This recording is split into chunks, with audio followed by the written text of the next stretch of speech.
this. You want me to adjust this one? Stay with me so that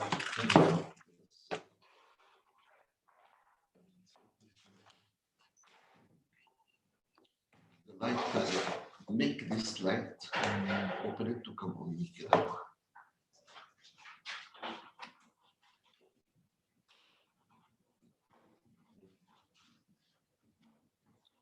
More. Yeah, the other side. The other side. Up. Come. لا.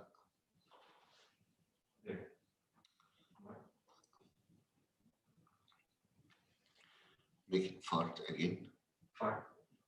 Okay. See, it's here. You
صباح الخير دكتور حسني.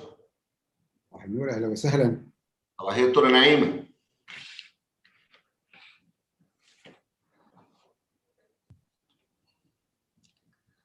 دكتوره نعيمه سامعاني؟ ازيك يا حاتم؟ ايوه لسه. You probably should join in a second يا حاتم. دكتوره نعيمه مع حضرتك كوتش شير في السيشن. I know she just called me about a minute ago. فتلاقيها دلوقتي بس joining us probably.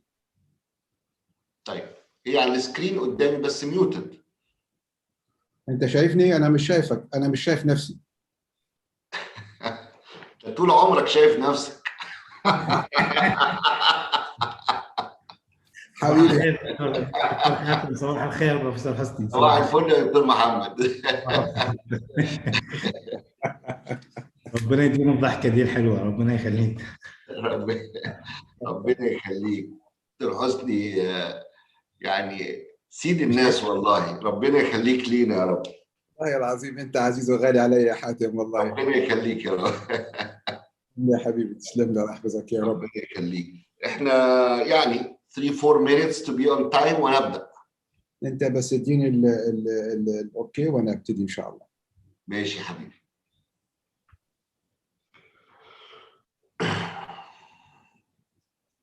دكتور حسني كان سي الان الكاميرا مالت الاذر ديليجيت ولا لسه ما بتشوفنا؟ لا انا شايفك، انا شايف كل الناس بس مش شايف، مش طالع، انا مش طالع في الصوره، عاده بطلع بالصوره بس مش لاقي نفسي. على الجنب بتكون، يعني احنا مخلين شير سلايد. احمد يو كان ستوب شير سلايد احمد بليز. او كده معقول كده، شفت نفسي عشان ايه؟ ودي نعيمه معانا برضه.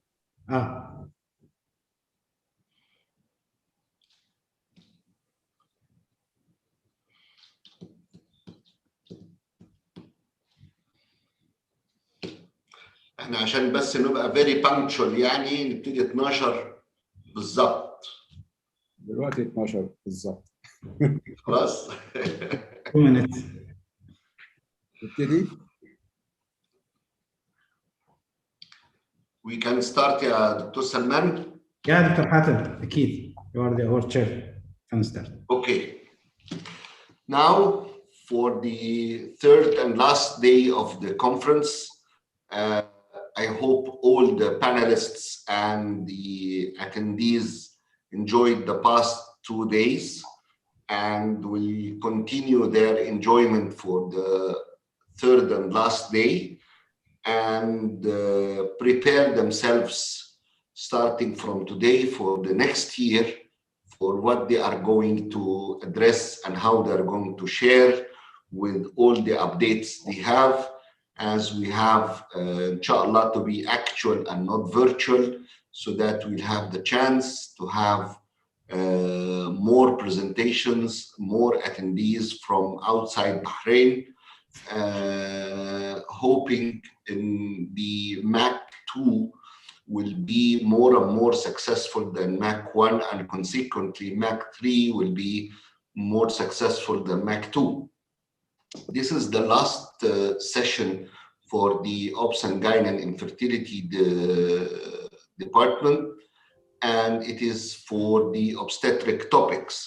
And we have the honor and the pleasure that the chair of this session is one of the eminent professors in Bahrain, Dr. Hosni Malas, the professor of Obs and Gyne and Infertility and the head of department of Obs and Gyne department in King Hamad Hospital, together with another eminent consultant in Salmania, the head of the department in Salmania, Dr. Naima, and Dr. Naima is one of the eminent consultants in Salmania. She is the head of the Obs and Gyne department in Salmania. Both of them will be the panel for this session and hoping to have a successful session, inshallah. The floor is yours. Thank you. بسم الله الرحمن الرحيم والصلاة والسلام على رسول الله وعلى آله وصحبه أجمعين. السلام عليكم. Good afternoon, ladies and gentlemen, and welcome you all to the last day of our Congress. Again, I would like to express my sincere thanks to the organizing committee for the very good Congress in the organization part. I'd like to thank all the speakers for the excellent and fruitful knowledge that they provided us for this symposium or for this Congress. And again, I would like to thank my dear colleague and friend, Hatem, for inviting me for today to chair this session. And also I would like to thank Dr. Naima, my co-chair and dear colleague, to co-chair me this session. Starting, I'd like to present my dear friend Hatem. Dr. Hatem Fou'i is a consultant obstetrician gynecologist and head of the fertility center at the Royal Hospital for Women and Children in Bahrain, who's gonna give us a small talk about the fetus. The floor is yours, Hatem. Thank you, Dr. Hosni. The slides, please, Dr. Salman.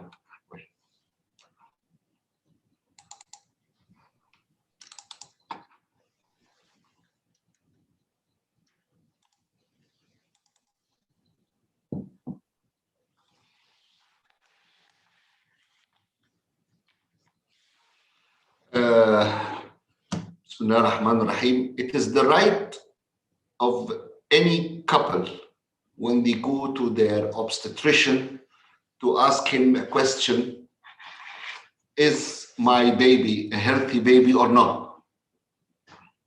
And to answer this question, it is really something very knowledgeable to state for the woman, for the pregnant lady, is your baby really healthy or not? So we have to explain to her all our tools which we can use to answer this question. So we have to consider that this fetus is a human being, is a human being and can be diseased, and we have to use all our tools to diagnose if there is a problem or not. The fetus as a patient is a recent concept, and the reason for this is the technology in the imaging process, and the technology in the lab, and the technology in the genetics. So without this technology, we can't answer the question that is my baby a healthy baby or not? Is my fetus is a healthy baby or not? And from there, they created a new science called fetal medicine. The fetal medicine is there because of the technology which has been developed in the last 50 years. So, and taking it from there, there is a team for the fetal team. It's the obstetrician, it's the sonologist, and the pediatric surgeon, the neonatologist, the geneticists, and the fetal maternal medicine specialist. So all this create a fetal team to answer this simple question. We have to have all this team to answer this question. Using our tools, we have actually two arms for this tool. We have screening tests and we have diagnostic tests. And there is a place for each type of these tests, when to use it and how to use it. So we'll have a quick look on the prenatal screening tests. The privilege of this tests are the screening tests, that they are safe, minimally invasive, and highly sensitive. We can, to some extent or too much extent, we can rely on them. And they are used for fetal metabolic, to detect fetal metabolic defects, chromosomal defects, and anatomic defects. So between the imaging and the lab. And recently in the American school, you have to screen all patients, which is controversial to the English or European school, which says that you screen only the high-risk patients. But And there is a group, you all know about the high-risk patients. But the American school says, no, all patients has to be screened for the welfare of this fetus. Starting before there is a fetus itself, when there is an embryo, we have the PGS, which is the to detect the potentially genetic abnormalities, which is pre-genetic sampling, which is taking just one cell and from the embryo and test it before transferring the embryo as a screening test. I don't want to go to the details between the FISH and the immunoarray, but I just want to focus on the tools we have as sampling.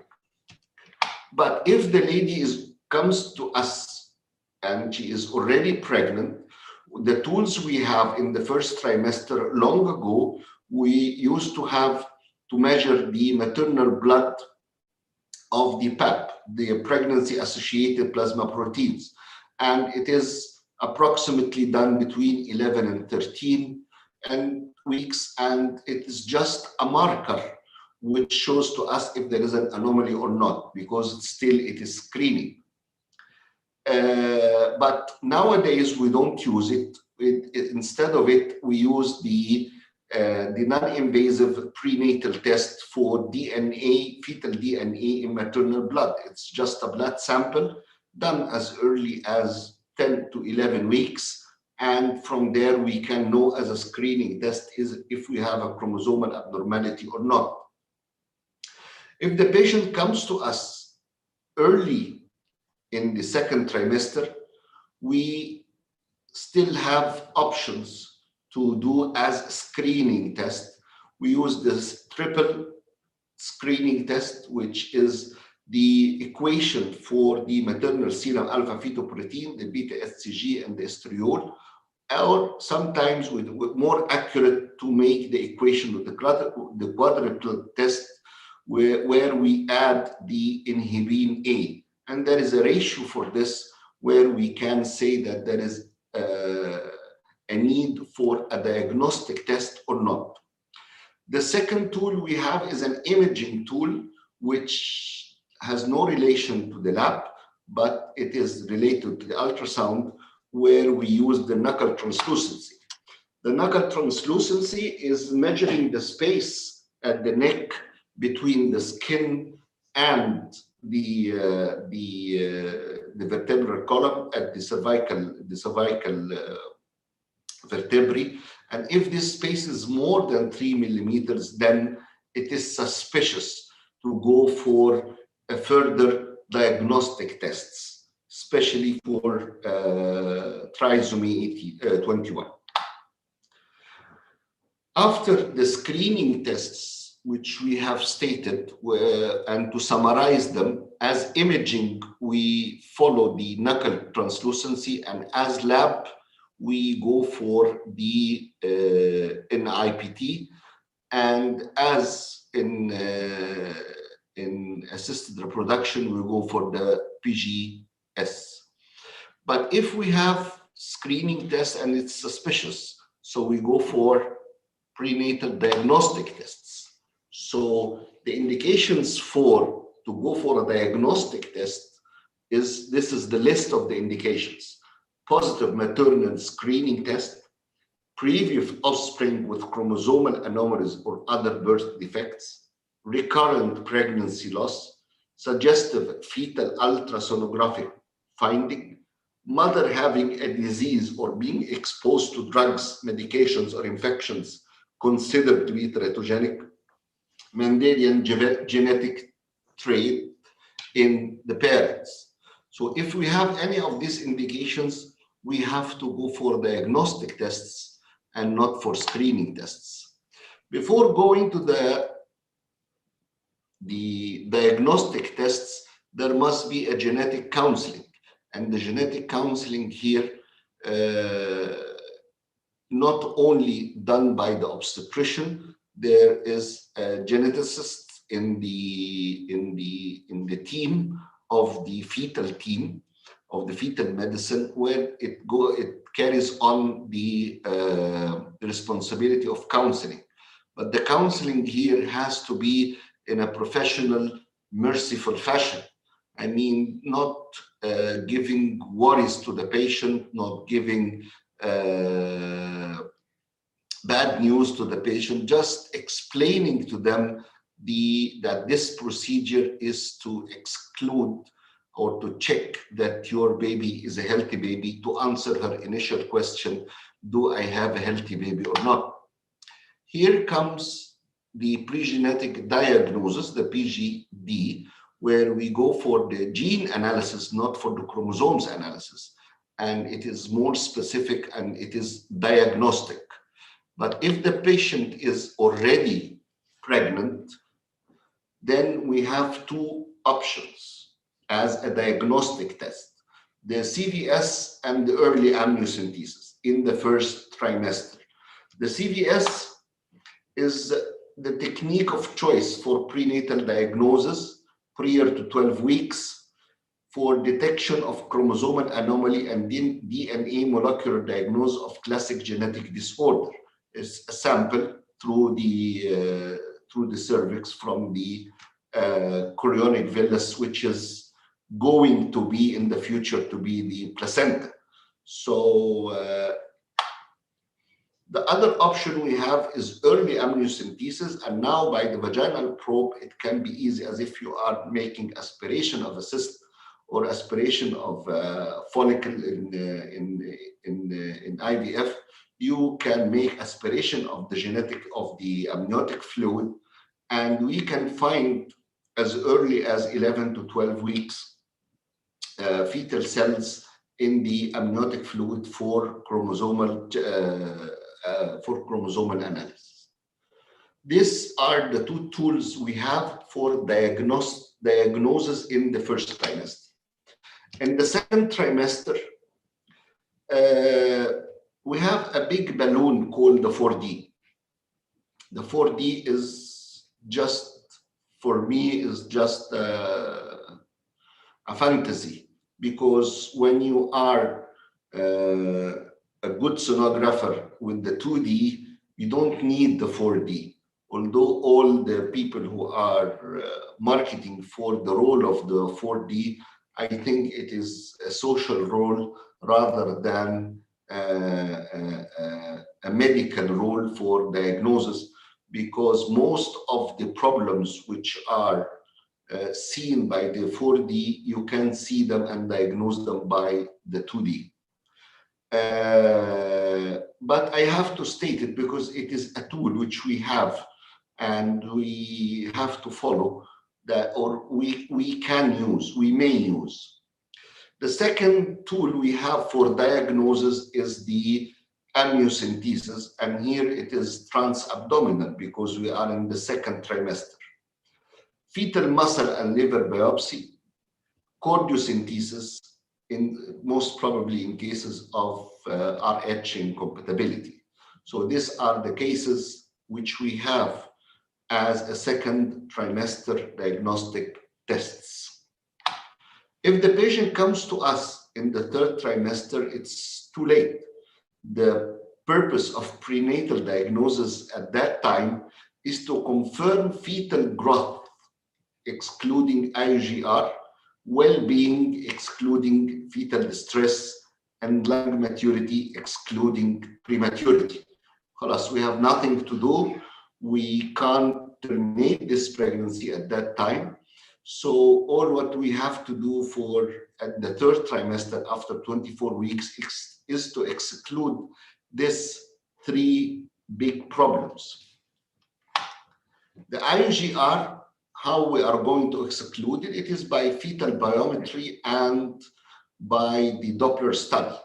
The fetal distress, which is you all know, but it has to be arranged in that sequence, the biophysical profile and the Doppler study and the CTG. Prematurity is the ultrasound parameters and sometimes amniocentesis, but actually we don't use the amniocentesis now for fetal maturity, but it's enough to use the ultrasound parameters. As for the IUGR, there is prediction of IUGR, prevention of IUGR, and this is applied when we assess the blood flow of the uterine artery. But if it is diagnosed, we have to follow by the umbilical vessels. If there is IUGR, to reach the cutoff.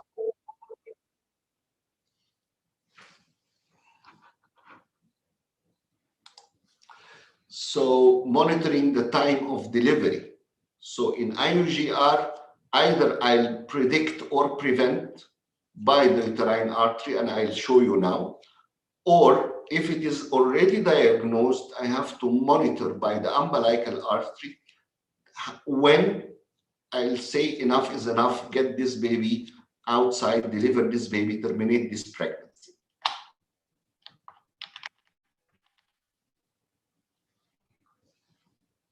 Here.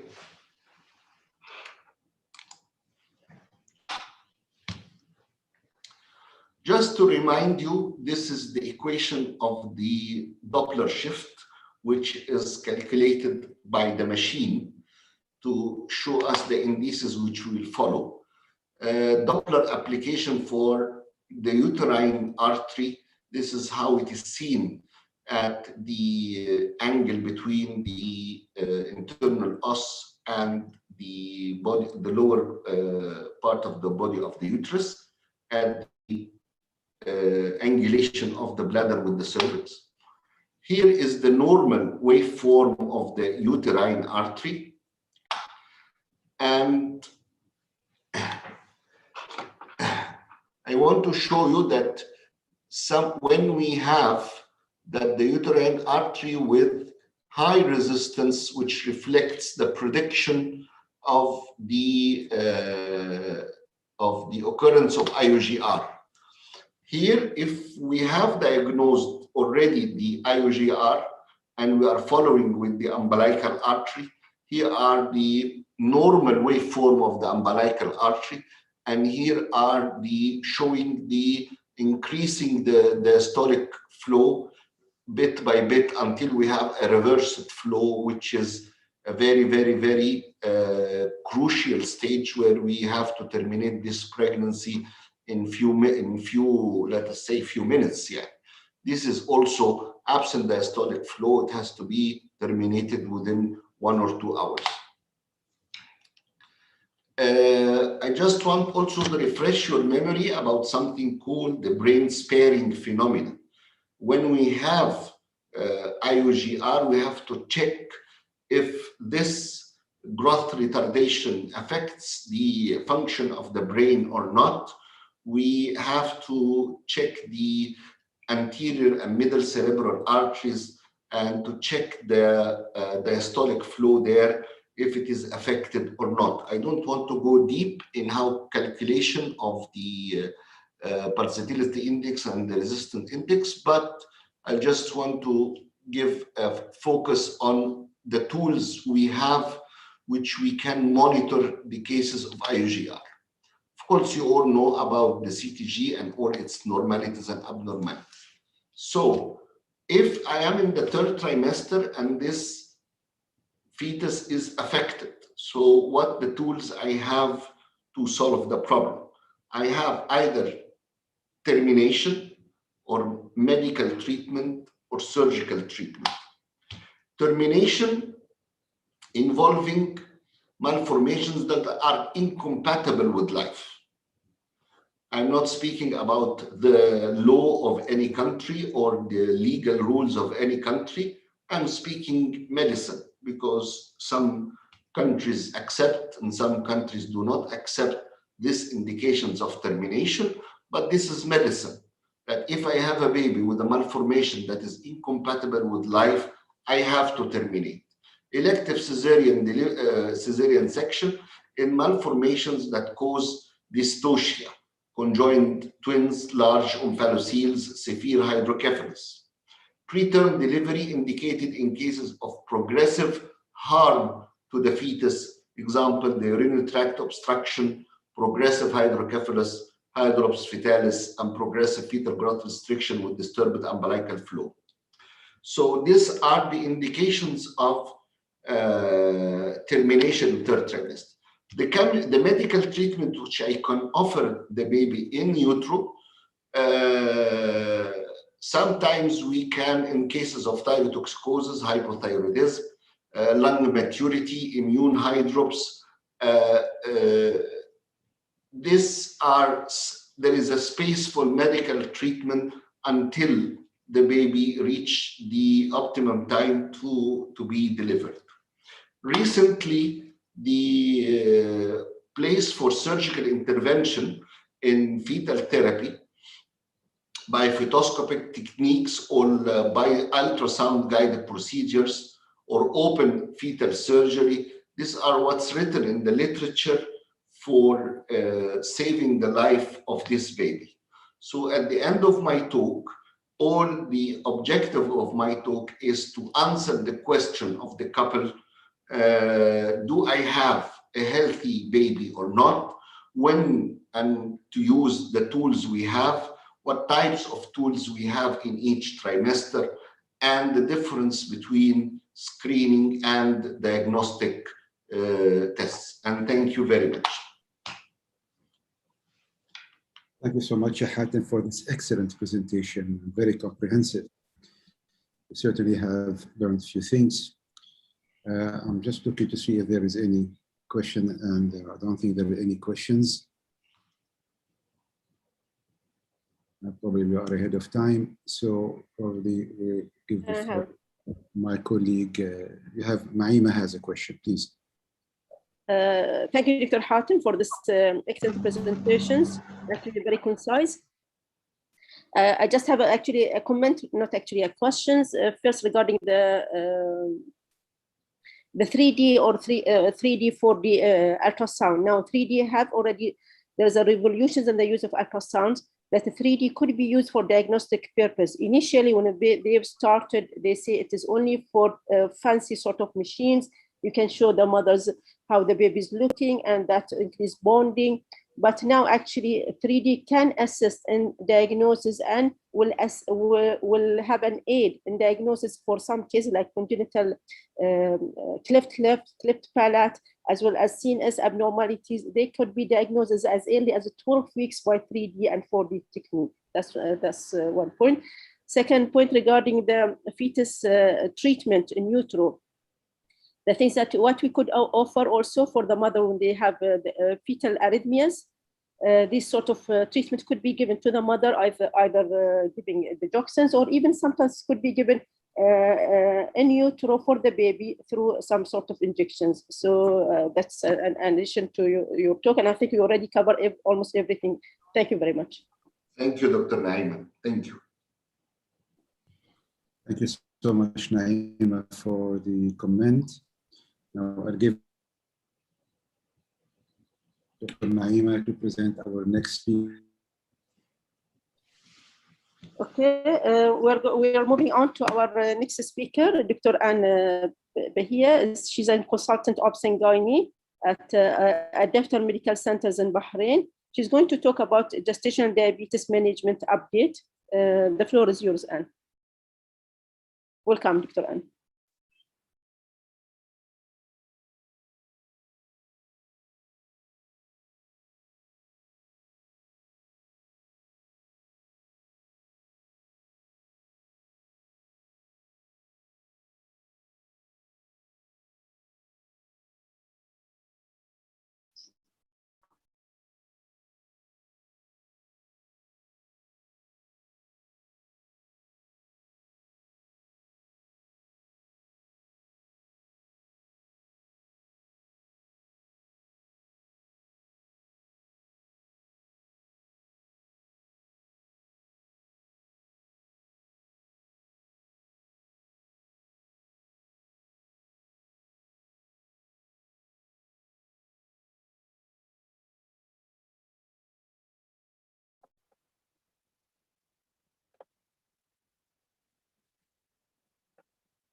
Good afternoon, everybody.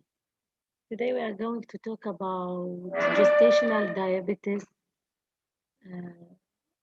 latest update. Gestational diabetes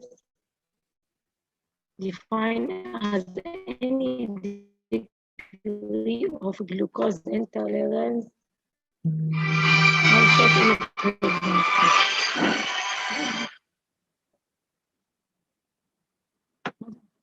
Gestational diabetes defined as any degree of glucose intolerance with onset or first recognition during pregnancy. It affects around 2 to 10% of pregnancy in United States. Women with gestational diabetes have 30 to 60% chance of developing gestational diabetes over 10 to 20 years after pregnancy. Hyperglycemia in pregnancy results in both maternal and fetal complications. All of us, we know that the risk of diabetes in pregnancy, it affects the mother and the baby. For the mother, it will increase the risk of preeclampsia, cesarean section, diabetes, even continue to have diabetes after pregnancy. The fetal complication include macrosomia, neonatal hypoglycemia, polycythemia, increased perinatal mortality, congenital malformation, hyperbilirubinemia, RDS, and hypocalcemia. And all of us, we know women who have gestational diabetes, you have risk to have diabetes in the future. And the baby also, the baby of diabetic mother have increased risk of having obesity and diabetes in the future. There is a lot of large randomized controlled trial to investigate the role of screening. All of us, we know the screening of diabetes in a pregnancy. The latest, the most important screening is by use 75 glucose and take reading of fasting 1 hour, 2 hours.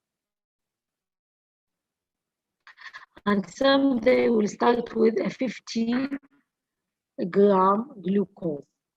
There's a large randomized controlled trial investigation the role of screening. Is it important to screen all women for diabetes? They show it will increase the prenatal for the baby. Another large study, one group received treatment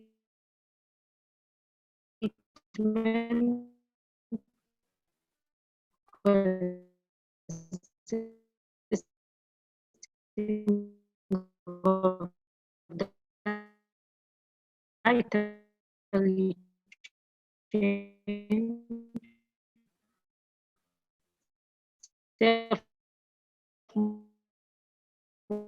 monitoring of blood glucose and insulin needed.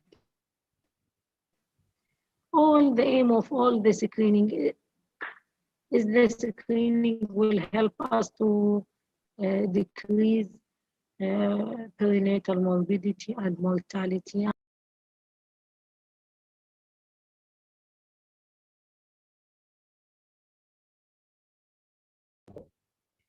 I think Dr. Ann, she have a problem in the internet connection. We will wait here to adjust the internet connection and she will be back.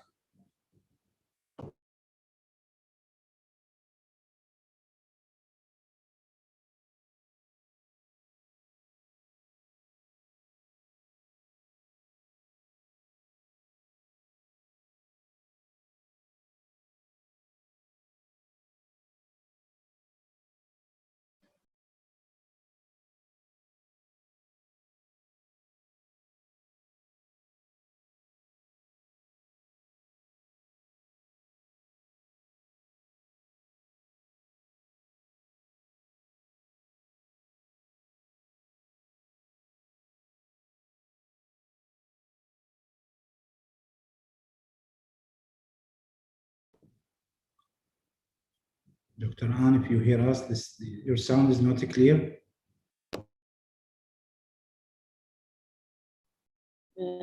Dr. Ann, are you around? Yes, I'm here, but I think there's a problem in the connection. Which women at high risk for gestational diabetic? Women at high risk of gestational diabetic should be screened on the first antenatal visit or prenatal visit. Women with increased weight, BMI more than 25, decreased physical activity, first degree relative with diabetes, member of ethnic group, real history of gestational diabetic or delivery of a baby greater than 9 pounds, metabolic abnormality include hypertension, polycystic ovarian syndrome, and impaired glucose tolerance or impaired fasting glucose test in the past.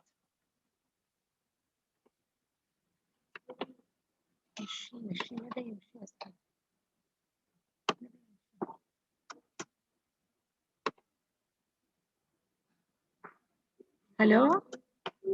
معك دكتورة آن. You can go ahead. We can hear you. Okay.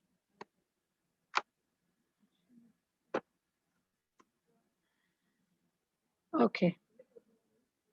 The 75% glucose tolerance test is best performed after an overnight fast. How we diagnose the gestational diabetic? All of us, we know the fasting more than 92 or higher, 1 hour after 75 glucose, 180 or higher, and 2 hours, 153 or higher. Now the new things that the diagnosis of gestational diabetes is confirmed with a minimum of 1 abnormal value. 1 abnormal value, we consider it gestational diabetes. HbA higher than 6.5 or fasting more than 126, 2 hours more than 200, this is, we can consider it as a gestational diabetic from only 1 reading. Yeah, this one we consider it as diabetes. Like if patient comes with the HbA1c of 6.5, this one diabetic, or fasting more than 126, which is equal to 6.5, 7, we consider it diabetic, or 2 hours more than 11, we consider it diabetic. Asymptomatic patient with randomized plasma glucose of 200, all of this are recorded also. The change of the guideline is 1 point. Before we have to have 2 abnormal reading in the OGTT. Now only 1 reading is enough to diagnose gestational diabetes.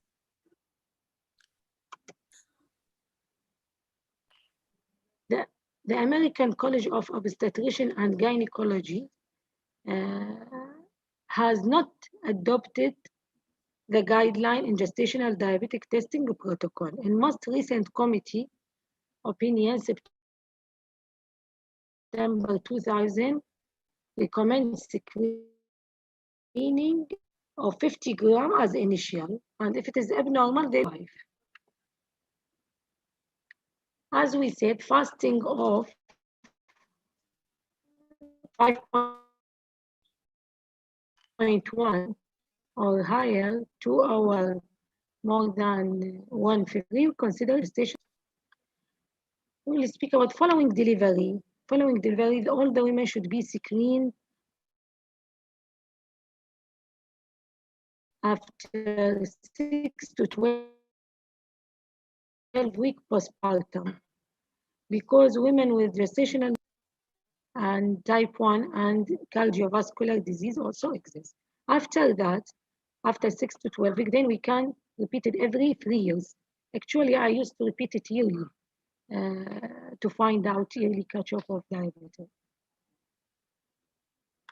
The treatment of gestational diabetic, actually, in the clinic, first of all, if we find any abnormal reading, we have to change lifestyle, walking, and we have to change diet. diet by avoid high carbohydrate, avoid the high sugar meal, and she will give us a record for her blood sugar profile. If still her blood sugar not controlled with diet and lifestyle, then we have to start medication. Option for oral medication include metformin, although neither metformin and glyburide. Although neither glyburide nor metformin has been approved by the US, but it is category B. We should inform them when there is no long-term study about the metformin, about its effect, but it is safe. Then the next step, if not control on the metformin, we have to start an insulin. Usually we take the opinion of diabetologists before we start the insulin. And there is sometimes we start insulin before we there is an abnormal blood sugar profile with macrosomia or abnormal sugar profile with increased glycol as this state in RCOG guideline in 2011. Like we should not start glucophage, we will jump to insulin if there is any abnormal ultrasound finding with abnormal blood sugar profile. محاضرة فيها فيديوز فكده لو انا عملت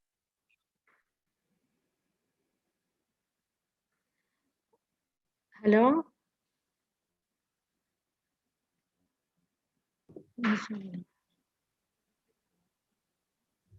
Yes, continue, Fetal Dr. surveillance, fetal surveillance in a pregnancy complicated by gestational diabetes. This is very important for OBG for how to control the pregnancy with diabetes. Depend on degree of diabetes. Some people, they are well controlled with mild lifestyle and diet. Those they know don't need severe surveillance, usually by 36-week ultrasound, they will be fine. But the problem with women with insulin and not good control of blood sugar, those we used to start them by 32-week, twice weekly CTG, and weekly we used to do it to do ultrasound for blood sugar profile, for by physical profile, and birth weight till 36 week. The problem with diabetes is when to deliver the baby. This is important. We have one problem, like it is difficult to estimate baby weight in women with diabetes. Second things, we have a high risk of lung immaturity, RDS in baby with diabetes. Like even if so there is a lot of controversy when to deliver them. Some physicians, they want to deliver them between 39 to 40. So the optimal time of delivery depends on the diabetes, how the degree of diabetes and what complication the gestational diabetic do to the mother.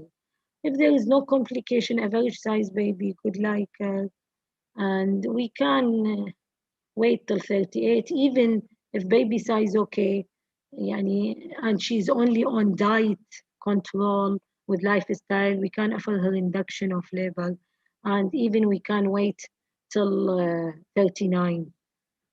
But if the women on insulin or on medication and with poor control of blood sugar, this one we have to time the delivery. The problem of timing the delivery, as I said, like every physician, they have their, we would like to reach at least 38. Above 38, we have to give also the corticosteroid, betamethasone, before we offer the delivery. We have another problem with diabetic mother, like the cortisol, it will increase blood sugar. So again, we have to admit the patient for 48 hours, and we have to increase the insulin dose because it will affect the blood sugar of the mother. So, but she has to take betamethasone.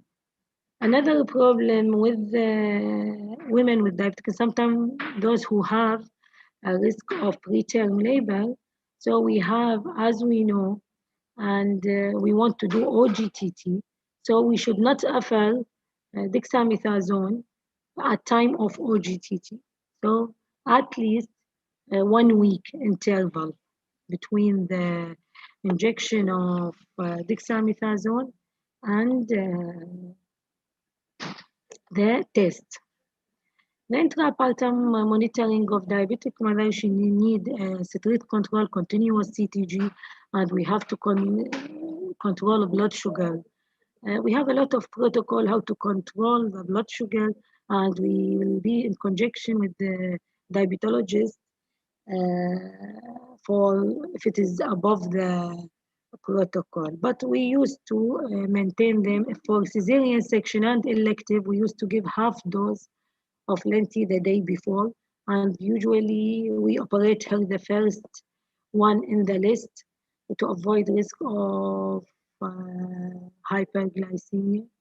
And even she has a high risk of infection because of diabetes, so we have to take care the type of the thread and the length of surgery.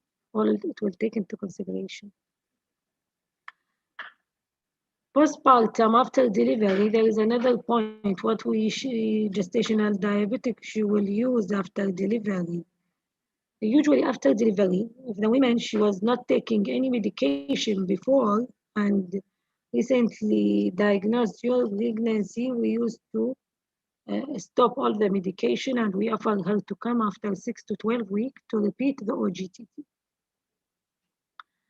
And if she was same, if she's recently, as I said, diagnosed and she's on insulin, we stop everything. Unless before she was on glucophage or something, then she has to be on more control. So breastfeeding, she can breastfeed safely. There is no problem with breastfeeding as it will reduce even the breastfeeding, the risk of developing type 2 diabetes.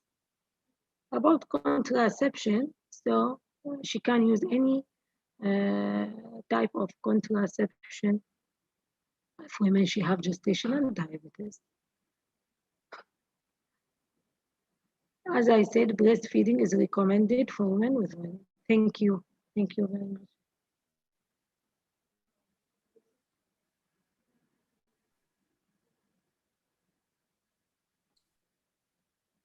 Thank you so much, Dr. Anne. I have a question, if you don't mind, Dr. Naima. Yes, Yes. Thank you so much for your presentation. We found that in our hospital, I mean, unfortunately, there is no fixed guidelines, or all of us in Bahrain, either in Salmania or PDF or a private practice or Kik Hamad, we don't have a fixed screening tool for gestational diabetes. I think, in our hospital, we use the recommendation of the International Society for Diabetes and Pregnancy. We found that the incidence of gestational diabetes among our population may reach up to 25% or even higher.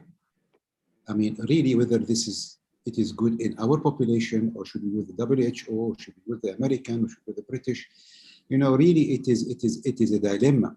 So what we have done is, we did a study to see whether what we are doing, it is effective or not. And we did find that, when you compare to the international benchmarking, that the outcome of our patient with gestational diabetes, when we use the criteria with the International Society, is pretty good. It is superior in relation to the perinatal mortality and morbidity. The only problem at that stage, we found that, the incidence of induction of labor was slightly higher than the others. And that's because we were really very cautious and we're reducing our patient at 38 weeks. But when the diabetes is well controlled, we can push it up to 39, 40 weeks. And that's what we are doing for the time being. So I think I'm asking Dr. Naima, and asking everybody, we should reach a consensus about which screening tool should we use for the diagnosis of gestational diabetes in Bahrain. As I said, the one that we are using is the 75-gram OGTT between 24 to 28 weeks, and the levels are those of the international group for the study of diabetes and pregnancy. Thank you.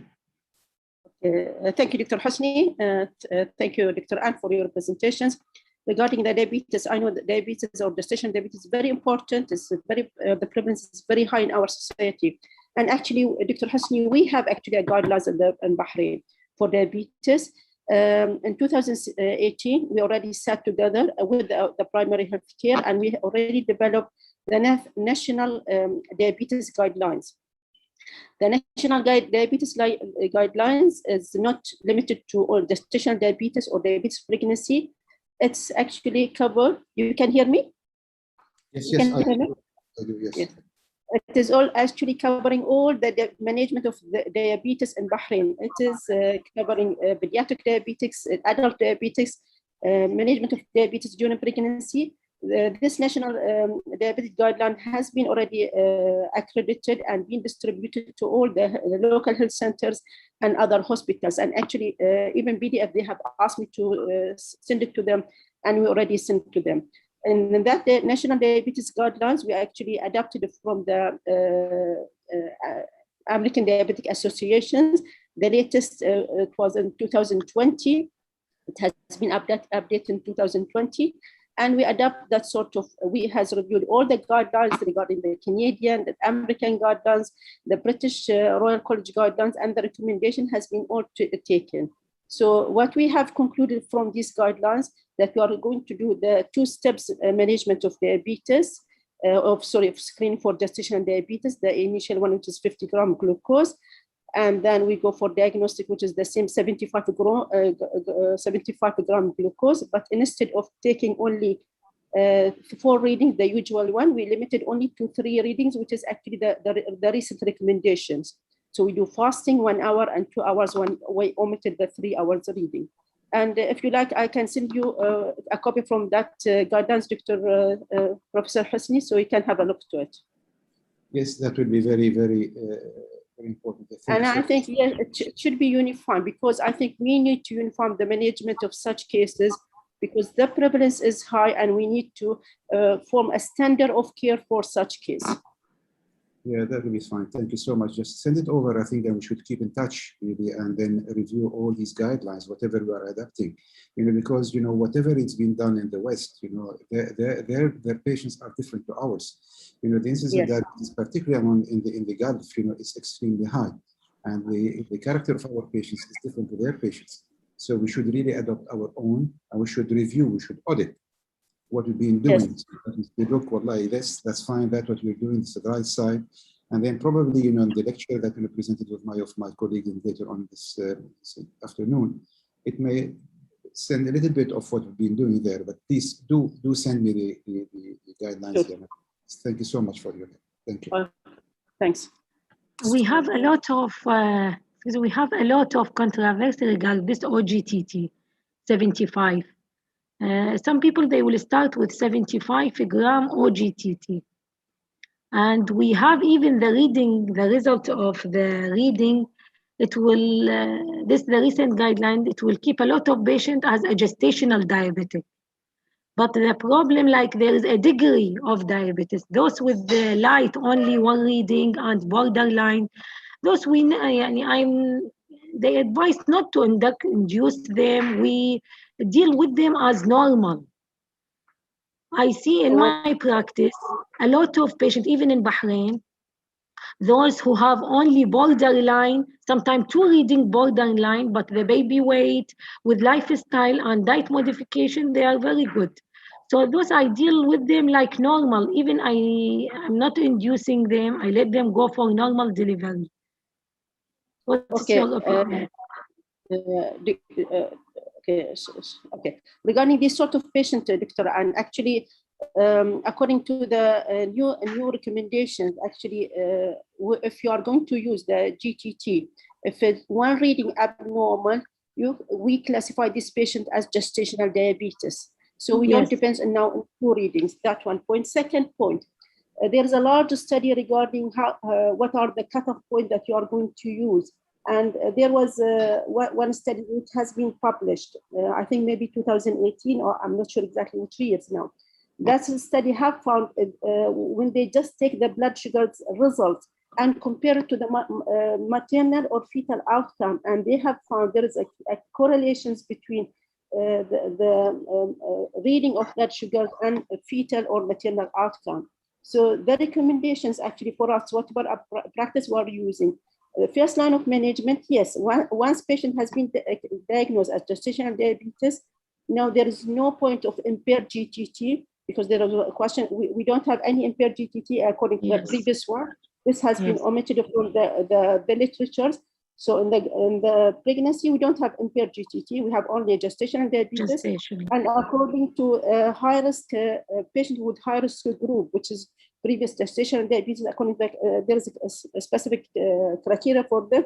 We screen them early from first perinatal visit, and if they prove to be abnormal, we classify them as overt diabetes, not as gestational diabetes. So this is again different in these sort of groups. Third one also, when we classify any patient or diagnose any patient with gestational diabetes, we usually start with diet manipulations and changing the lifestyle. And a lot of mothers will respond to that sort of things. Yes. That's actually a recommended sort of initial treatment. If the blood sugar was not controlled, then we go for insulin therapy. So this means a lot of mothers still respond to diet control and other sort of life modifications. But still, if they are well controlled on diet control, we can induce at term. Actually, in our policy in Salmonia, we induce them at their expected day of delivery. Unless they are started in insulin, we treat them as diabetic and we induce at 38 weeks. 38 weeks, yes. Thank you. I don't know if you, Professor Hasni, have different comment. No, it's just there are a few questions, if we can just look at them. One of them, said that 75 gram OGTT is diagnostic test and not screening test. My answer to this, that it's a diagnostic test in low risk population, but the recommendation in the high risk population, like our population in the Gulf, it is a screening test, and that's what we should do for everyone. This is the test that it is recommended by the RCOG in our scenario. Then there is another question that the incidence is high, it's high. Yeah, we want to go Doctor, they recommend our society, they consider it as a high risk group, Asian, like they consider it as high risk group. So I think when we are doing 75 gram, it is diagnostic now, and it is a screening and diagnostic. If we start by it, because from one reading, we consider it as a diabetes, gestational diabetes. Yeah, but what I mean is, there is no space for the fasting blood sugar or the 50 gram OGTT in our population. Yes. In our population, we should do only 75 gram OGTT. I am doing only 75 OGTT. Like what do you think, Anaim? Actually, regarding the early diagnosis of diabetes, if we are going to, according to the American Diabetic Association, ADD, if you are going to diagnose diabetes in the first perinatal visit, it doesn't matter whatever you are using for diagnosis, and as far as you are having some sort of guidelines regarding that one. So actually in our community, because in Bahrain and the situations, we already choose to do a random blood sugars above 7. If that's abnormal, because according to the criteria, you can use any non-pregnant population for diagnosis in the first trimester I'm talking.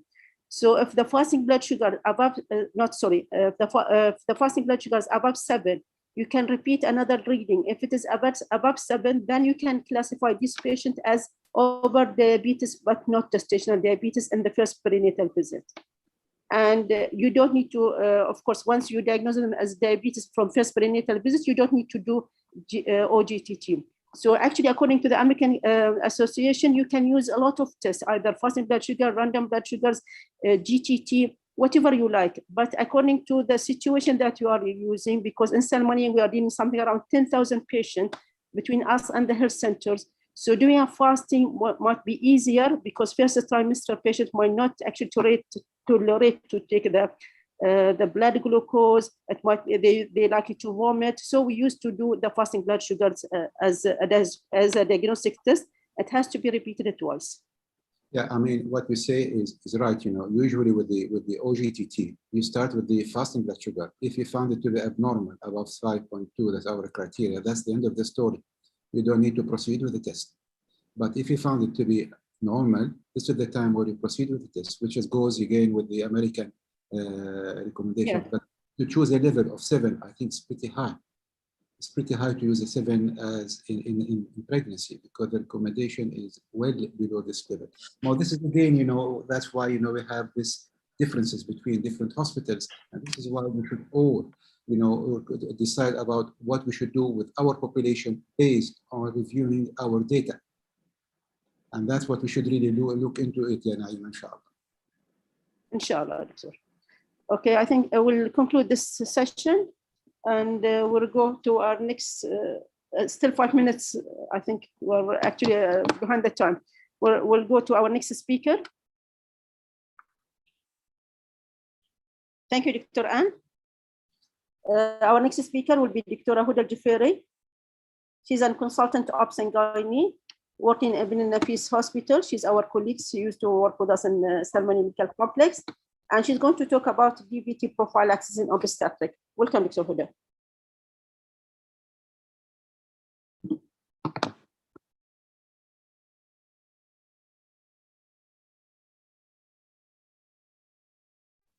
دكتورة هدى معنا؟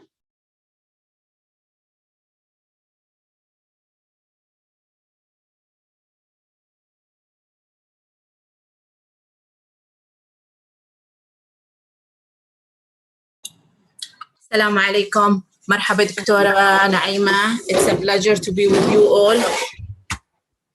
Excuse me, Mohammed. Sorry. It's a very nice and pleasure to be part of this Congress. دكتورة نعيمة, it's nice to hear from you all. I miss Salmania بصراحة, بس in this situation I just want to say one word. الله يعطيكم العافية. إن شاء الله في ميزان حسنات الجميع. Today I'm going to speak about the thromboembolic. I think. This one. Is it okay now? It's clear. A minute.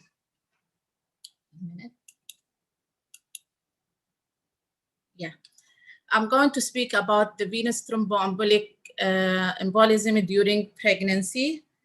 The facts is that why it is important to know about it. In women between 25 to 45 years of age, the risk of venous thromboembolism is twice as high compared to men.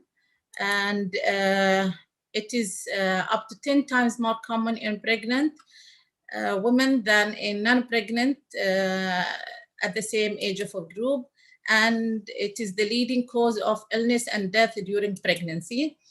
Pulmonary embolism is the most common direct cause of maternal death in UK. Fatal pulmonary embolism is the leading cause of maternal mortality in the Western world, and that the maternal death have a highlighted failure in recognizing the risk factors for venous thromboembolism and employing adequate prophylaxis, and that venous thromboembolism can occur at any stage of pregnancy, but the puerperium is the time of the highest risk. And we have more than 200,000 new births per year in the Gulf region, and 6% of incidence of venous thromboembolic problems. Why? Because pregnancy is a hypercoagulable state with a physiological protection against bleeding during pregnancy and labor. And because coagulation factor are, that's why coagulation factors are increased during pregnancy. What is the events that happen during the pregnancy leading to this? That long-term, for instance, long-term admission for rest and preventive measures in case of miscarriages, premature rupture of membrane, case of multiple pregnancies, placenta previa, hypertensive problems, And events during pregnancy leading to this medical problem associated with pregnancies, such as thrombophilic factors, positive history of DVT independent of the previous pregnancies, positive history of heart problem, particularly those with replacement surgeries. In the cases of other medical problems such as sickle cell disease and OHS patients, when to anticoagulates during pregnancy, throughout. In these patients with thrombophilic conditions, patients with positive history of DVT or PE, and patients with heart valve replacement, patients at high risk, women undergoing surgical operation. Temporarily, we can use it in cases of medical problems such as OHS and in case of prolonged stay in hospitals. In case of in the postpartum period, we can continue anticoagulating following operative deliveries. In case of obese patients, patients with varicose veins, prolonged labor events, and the Royal College have stated for us that women with previous venous thromboembolism and thrombophilia should be offered thromboprophylaxis antenatally and for at least 6 weeks postpartum. Antenatal thromboprophylaxis should begin as early in pregnancy as practical, and postpartum prophylaxis should begin as soon as possible after delivery. Acute venous thromboembolism should be suspected during pregnancy with symptoms and signs of venous thromboembolism, especially if there is other risk factors of venous thromboembolism. The signs and symptoms usually it can be leg pain or swelling, it can be unilateral, lower abdominal pain, low-grade fever, dyspnea, chest pain, hemoptysis, and collapse. Here, this is a clinical presentation between both the pulmonary embolism and the venous thrombosis. We can see that these signs and symptoms of pulmonary embolism like dyspnea, palpitation, pleuritic chest pain, hemoptysis, cyanosis, hypoxia, tachycardia, tachypnea, hypotension, collapse, or plus or minus the symptoms and signs of DVT, which are listed here. It can be unilateral leg pain or tenderness, swelling in one of the extremities, increased calf and thigh circumference, increased temperature, prominent superficial veins, or pitting edema. Venous thromboembolism in pregnancy. Any woman with signs and symptoms of DVT or of venous thromboembolism should start treatment with low molecular weight heparin until diagnosis is excluded by objective testing, unless treatment is strongly contraindicated. What are these investigations? First of them is more important is the Doppler ultrasound. But if it is negative ultrasound, what we will do, with low level of clinical suspicion, then we can discontinue the treatment. But if the ultrasound is negative and there is a high level of clinical suspicion, then the anticoagulant treatment should be discontinued, but the ultrasound should be repeated on day 3 and then repeated again on day 7. In women with suspected PE who also have symptoms and signs of DVT, Doppler ultrasound should be performed. If Doppler or ultrasound are positive, then no further investigation is necessary and the treatment should be continued. We can do venography when iliac vein thrombosis is suspected, like in patients with symptoms of back pain or swelling in the entire limb, then magnetic resonance venography or contrast venography can be considered. Women presenting with symptoms and signs of acute PE should have an iliac ECG and chest X-ray. What are the findings in chest X-ray? First, if negative with persistent clinical suspicion of PE, do VQ scanning, ventilation perfusion scan, or CT pulmonary angiography. And if there is any chest abnormalities. Anticoagulant treatment should be continued until PE is definitely excluded. Chest X-ray is normal in 50%. We have to know that 50% of pregnant women with PE, they will have a normal chest X-ray. The risks of the risk, we have to inform the patient before also doing the X-ray that it is a negligible risk from the chest X-ray. The abnormal features in chest X-ray caused by PE can be atelectasis, effusion, focal opacities, and or pulmonary edema. VQ scanning has, we have to inform, sometimes we have to have it as a writing consent for doing the VQ scanning, and we have to inform that the patient have a slight increased risk of childhood cancer compared with the CT angio. There is 1 in 280,000 chances in the VQ compared to 1 in 1 million on the CT. CT scan angiography carries a lower risk of maternal breast cancer as well. Lifetime risk increase up to 13.6%. Background risk of 1 in 200 for study population. The blood investigation, which has to be done, CBC, coagulation profile, liver function test, urea electrolyte, and we have to know that D-dimer testing should not be done for diagnosis of venous thromboembolism in pregnancy, as it is always elevated throughout pregnancy and puerperium. The preventive measures used, we can use the stocking in pregnancy when indicated, in case in labors, and in gynecological surgeries. It's very important to emphasize on mobility, especially in labor, in the postpartum and post-operative. Early mobilization is very important for our cases of suspected. The treatment of choice, the coumarin derivative, it crosses placenta, causing coumarin embryopathy.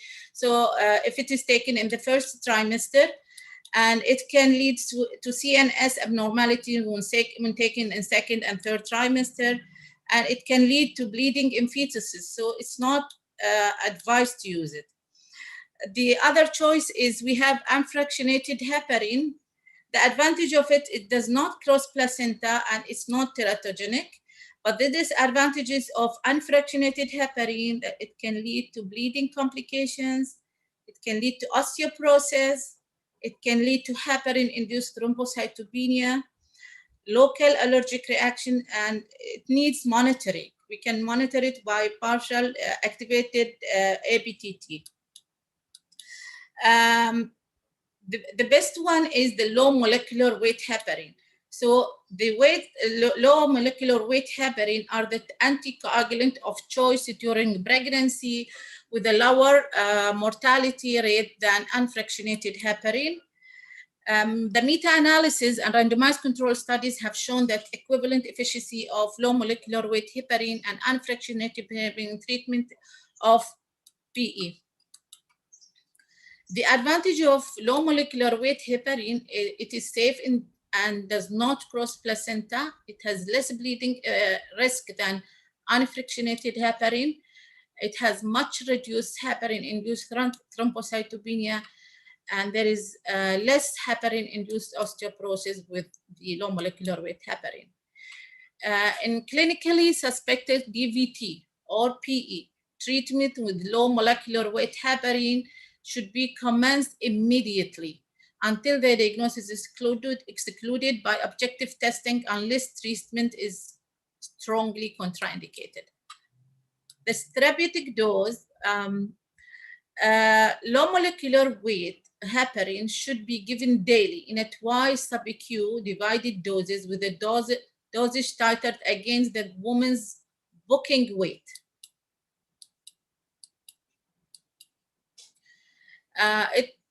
The management should be involving multidisciplinary with the medical, with the pulmonologist, with the intensive radiologist.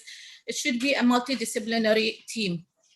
IV and unfractionated heparin is preferred treatment, but as we said, because of the other factors of disadvantage, sometimes we are not using it. But IV unfractionated heparin is the preferred treatment with a loading dose of 80 units per kg, followed by 18 units per kg per hour. And the APTT, as we said, it can be monitored with it. So APTT should be done 4 to 6 hours after the loading dose, then 6 hours after any dose change, and daily when in the therapeutic dose. Therapeutic targeted APTT should be in the ratio of 1.5 to 2.5 times the average lab control value. Platelets counts should be monitored every other day or until day 14 or until unfractionated heparin is stopped. In labor or induction, low molecular weight heparin should be stopped as soon as in labor. And it should be stopped should stop 24 hours before induction or before lower elective liver cesarean section. Regional anesthesia or analgesia should not be done until 24 hours after last dose. The low molecular weight heparin dose can be given by 3 hours post cesarean or 4 hours, more than 4 hours after removal of epidural catheter. Epidural catheter should not be removed within 12 hours of the last dose because it can lead to bleeding and hemorrhage. The therapeutic dose of unfractionated heparin, if a patient comes with spontaneous labor and they are on unfractionated heparin, careful monitoring of APTT should be done, which is expected to be prolonged near delivery. And protamine sulfate should be there in our labor room and can be used to reduce the risk of bleeding.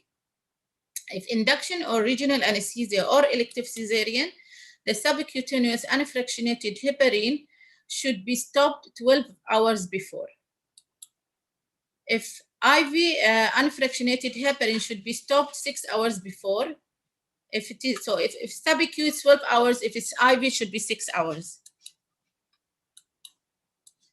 And the surgical measures in case of patients going for delivery or for lower cesarean section, the measures we can do is putting wound drains. It can be abdominal or at the level of rectus sheath. A skin incision should be closed with staples or interrupted sutures. And if patients consider high risk for bleeding and heparin is essential, then patients should be managed by IV unfractionated heparin because we can use the antidoting. And the therapeutic anticoagulant should be continued for at least 6 weeks postnatally and at least 3 months or at least 3 months of treatments given in total. Neither heparin or warfarin is contraindicated in breastfeeding. Postpartum warfarin should be avoided until at least third day and or for longer at risk of postpartum hemorrhage. Just 2 slides about gynecology because our presentation should be in pregnancy, but I think it's very important to know about in gynecology cases. So in gynecological practice, there is an increased tendency of venous thromboembolism, which is influenced by the patient's weight, the positioning of the patient, type of procedure, time taken over procedure, and the degree of pelvic dissection. Why most of the patients will be obese and the surgery will be prolonged. Some of the cases are cancer surgeries and even endoscopic procedure, usually very prolonged. And the complicated surgery with involved excessive pelvic dissection. And the recommendation is for higher risk patients with extensive surgery for malignancy. For instance, they can go unfractionated heparin 3 times a day. plus elastic stocking and or intermittent pneumatic compression. Or we can use low molecular weight heparin, which can be given daily doses at least 3,000 or 4,000 international unit. The major gynecological surgery, our recommendation for those patients with benign disease with no additional risk factor, the low molecular weight, the unfractionated heparin can be given twice daily or once daily in case of low molecular weight heparin. In intraoperative, it's important to use intermittent pneumatic compression in case of, even in cesarean section. Now we are using it in all cases of gynecological or obstetric cases. It is recommended to use the intermittent pneumatic compression and can be continued for at least several days after surgery. Thank you. Thank you, Dr. Huda.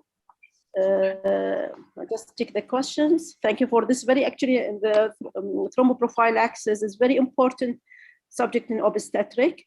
And actually, we see a lot of cases of thrombosis during obstetric in our clinical practice. So I think this is a very important topic. And there is a lot of recommendations from the Royal College in general regarding the thromboprophylaxis. I think there are still, we don't have any questions regarding the topic. And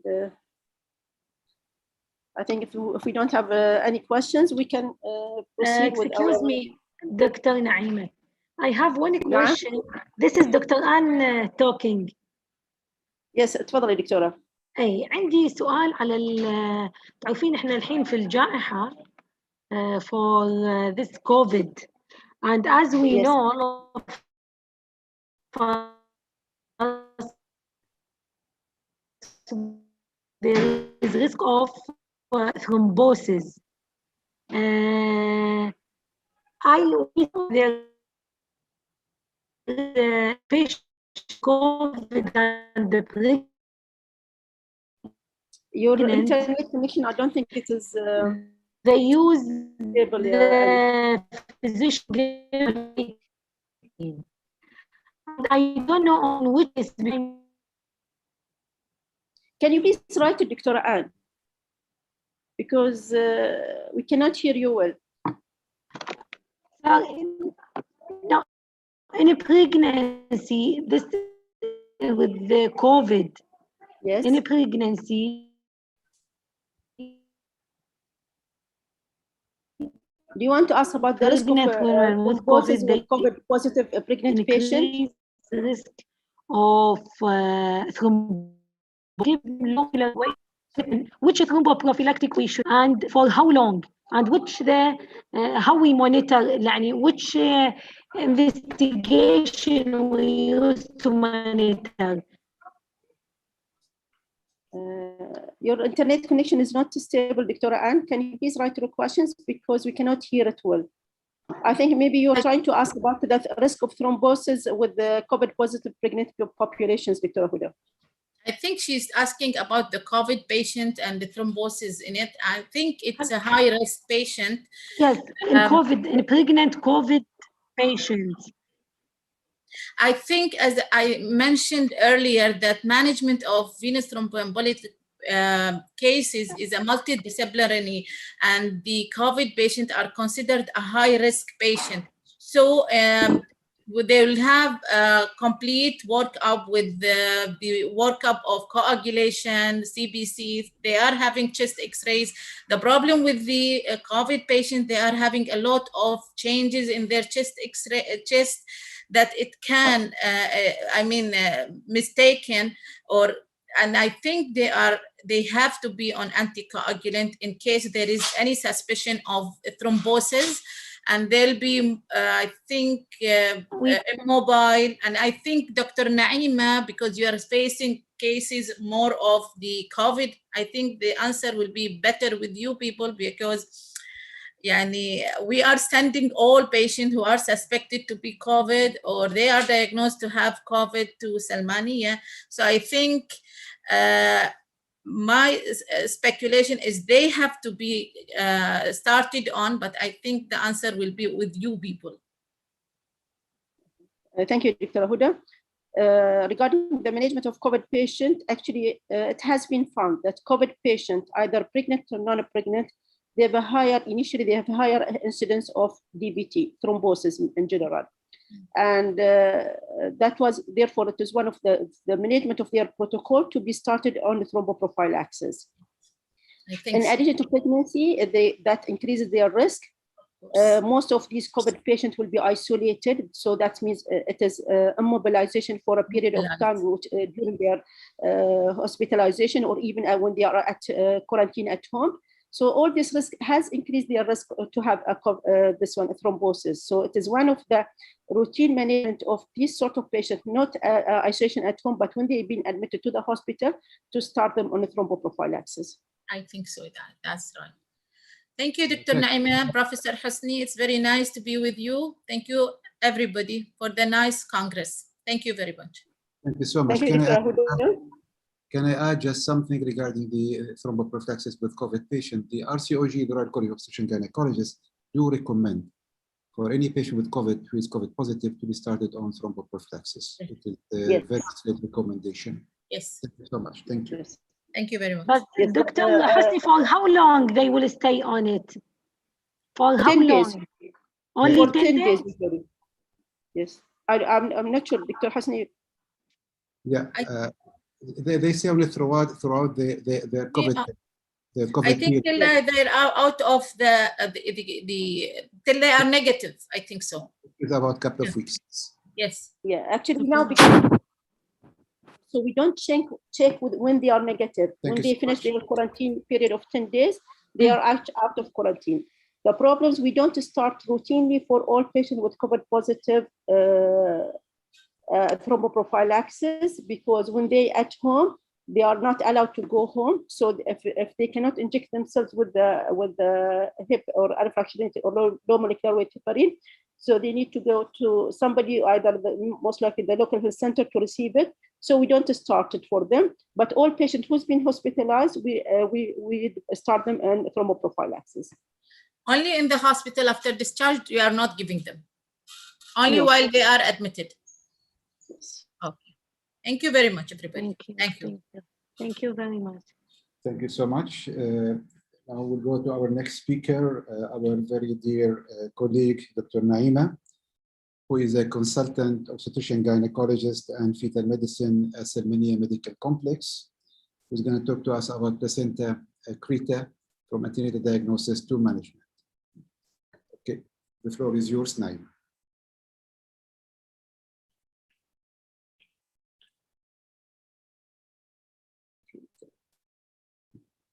Just let me a few minutes. I just need to manage this regarding my sharing, okay?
Assalamu alaikum again. I would like to thank you. You can hear me? صوتي مسموع? Yes, yes, loud and clear, yeah, Naima, loud and clear. Okay. Initially, I would like to thank the conference chairperson for inviting me to present this topic. And I would like to thank my chairperson of this session, Dr. Husni, for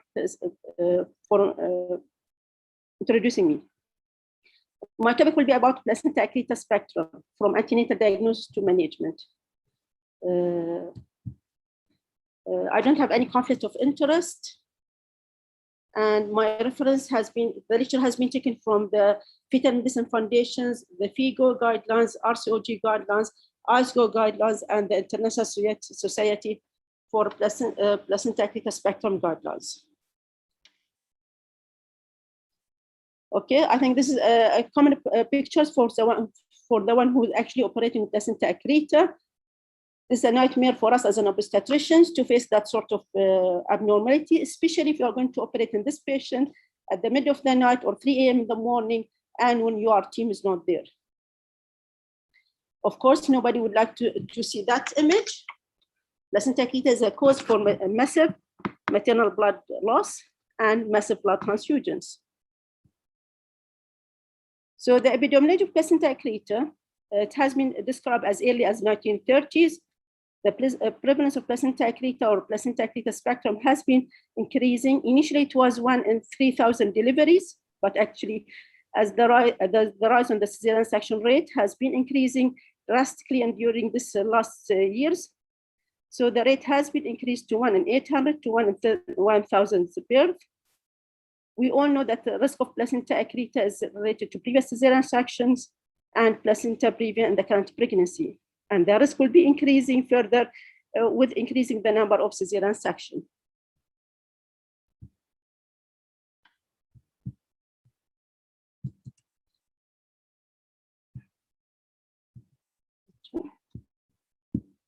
Okay, so how we define placenta accreta actually?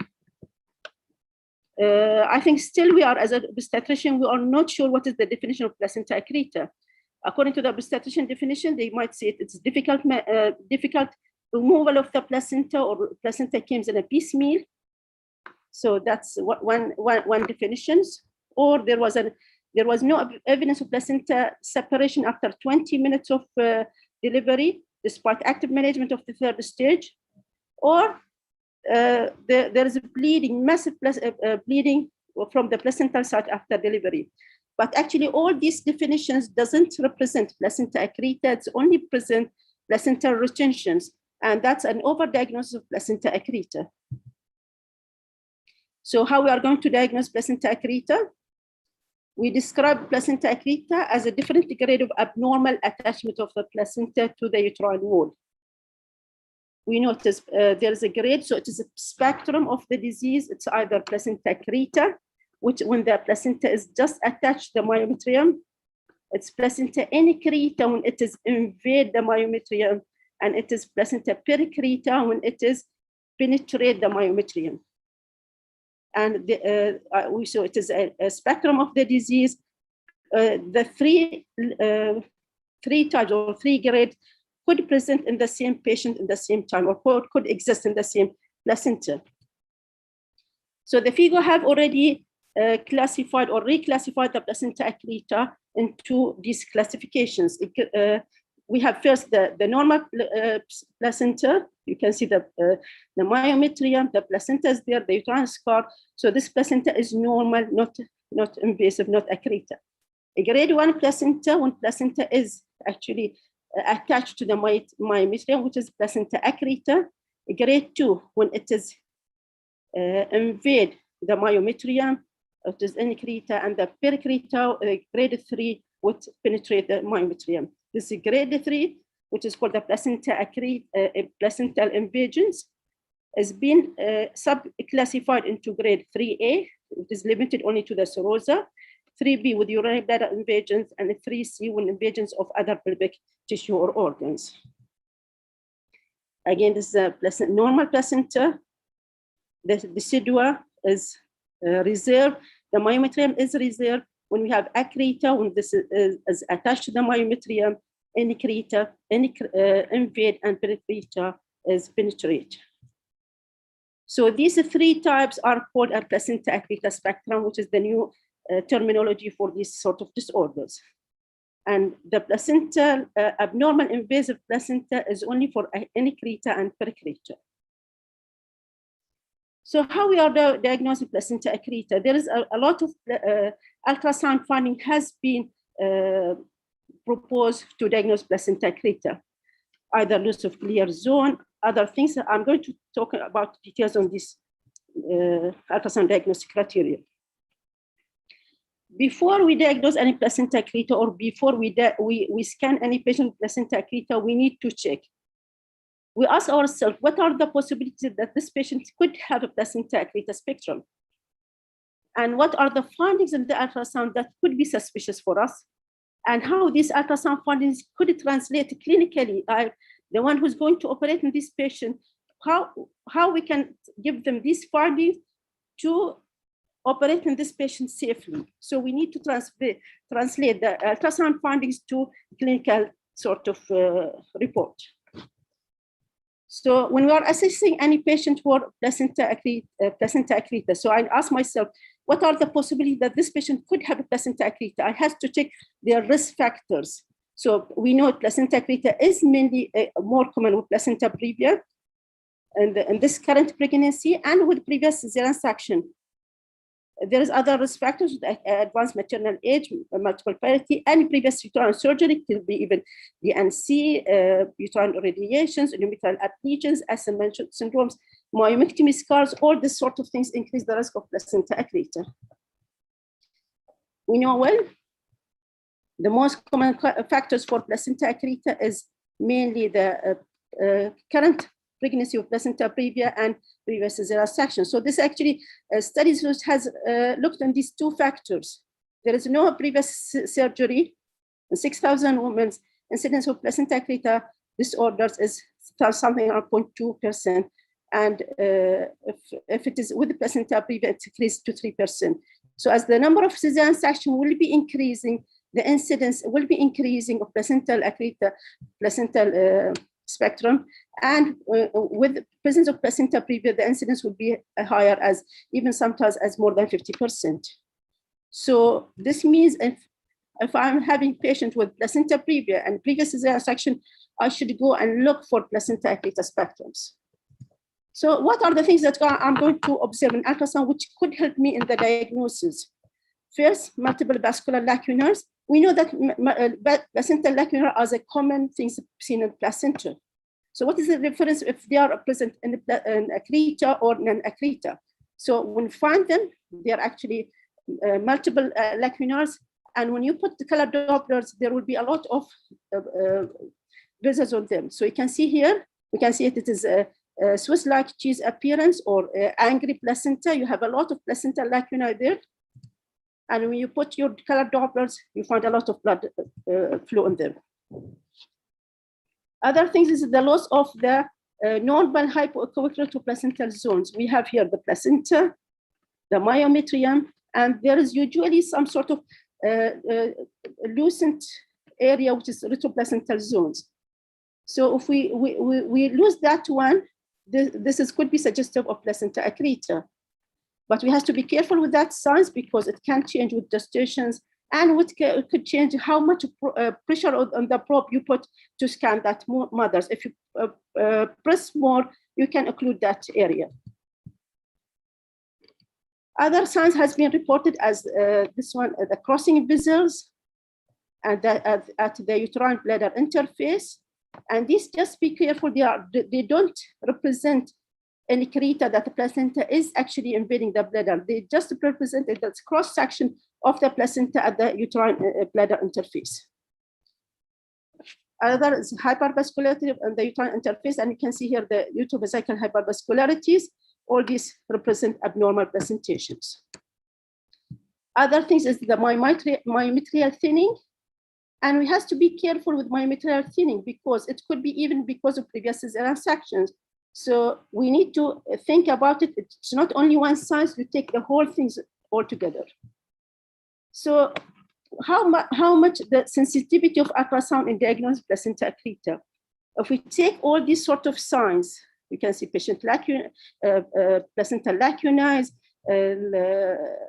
crossing vessels, all these sort of thinning of the myometriums.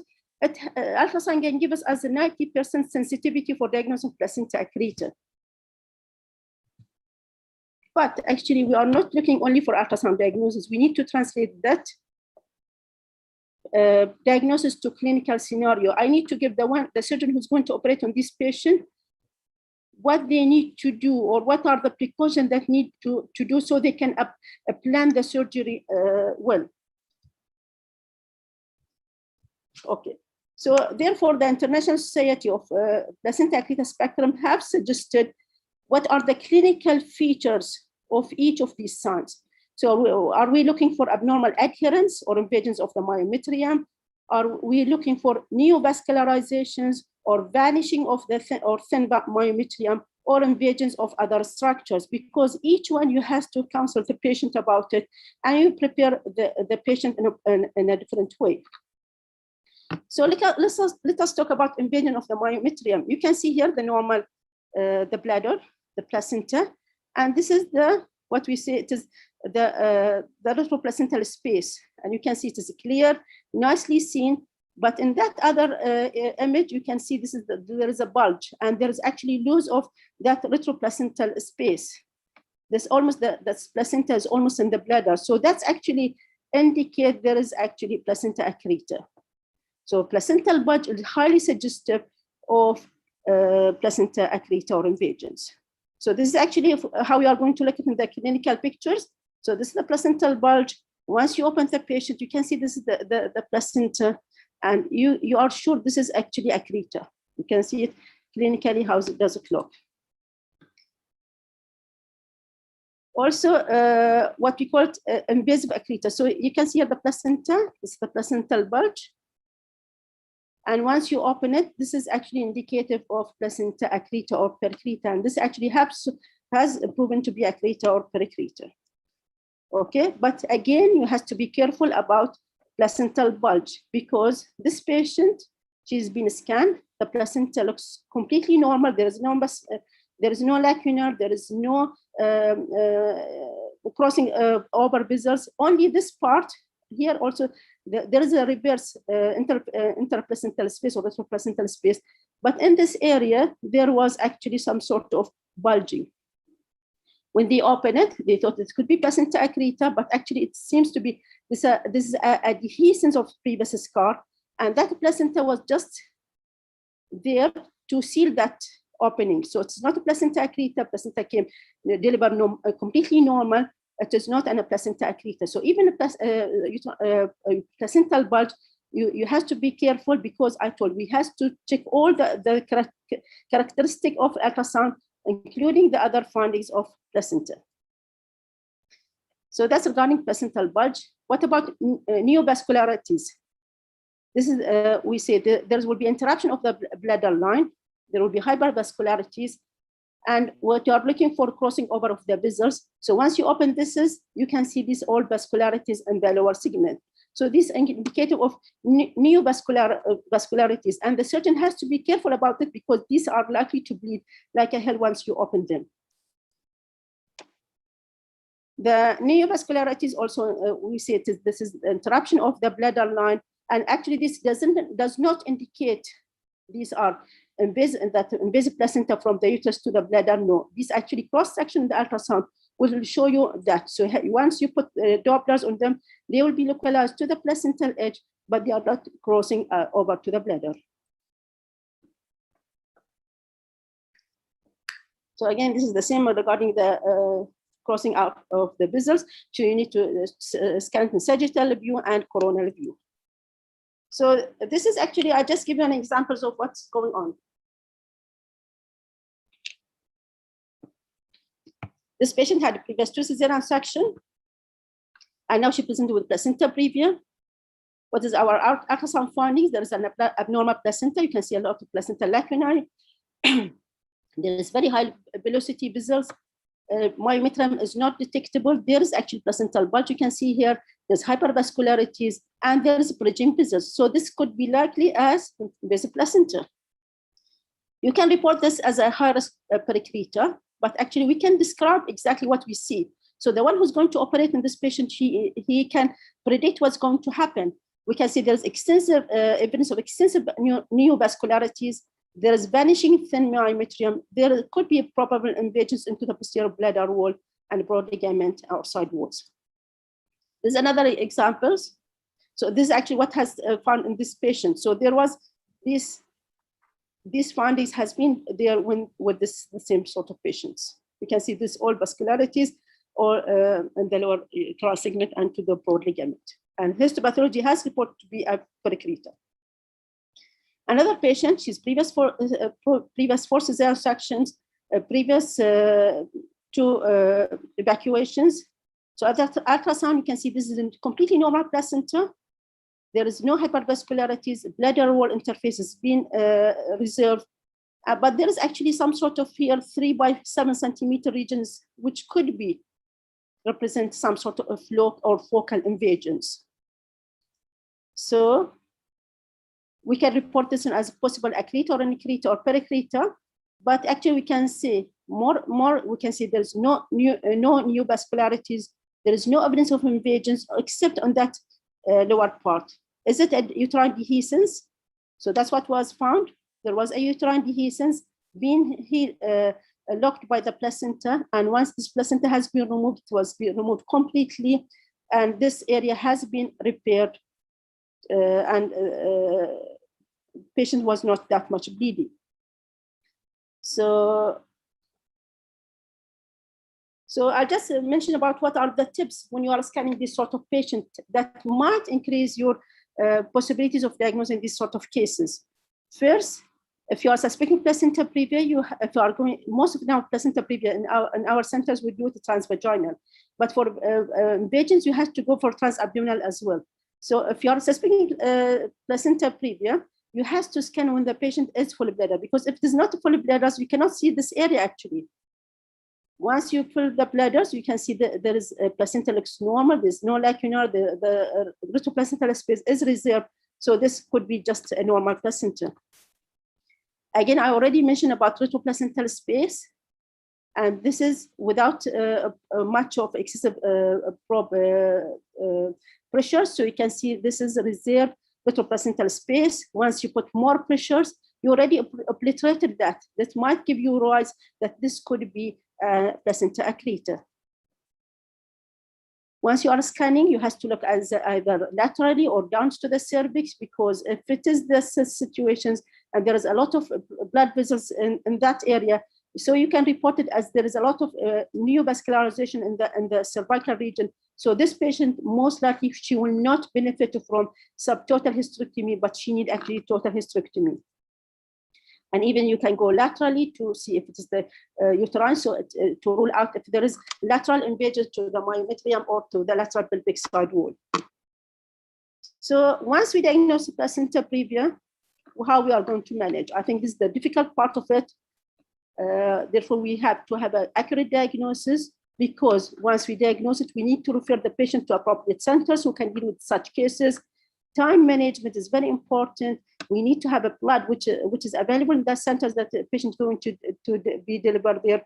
We have to be ready to receive that sort of patient, and the team who's dealing with that sort of cases has to be, they have readiness to deal with such high-risk cases, and it's always a team approach. When we say our team approach, it's not only obstetrician, it's obstetrician, anesthetist, neonatologist, maybe a urologist, maybe even a gynecologist, and maybe general surgeons. So you can ask even interventional radiologists, you can ask the team who's supposed to be with you in dealing with such cases. And management, it depends on the individual patient. So even deciding when to deliver this patient will be individualized according to the patient conditions, what are representations, how much is the placental invasion. So you individualize according to the patient. And we have to have appropriate counseling of the patient. We have to diagnose this sort of patient will not Care of this patient will not start only in the labor room when patient present with the bleeding. There has to be counseled from their antenatal clinic once being diagnosed or even suspected. They has to receive a counseling from their obstetricians, the consultant, explain exactly what is going to be happen and what are the care, how this is going to be dealt with. So we go with the basics. Blood has to be in the centers, and we can use sometimes other agent to stop the bleeding. Again, we need to avoid hypothermia during the OT. And these are the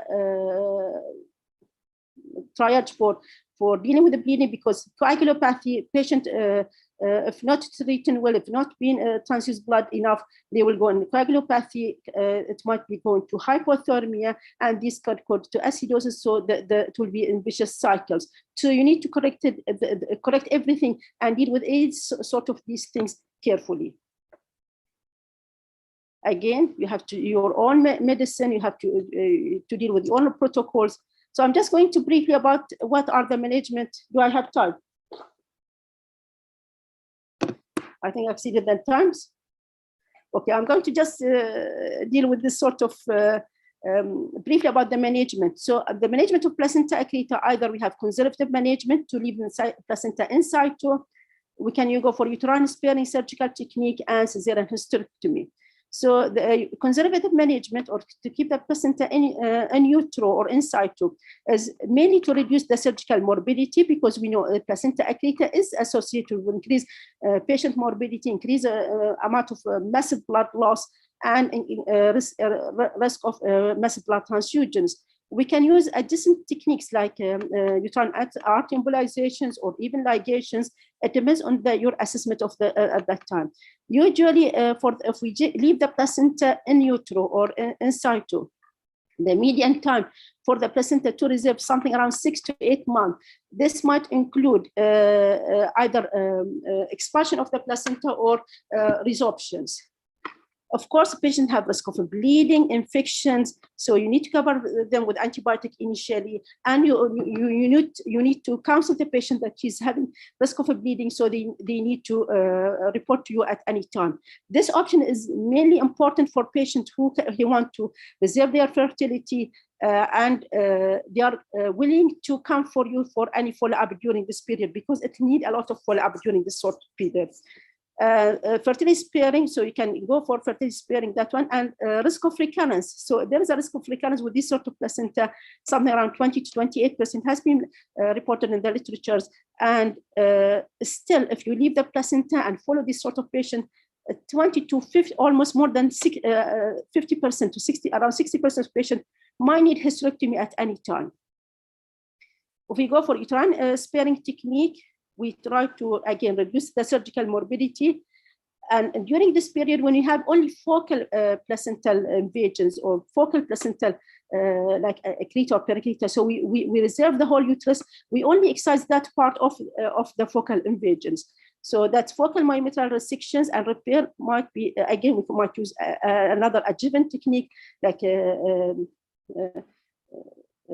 intervention radiology or this one, internal iliac ligations or other techniques.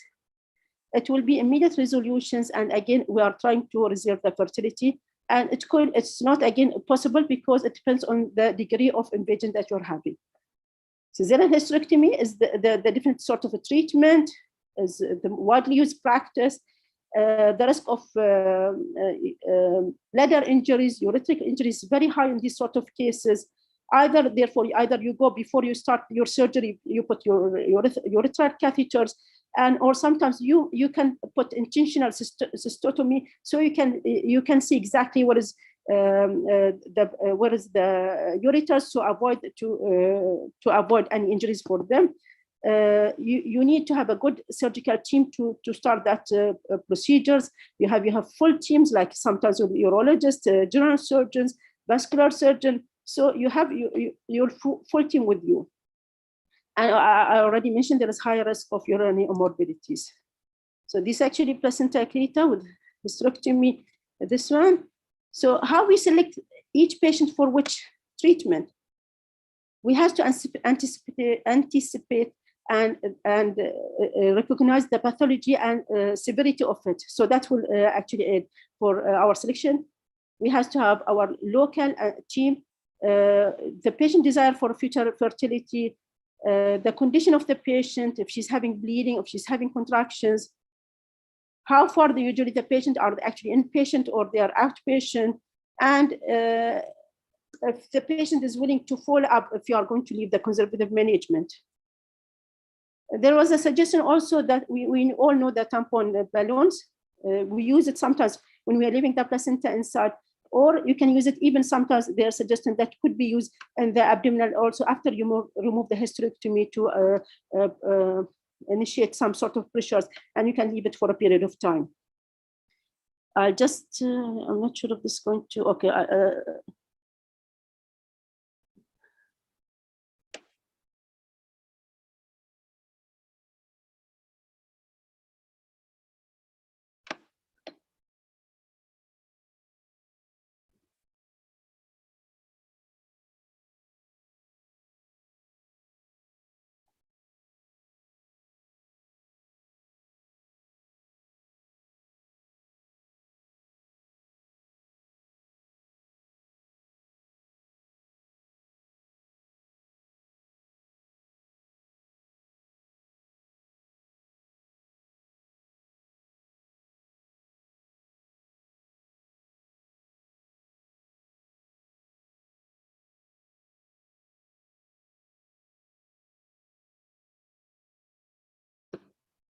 I think this is the end of my lectures, and thank you.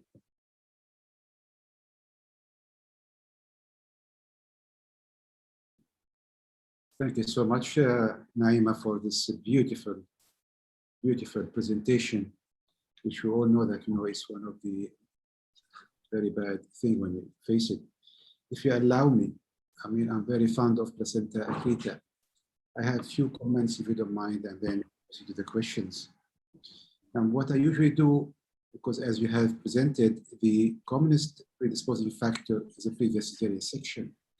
And to me, any patients of mine who had a previous cesarean section and anterior placenta previa, regardless of the Doppler, regardless of the ultrasound finding, I always counsel them that there is risk of accreta. And then this risk increases as the cesarean section number increases. And again, you have to put in your mind not to forget that placenta or invasive placenta does not need always to be total.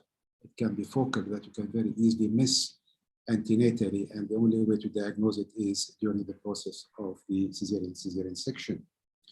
And that will bring us that you want to reduce the number of these incidences. I think we should all work to reducing our cesarean section rate. Because if we reduce our cesarean section rate, that will help in reducing the incidence of placenta accreta, percreta. And then I read about probably 10, 15 years ago, there was a beautiful, beautiful review of placenta accreta in, I think in Emirates, where that team, they stressed on offering tubal ligation for those patients with high grade cesarean section. If a patient has 1, 2, or 3 cesarean section, I think we should always think of offering the patient the issue of tubal ligation, because if it happens that she develops a 4th cesarean section or 5th cesarean section, she's likely to have placenta previa and accreta and have problem. So that should be put in our counseling to our patient when they come to us with 3 or more previous cesarean section. And the last point that I want to raise, conservative management of placenta accreta, percreta, we all like to save uterus, but remember, to have a live patient without a uterus is better than having a dead patient with a uterus. So that whenever you find that the bleeding is becoming to a time where you find that it is uncontrollable, there is no place for any conservative management, and you have to revert to hysterectomy to save patient's life. Thank you so much. Thank you, Dr.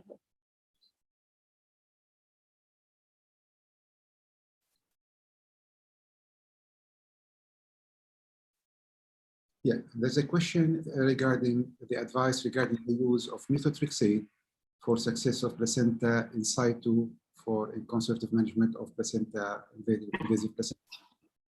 I think that was one of the earliest management once you decided to leave the placenta in situ. you can go for methotrexate. But I think it has been reported now by mainly the French groups who actually advocate the leaving the placenta in situ, not to use any methotrexate, because there was one case of maternal death with uterine perforations, which led to maternal death and peritonitis. So after that, there was what the FIGO actually recommend that not use any more methotrexate for any placenta accreta. There's another question. I have a question. Conservative management of accreta, how long to follow up? As I mentioned, there is around 6 to 9 months. These sort of patients. Actually, we have one case in Salman. I think we have two patients. One of mine that she already came to our emergency after almost 2 months, and she expelled the placenta. And one of my other colleagues, Dr. Amal, who actually patient, I think she passed the placenta another maybe 3 or 4 months. So usually according to the literature, 6 to 9 months.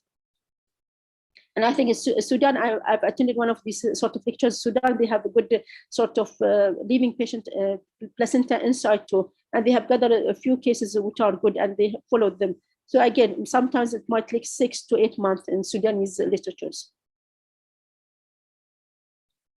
Okay, thank you so much, Naima. Thank you. I have no other questions. Thank you. Thank you, Dr. Hasni. You are most welcome. So we'll now go to our next speaker. This again, she's a dear friend and dear colleague of mine. She's Dr. Saida Barushi, who is a consultant maternal fetal medicine at Salmania Medical Complex, who is going to give us a talk about updates on intrauterine growth restriction. Thank you so much, Saida. The floor is yours.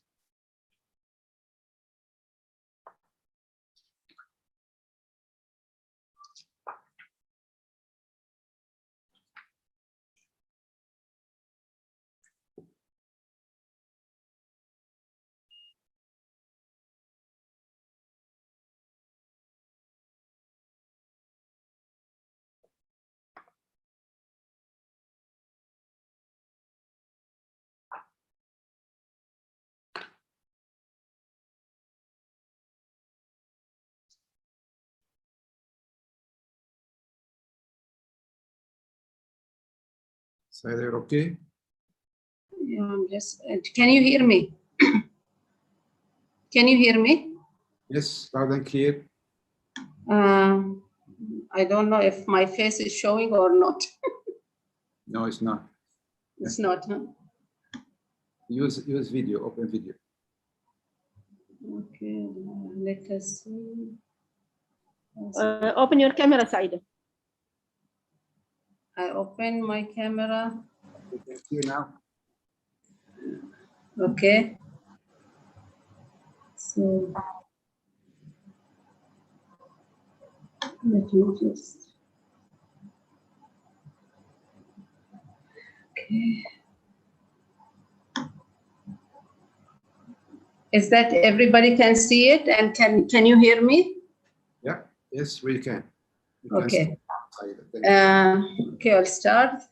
Good afternoon, everybody. Thank you, Professor Hasni, and thank you, Dr. Naima, for introduction. And I would like to thank Dr. Hatem, the chairperson of this Congress, for inviting me to share with all of you the update in the field of IUGR. And I think all of you know the medicine is a dynamic, I think became a dynamic process or dynamic events. Let me see. New changes happening, new diseases occurring, new invention, new diagnostic. And I think everybody's aware of what's going on with the COVID in the recent, and what the whole country is racing towards finding ultimate treatment for it. So my topic will be an update on IUGR, and all of us know that we need some sort of, I think in the field of obstetric, the ultimate goal is to have a healthy mother and healthy fetus or a baby and an intact uterus. Why I said intact uterus? Because Dr. Naima, my colleague, what she has presented earlier about placenta accreta and the loss of the uterus. So I will not prolong my speech more than that, but I will go ahead with my update on IUGR. So the incidence, we'll start with the incidence, and all of you, I think, are aware, just beginning of the IUGR, that the incidence of intrauterine growth restriction, it affects 5 to 10% of pregnancies, which accounts for 10 to 15% of the live-born infant. So why this importance? Its importance, the outcome of the fetal growth restriction for obstetrician. We know the hypoxia, acidemia, ultimately there will be stillbirth. So that's why it's important for us to detect these fetuses with fetal growth restriction. For neonatologists, it's the prematurity, the morbidity, and ultimately the neonatal death. And for the parents, all of you will know whatever happens to the fetus, ultimate goal for her, am I going to have a normal child? So this is the question will be from the parents to you. So these are the importance, the outcome of fetal growth restriction that we need to answer it or prevent it or try to find a solution for it. Now, if I go and just say that prenatal recognition of fetal growth restriction is a major factor identified for the strategy when I are putting the strategy in preventing the stillbirth. As we know, 30% of the cases of stillbirth are associated with fetal growth restriction or a small for gestational age, especially it occurs in the last third trimester when it can be preventable. Now, this graph, I got it from the British Medical Journal. It was issued in 2013. Now, if you look at the risk of the stillbirth in per 1,000 pregnancies, it's 4% in all the pregnancies. Now, in pregnancy which doesn't have a fetal growth, you know the number is decreasing in the risk of the stillbirth.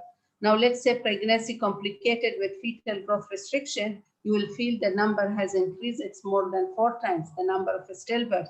If we go into the fetal growth restriction, which are detected, means in this all pregnancy, when you detect the fetal growth restriction, so the number of stillbirth are decreasing. So it's important for us to have a good policy or good strategy in detecting these cases. Then if we go into the pregnancies, which goes on and we are not detecting the fetal growth restriction, you can see the stillbirth rate is increases up to 20 per 1,000 pregnancy. Hence, it's very important for us to detect the growth restricted fetuses in order to prevent the stillbirth. Now, how we are going actually to find or detect these cases of fetal growth restriction. So I will go into the basic of it. So fetal growth restriction is defined as estimated fetal weight, which is less than 10th percentile for the gestational age, as this establishes as well the diagnosis of a small for gestational age. The other parameter which is taken into consideration for defining the fetal growth restriction is the when there is abdominal circumference, which is when it is below the 10th percentile. But I will go detail of it as I'm going through these slides, and you will understand better these definitions.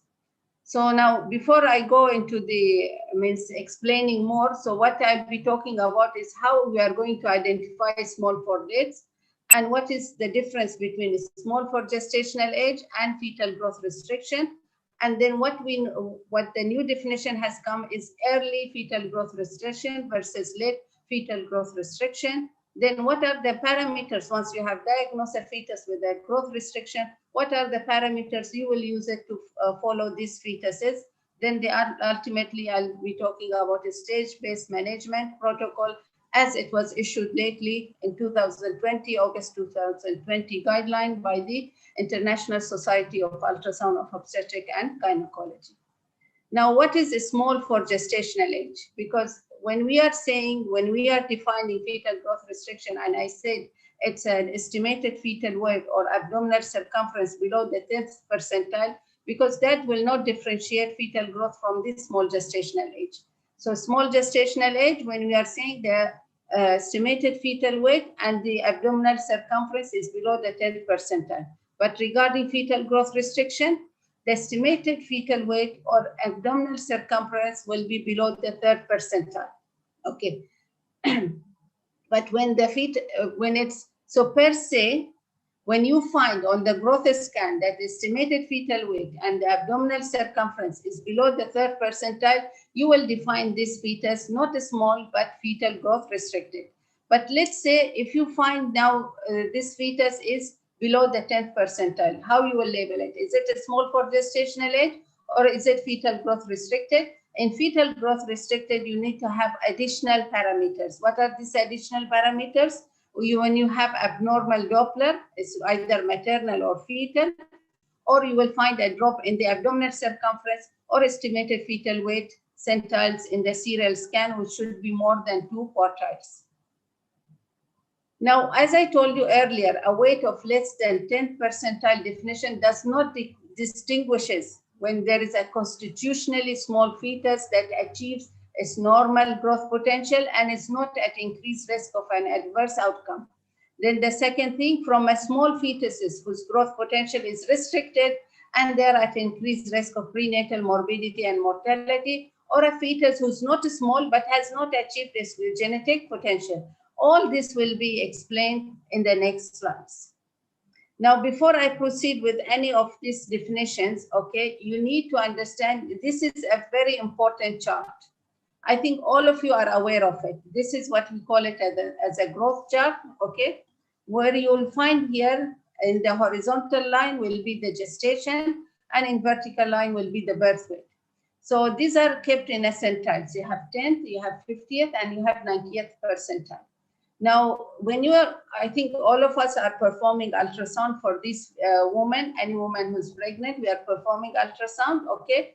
After performing ultrasound, getting the estimated fetal weight, you need to plot it on the growth chart. There is no point in doing ultrasound and telling the woman everything is fine, just go home. You have to plot it on the chart, because this, when you plot it on the chart and when you start following this criteria, that will tell you if it is appropriate for gestational age, large for gestational age, or a small for gestational age. An example is here. If you see here the head circumference, abdominal circumference, yes, it is on the 10th percentile, but as you can see it, it's growing. This fetus is growing. Yes, it's not following its peers, but yes, it's following its own growth potential. Now, this fetus is a small for gestational age because it's following its own growth potential or the growth velocity. And the same is true for the abdominal circumference. We'll take another scenario. Now, if you see this fetus here, you will find it's on the 10th percentile, but then it started dropping. It's falling and it's not following its growth potential. Now, this fetuses, you will see their growth restricted. So it's very important to have a growth chart and you plot this abdominal circumference and the estimated fetal weight on this growth chart in order to say, yes, I'm dealing with a fetal growth restricted fetus, or am I dealing with a small for gestational age? Now, what is the importance, what means usually why we are concerned about fetal growth restriction? And we know because if the fetus is growth restriction, it can be associated with increased risk of prenatal mortality and morbidity. There are long-term adverse events they have higher rate associated with prematurity. They experience worse neurodevelopmental outcome, which was actually there is a trial of what we call it a truffle trial. They look at the neurodevelopmental outcome in the 2 years, and they had advice when you have to terminate the pregnancy because of the worse neurodevelopmental outcome in these fetal growth restricted fetuses.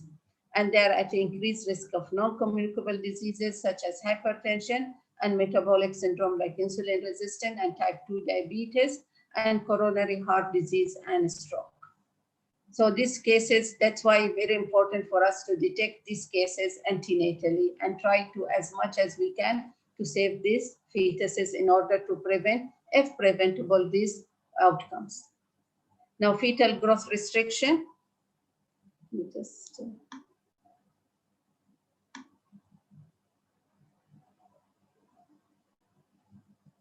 Now, fetal growth restriction depends on the uteroplacental function, okay, and the maternal diseases, which causes could be smoking, high altitude cardiac diseases, illicit drug use, okay, presence of pathological conditions such as infection and aneuploidy and some genetic conditions.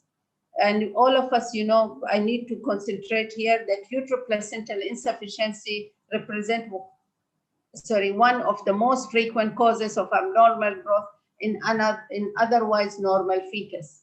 Now here I put it as a chart. These are it goes, the list is long of the etiology of the IUGR. There are maternal, you need to understand there are maternal, placental, and fetal condition that can cause IUGR. Maternal, for example, any like diabetes mellitus, renal disorder, of antiphospholipid syndrome, some of the placental causes, if you find a single umbilical artery. Fetal causes could be structural abnormality and it could be genetic abnormalities.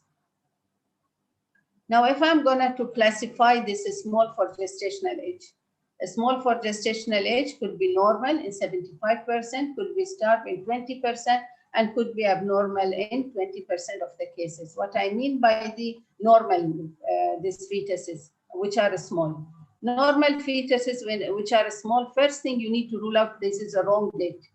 You will find a fetus is small, but you need to find out, is it, are you dealing with the wrong date or is it a small fetus? So one of the causes which normal small fetus, it could be a wrong date. The other thing is it could be a small fetus, but as I told you, is following its own growth potential. What you need to see here, the other thing which differentiating is there is no fetal defect, there is normal amniotic fluid, there is normal fetal activity, and on top of that, the Doppler study is normal. But here again, I have to tell you, there has to be a serial measurement. It cannot be on one measurement. Based on one measurement, you will classify this fetus as a small or a fetal growth restricted. It has to be a serial measurement, okay? Serial measurement will tell you, are you dealing with a wrong date or are you dealing with a normally a small fetus that is following its own growth potential? Then we come to the second group. Second group is what we call it as a start small fetuses. These are the one what we call them as fetal growth restricted. The other thing you need to understand in these fetuses, there is no fetal defect, but they have reduced amniotic fluid, reduced fetal activity, they have asymmetrical growth, okay? So you have to do a serial measurements and there will be some Doppler abnormality. Regarding Doppler abnormality, I will talk to it later in other section. But they will have, you need to understand that these fetuses, yes, they are small, they are growth restricted, but they do not have any abnormalities. But they have associated with Doppler abnormality, reduced fetal activity, and reduced amount of the amniotic fluid. Now, the other thing means now the new classification of this fetal growth restricted, they have classified them into early and late, okay? So now they have to classify them into early fetal growth restricted and late fetal growth restricted. They're differentiated by what? Means on what basis we are telling them late or early? It depends on the time of the onset, the evolution of the disease process, and the Doppler parameter modification. So because in early fetal growth restriction, you have different Doppler changes, and in late, there are different Doppler changes. That's why they have defined them, or they have divided them into early and late. Then the other thing is the postnatal outcome. Now, the best cutoff point between early and late, it is the 32 weeks in terms of prenatal outcome. So what they have found and what is being followed up by the All International Society of Fetal Medicine, the cutoff point will be 32 weeks. If it's below 32 weeks, we call it early fetal growth restricted. And if it's after 32 weeks, we label it as late fetal growth restriction. Now, what are the difference between them? Now, the early and the late, both of them, the estimated fetal weight, the abdominal circumference will be less than 3rd percentile. And with the early fetal growth restriction, there will be absent end diastolic flow, means maybe you will not get means the AC and the estimated fetal weight less than 3rd percentile, but there might be an absent end diastolic flow. But let's say abdominal circumference with the estimated fetal weight is less than 10 percentile, it has to be combined with umbilical artery or uterine artery pulsatility index more than 95th percentile. It means there is an increased placental flow resistance. Now, if we go for the late fetal growth restriction, yes, the estimated fetal weight, abdominal circumference is less than 3rd percentile, but then you have to have at least 2 out of 3 of the following. If the estimated fetal weight or the abdominal circumference less than 10 percentile, it has to be associated with cerebroplacental ratio, which should be less than 5th percentile, or umbilical artery placental index, pulsatility index more than 95th percentile, or the estimated fetal weight and the abdominal circumference crossing the centiles, crossing more than 2/4 on the growth centile. The other thing, which is what are the main clinical characteristics of early and the late? Now, the challenges you have, early is means you can easily identify it, but difficult to manage it. Late, which is almost the challenge is in its detection, because what we found that 50% of unexplained near-term stillbirth are due to late onset fetal growth restriction, which are both unidentified. The prevalence, early is less prevalent, which is 20 to 30%, and the late is more prevalent, 70 to 80%. And we said the cutoff point is the gestational age, which is 32 weeks, and you will find it less than 32 weeks, and late is more than or equal to 32 weeks.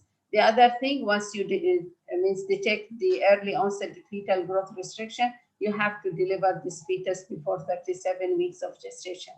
Ultrasound finding, this fetus may be small due to chronic hypoxia, but it has better tolerance for the hypoxia.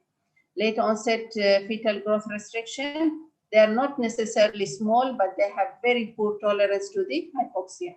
Doppler velocimetry, here you will find there is alteration in the umbilical artery, middle cerebral artery, and ductus venosus.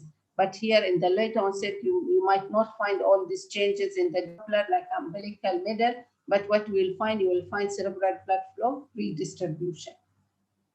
The biophysical profile may be abnormal in both cases. Hypertensive orders is present in both cases, but it's more frequent in the early onset fetal growth restriction. It's found in about 50%, whereas in cases of late onset, you will find it in 10%.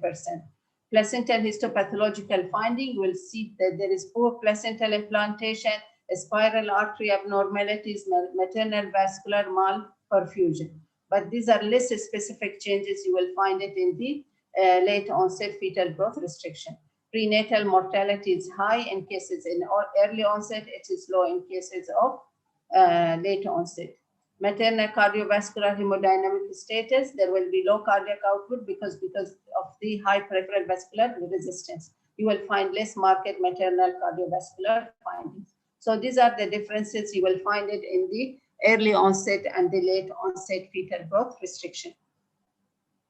Now the other group, what we call them, they're abnormally small. These are the fetuses which are coming with the major defects or because of either chromosomal abnormalities like trisomy 18, 13, or trisomy 21, and there will be marked or because of the fetal infection. Here you will find them small, but then they will be very small, and these are like early small, okay? Now here, in these cases, the growth will be symmetrical or asymmetrical. Amniotic fluid fetal activity may be normal, increase, or it's decrease. And Doppler study here, you will find it's normal, means most of the cases, but maybe abnormality depending on what is the cause of this abnormally small fetus. Is it trisomies or is it major structural defect the fetus is having? So we have now differentiated the small fetuses. There could be small fetuses which are normal, small fetuses because of fetal defects, and as there are a group of small fetuses, they come into the category of fetal growth restriction. Now, we cannot depend only on the growth parameter. Means we cannot say the baby is a small or fetal, there is fetal growth restriction. That we should have additional biophysical parameters, okay? Because in order to differentiate a small for gestational age and fetal growth restriction. Now the tools that we use it here, it is the fetal growth velocity and the customized growth chart, Doppler velocimetry, biophysical profile, cardiotocogram, and the short-term variation and the biomarkers. I will go through them and to explain it because that will explain further the differentiation between early onset fetal growth restriction and the late onset fetal growth restriction. All of us know that fetal growth is a dynamic process. Its assessment requires observation over a period of time. That's what I said it earlier. In the growth chart, you cannot just plot one estimation of fetal weight and you will define this fetus as a small for gestational age or growth restricted. It has to be serial measurement. You need to follow up this patient to find out if they are following their own growth potential or not. Now, all of us know that fetal size is determined through biometric evaluation. This is basic. Head circumference, biparietal diameter, abdominal circumference, and femur length. Now, from this, we will derive and get the estimated fetal weight. What I want to tell you here, the recommended formula is the hard log.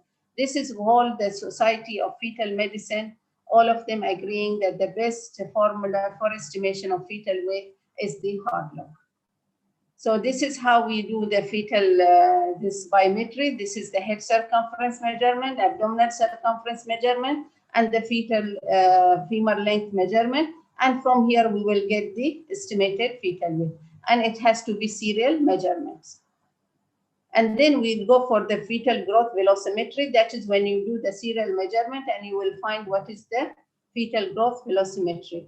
We know that when there is a reduced fetal growth velocity in the third trimester, it is associated with increased outcome of adverse. There will be increased prenatal morbidity and mortality. It can be associated with it. Okay. And reduced growth velocimetry, you should be more than 5th percentile, either abdominal circumference or either estimated fetal weight, because that will indicate there is a failure to reach the growth potential. So this is when you plot it on the growth scan, and this is how you are supposed to see the, in order to differentiate between the small for gestational age and fetal growth restricted. And we have the other point here.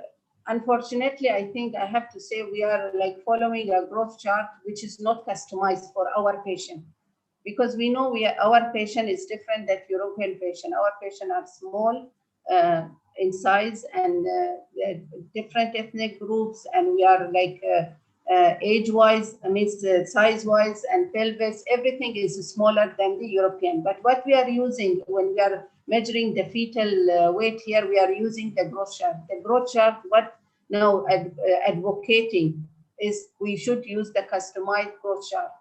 What I mean by customized chart is that the fetal weight and growth are adjusted for the variable. What are these variables? Maternal height, weight, age, parity, and ethnicity, and fetal sex. Because when we adjust these variables, okay, then we will get a better identification of a small for gestational age fetuses at the risk of prenatal complication. Because we have seen mothers who are small, and when babies deliver 2.5, they have labeled this baby as an IUGR. Whereas because of if you have adjusted the growth chart, according to her height and weight, you would have seen that this baby would have fallen into the normal percentile. But we don't have yet this customized growth chart. The other point that we need to add to our growth chart is Doppler velocimetry. Doppler velocimetry, all of you know, is a non-invasive method for evaluating fetal circulatory changes, which can be adaptive or reactive. So fetuses at different gestational age, they react differently to the progressive hypoxia. Okay. So what is the rationale behind this Doppler velocimetry? It's detecting or assessing the uteroplacental function through evaluation of uterine and umbilical arteries. Now, uteroplacental insufficiency is mediated through what? Spiral arteries. When there is maladaptation of the spiral arteries and alteration in the villus vascular tree, that will lead to uteroplacental insufficiency, and that will be detected by uterine and umbilical arteries Doppler. Now, on the fetal side, the other Doppler velocimetries that allow us to evaluate this uteroplacental insufficiency is middle cerebral artery and ductus venosus, because this will also assess the fetal cardiovascular adaptation. In cases of uteroplacental insufficiency, it will progress from hypoxia to acidemia. We know if the fetus is in a chronic state of hypoxia, you will see the cascade of events. The cascade of events, what I mean, there initially will be changes in the umbilical, then there will be changes in the cerebral, and then later there will be changes in the ductus venosus.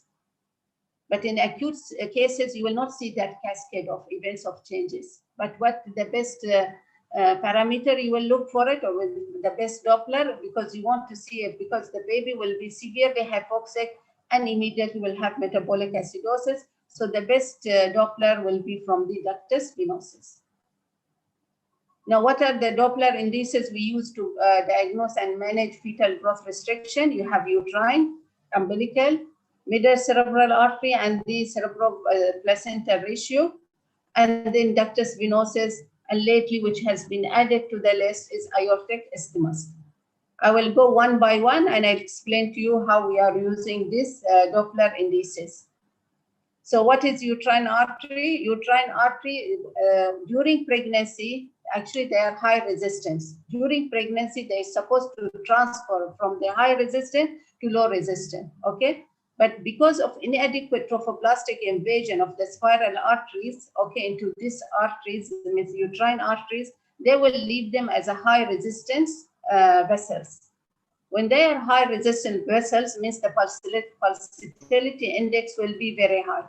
And that will be associated with placental insufficiency and maternal vascular malperfusion of the placenta. Sorry for the interruption, but we're short of time. Huh? Yes, Dr. Hosni.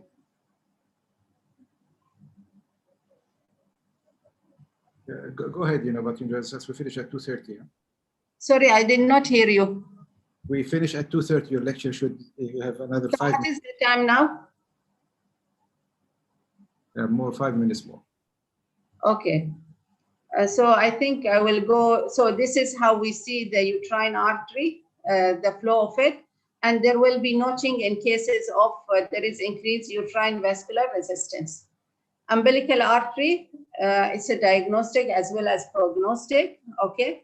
An average when there is increase in the pulsatility index is considered abnormal, and the progression usually will be from absent to reverse, which correlate with the risk of injury. Up to 40% of fetuses with acidosis show that this umbilical artery flow, okay? Reverse diastolic flow, has sensitivity and specificity of 60% of adverse prenatal outcome. Now, in late fetal growth restriction, placental disease is mild and umbilical artery Doppler is normal in most of the cases. Now, this is the flow in the umbilical artery. The top one is normal, then you have increased resistant and absent, and the bottom one shows the reverse in diastolic flow. Cerebral artery, there will be reduced in the middle cerebral pulsatility index because as a consequence of vasodilatation, which we'll call it brain sparing effect, okay? This represents hemodynamic, means it presents what there will be a redistribution of the blood and it will go to the vital organs when there is a decrease in the oxygen tension, and usually it will be adrenal gland, coronaries, and the brain. So this is how we are doing, looking at the MCA, and this is how we put the Doppler for it, and these are the graph pattern will be. The normal will be, there won't be much of the diastolic flow, but when there is brain sparing, there will be diastolic flow because of the redistribution of the oxygen and the blood. Now, the other thing, cerebro-placenta ratio, very important, is a new one because it's a ratio of MCA pulsatility index with the umbilical artery pulsatility index. It's considered most sensitive marker of redistribution of blood. Okay, the sepia. Then the other thing, what I want to say, this cerebro-placenta ratio, when it is less than 1, is the earliest sign of redistribution and cerebral hypoxia. So it's a very sensitive marker for the late onset fetal growth restriction. So for late onset fetal growth restriction, we usually use the cerebro-placenta ratio. Ductus venosus, as you can see it here, okay, it has biphasic, and ductus venosus has a good reflection of right ventricular preload. Ductus venosus is usually normal, but when there is absent this aortic, the A wave, okay, this means hypoxia, and acidosis when there is reverse of the A wave. Ductus venosus is the strongest single Doppler to predict short risk of the fetal death, especially in early onset fetal growth restriction. They become abnormal in advanced stages of fetal compromise, and pulsatile ductus venosus is associated with intrauterine fetal death within 48 to 72 hours. And it provides actually a window of opportunity for us to deliver the patient after giving her steroids. When there is pulsatile ductus venosus, you have to deliver this patient irrespective of the gestational age. Aortic isthmus, actually it's a new one, but what I want to tell you here, the portion that you are supposed to look to put the Doppler is between the aortic arch and the ductal arch, but it is really challenging and it needs a lot of training, but it has been taken as a method of assessing the Doppler study in cases of fetal growth restriction. But due to lack of time, so here it will, this is the normal pattern. In the this one abnormal flow, you will see the reverse of the diastolic flow. The other useful tools, we said biophysical profile, cardiotocogram, and biomarker. Biophysical profile, actually it consists, I think all of you will know what we are taking: fetal tone, breathing, movement, amniotic fluid, but its core is this predict the fetal pH of the fetus, and it assess the compromise of the fetus. Cardiotocograph, okay, so its presence of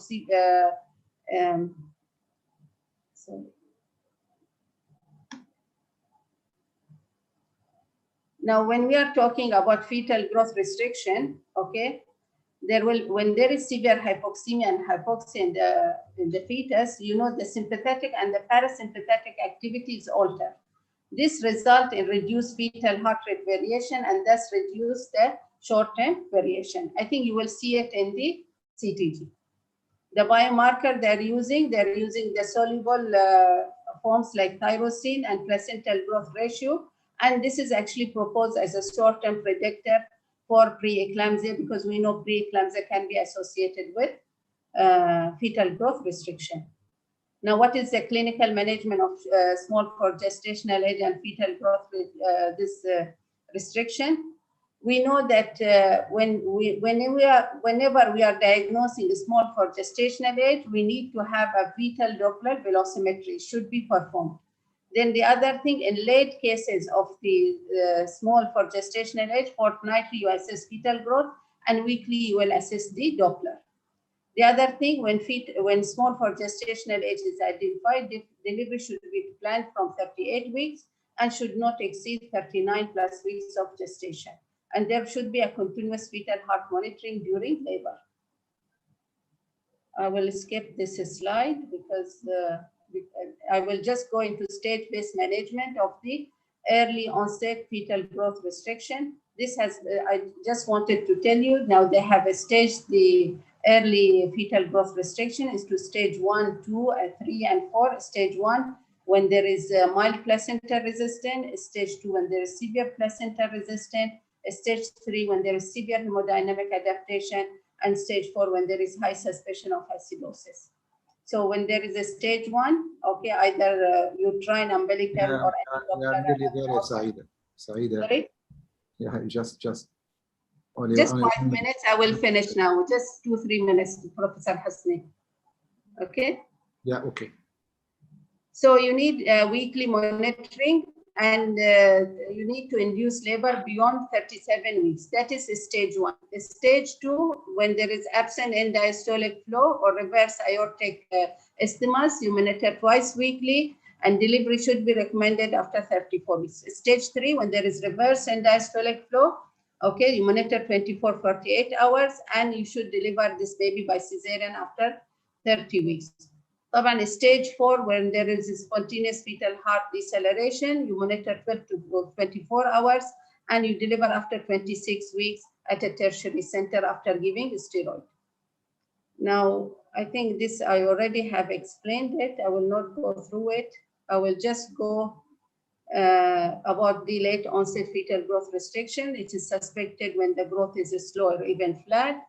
Increased HCAC is detected. The fetal brain at term increased requirement for oxygen. So the first hemodynamic alteration in the late onset IUGR you will find is the cerebral vasodilatation.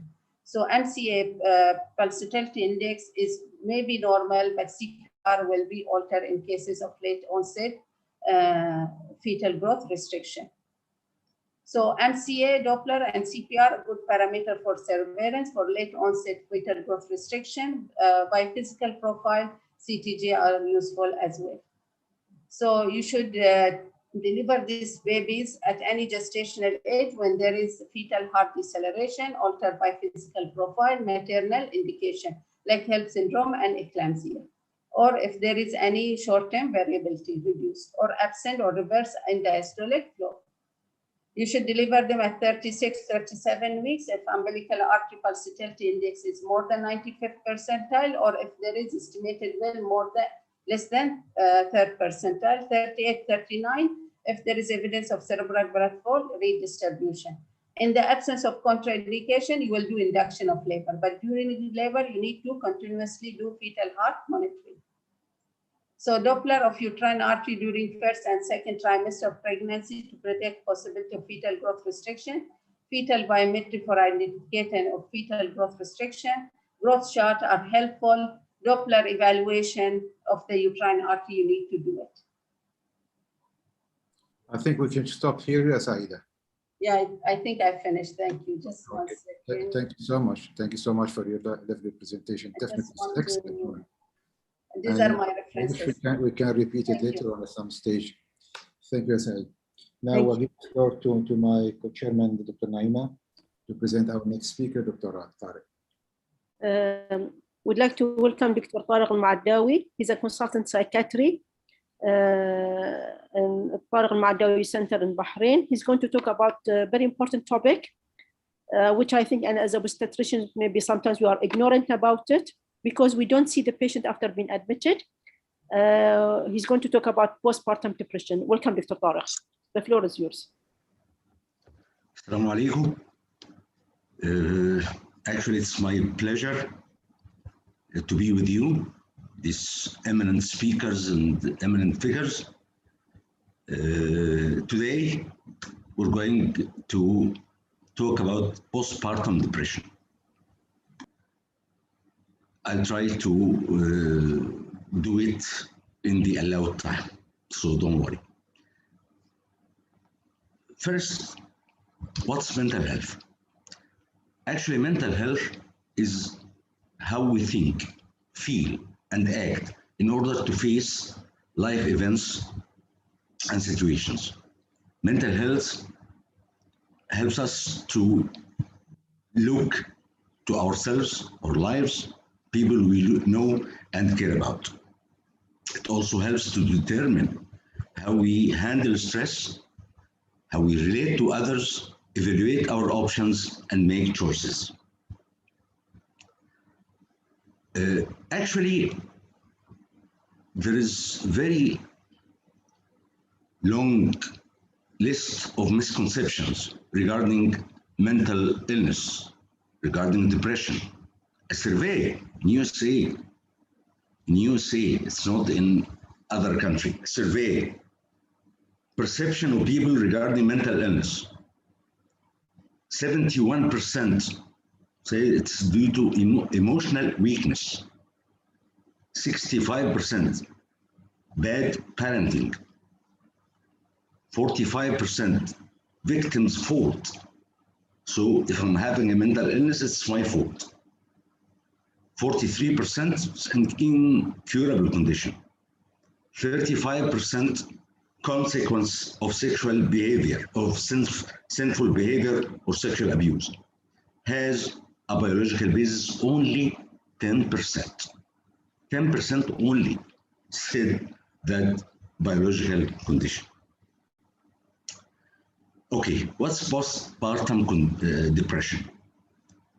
As many as 85% of women have some type of postpartum mental illness. Imagine 85%. Postpartum depression is a mood disorder. It's very common after giving birth. We have diagnostic criteria. We have diagnostic systemic manual, the American, and international classification diagnostic tools, ICD. Neither any of them consider postpartum depression as a separate entity.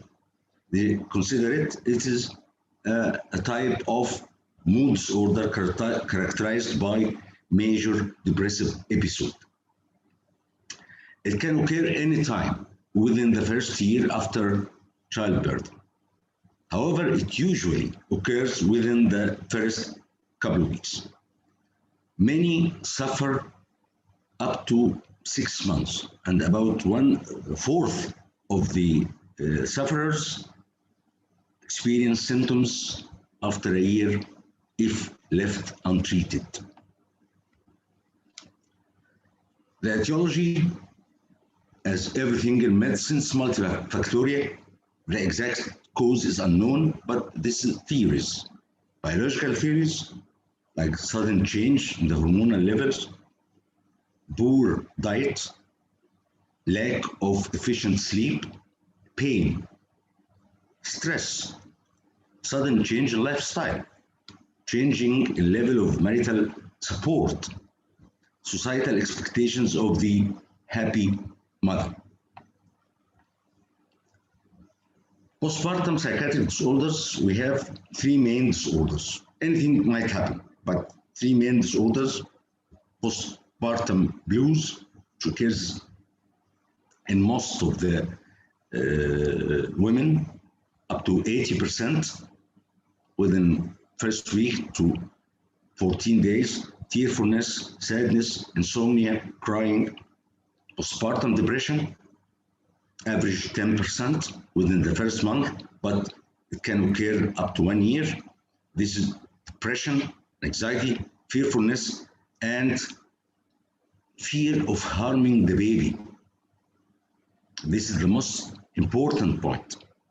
Postpartum psychosis, which is the most serious condition, fortunately enough, this is 0.1 to 0.2% within the first month. Psychotic episode, disorientation, confusion, delusions, hallucinations, rapid mood cycling, and this is a very serious condition. Okay, the risk factors. Women with previous history of depression or anxiety, or having family history of depression or anxiety, stressful events during pregnancy, premature or complicated birth, women with previous history of postpartum depression, any kind of chronic illness, especially diabetes or thyroiditis. These are the risk factors of having postpartum depression. What are the symptoms? Depressed mood or feeling down, loss of interest in daily activities, loss of interest in the baby. The women come to my clinic telling me, doctor, I don't feel interested in my baby. So this leads to feeling of guilt, inability to sleep, even when the baby sleeps, intrusive, unwanted thoughts, like obsessive thoughts, mainly about hurting the baby, suicidal thoughts, loss of appetite, anxiety, or panic attacks. These are the main symptoms. I have a list of more than 30 symptoms, but these are the main symptoms of this condition. We have major issues in postpartum depression. Loss of autonomy. The woman feels that she doesn't have autonomy anymore, the personal freedom and time. Loss of sexual desire, loss of femininity and appearance. So loss of body image and self-image, loss of occupational identity, debate whether or not to go back to work or to stay at home with her child, loss of power, loss of opportunity, loss of relationship with partners and friends as well, loss of finance. could happen in some families. So these are major issues we have to address when dealing with postpartum depression. Detection. We have very easily handled tools. One of them is a Edinburgh postpartum depression scale, can be used during pregnancy and postpartum. 10 items, self-administered, easy to score, and validated at least in 12 languages. We have patient health questionnaire, nine items to detect the presence and the severity of depression. And definitely before that, clinical interview with the patient, family, partner, or significant other, the one who is taking care of the lady or those who are living with them. And we have to, and I'm telling my colleagues, obs and gyne, ask about appetite, sleep, daily self-care, mood, suicidal or homicidal thoughts. Ask them directly. Do you have any suicidal thoughts or ideas? Do you have any homicidal ideas? Do you think that you might hurt your baby? Ask them. Don't hesitate, because it is very crucial to identify these very significant and critical symptoms. Okay, now, what are we going to do to help these poor ladies? Treatments, antidepressants, especially SSRIs. We have many SSRIs in the market, 6 SSRIs in the market, but those who are worldwide approved to be given with low level in breast milk, no possible harm to the baby, paroxetine, which is Seroxat, sertraline, which is Zoloft, escitalopram, which is the Cipralex. And I'm encouraging my colleagues again to start give the woman. No need to refer, except in some conditions. I'm going to talk about these conditions later. And we have another kind of therapy, especially for mild cases, cognitive behavioral therapy, or as a combination with the antidepressants.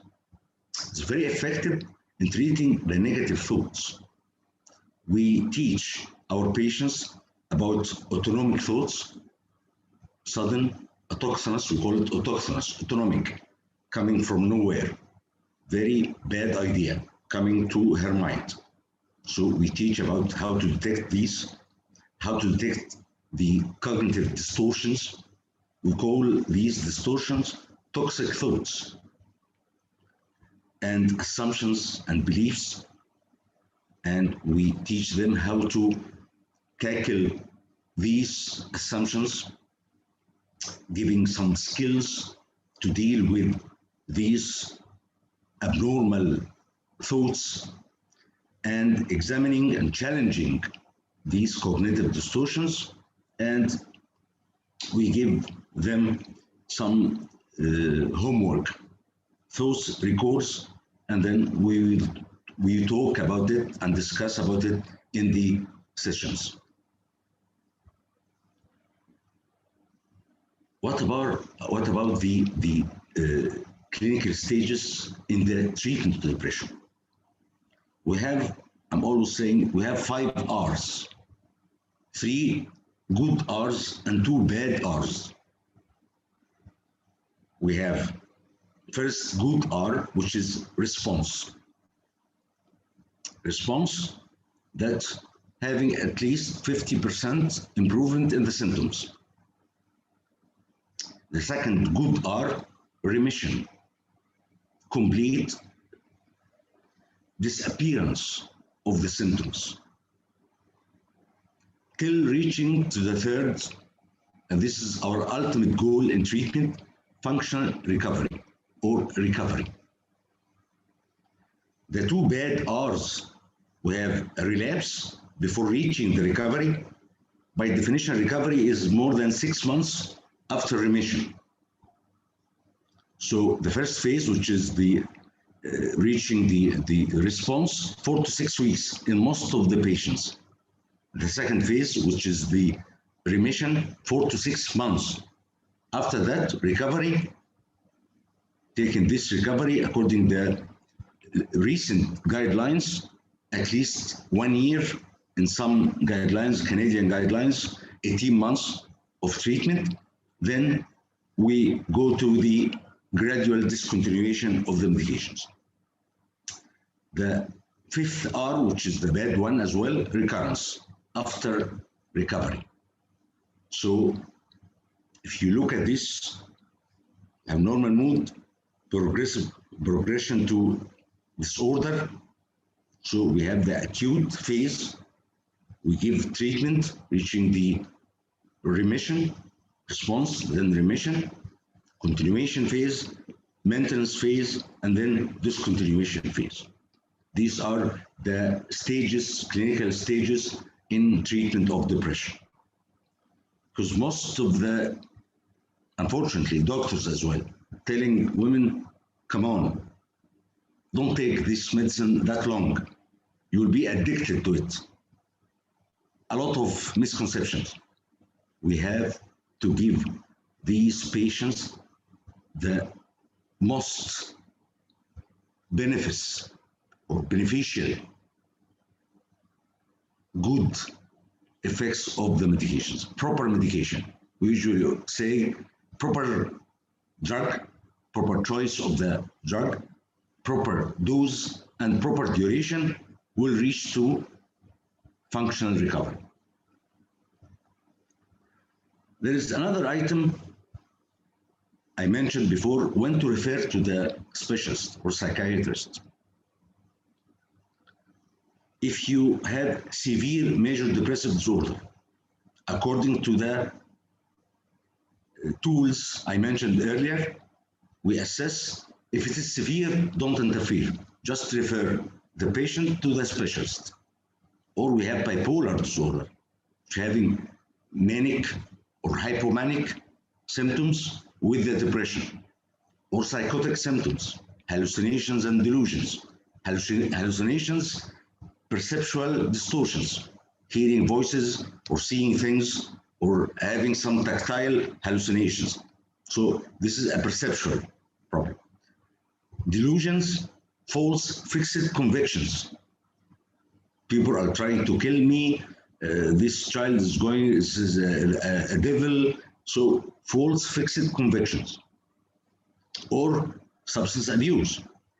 The woman is abusing substance. And if we see, as I mentioned, risk, suicidal ideations or homicidal ideations. So risk to harm self or others, refer immediately. Severe comorbid psychiatric or medical illness or treatment resistant. We are giving treatment and the patient is not responding. We have something which is very interesting, actually, postpartum depression in fathers. It's more common than you think, by the way, up to 10% as well. Starting from the first trimester till 1 year after delivery. Fathers or husbands for these women come with depression. So it's very common, up to 25% in the 3 to 6 months after delivery. The biggest correlation is with the depression in the partner, but also associated with marriage problems, life change, lifestyle change, role with the partner and child sharing attention, stress at work, or feeling physically separated. Postpartum depression affects children as well. The other children can be affected. We see the other children have sleep problems, aggression, or hyperactivity. we can see cognitive delay. Come and tell me, doctor, after having my new baby, my child started to decline in his scholastic achievement or academic achievement, or social problems, difficulty in developing relationships, socially withdrawn. By the way, there's some sort of therapy I didn't mention, which is ECT, electroconvulsive therapy. There's a bad reputation regarding ECT, but in severe resistant cases, ECT is the safest, fastest, and strongest antidepressant. It's not like the movies, we see the stigma. No, we do it modified with anesthesia and everything, and it works directly on the second messenger of the cells, so it accelerates the improvement and it gives a very rapid response in most of the conditions. Conclusion. Postpartum depression is a very common, it's not a common, it's a very common condition. We see it every day. And outcomes may be compromised by the presence of comorbid risk factors. Depression in postpartum period can affect the fathers and the neonates and the children. Screening for depression, please, my colleagues, screen for depression, for early detection, because early detection is the key. So screening is very important, particularly with those having risk factors, family history, past history, having comorbid conditions, seeing the pregnant lady is utilizing health services so frequently. Pain is very common manifestation of depression. 70% of depressed patients present to the clinics suffering from pain, unexplained pain.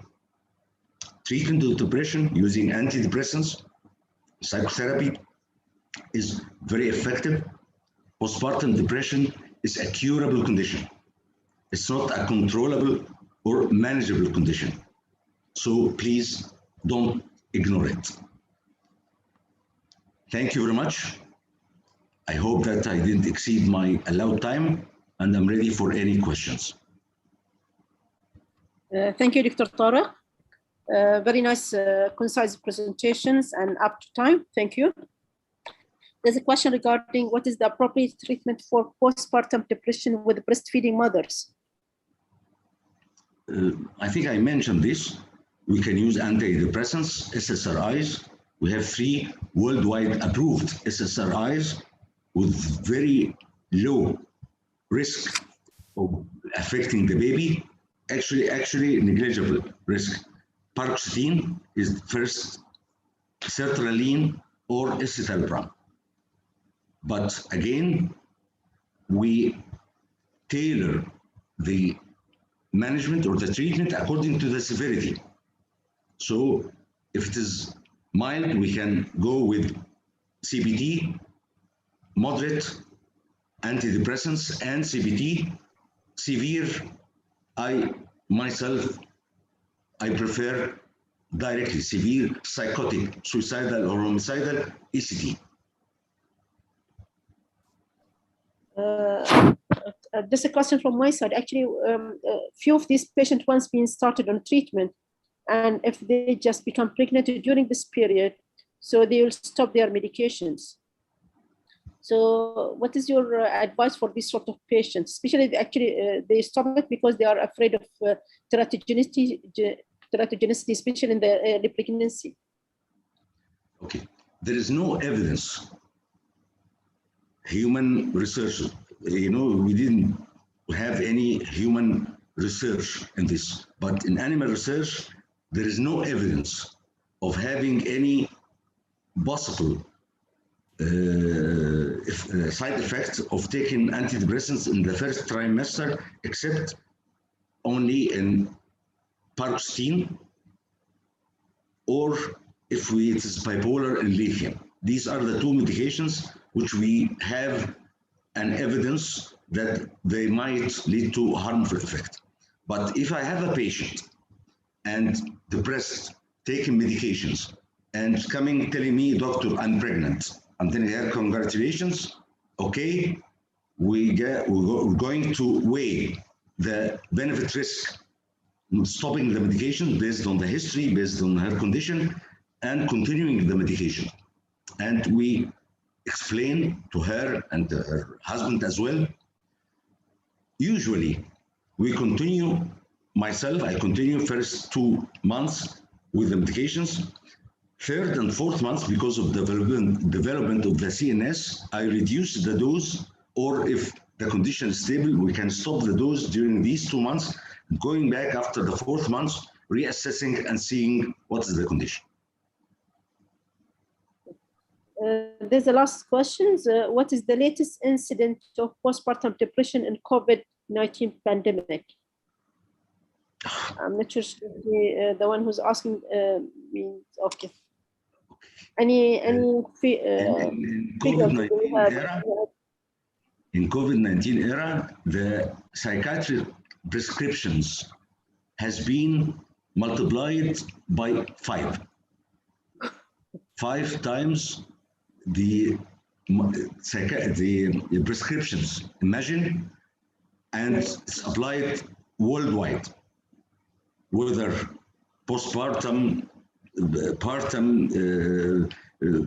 men, women, children, 5 times, imagine. Thank you, Dr. Tariq, and we'll move on with our next speaker, Dr. Hasni. Thank you so much, Naima. Thank you so much, Dr. Tariq, for this very nice presentation. Our next speaker is my dear friend and colleague, Professor Sami Ismail, who is a consultant obstetrician gynecologist at King Hamad University Hospital, who is later on is going to present the speaker he's looking at. First one will be spontaneous bilateral ectopic ovarian pregnancies. Sami, the floor is yours for the presentation.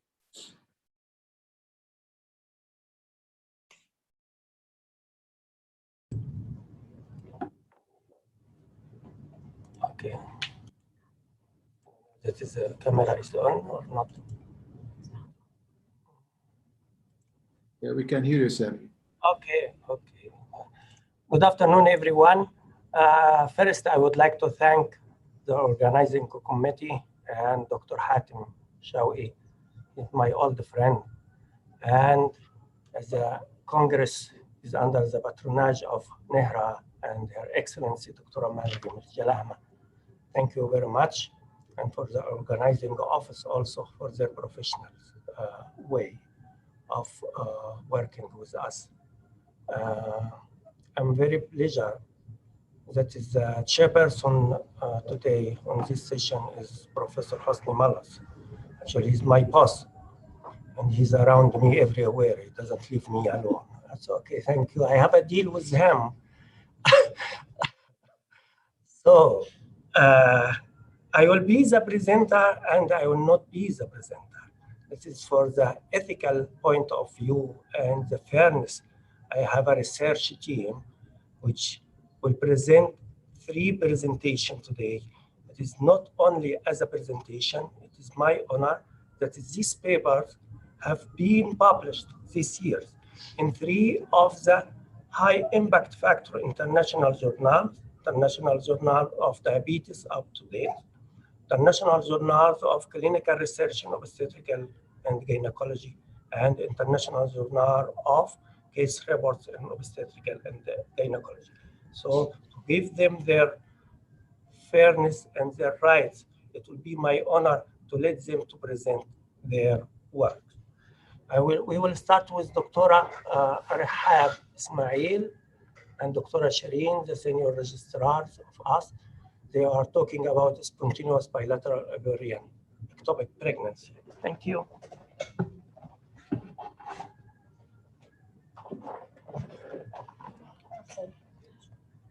Good afternoon, everybody. First of all, I would like to thank on behalf of me and my colleagues, to Prof. Sami, for giving us the opportunity to present our rare cases that we have published.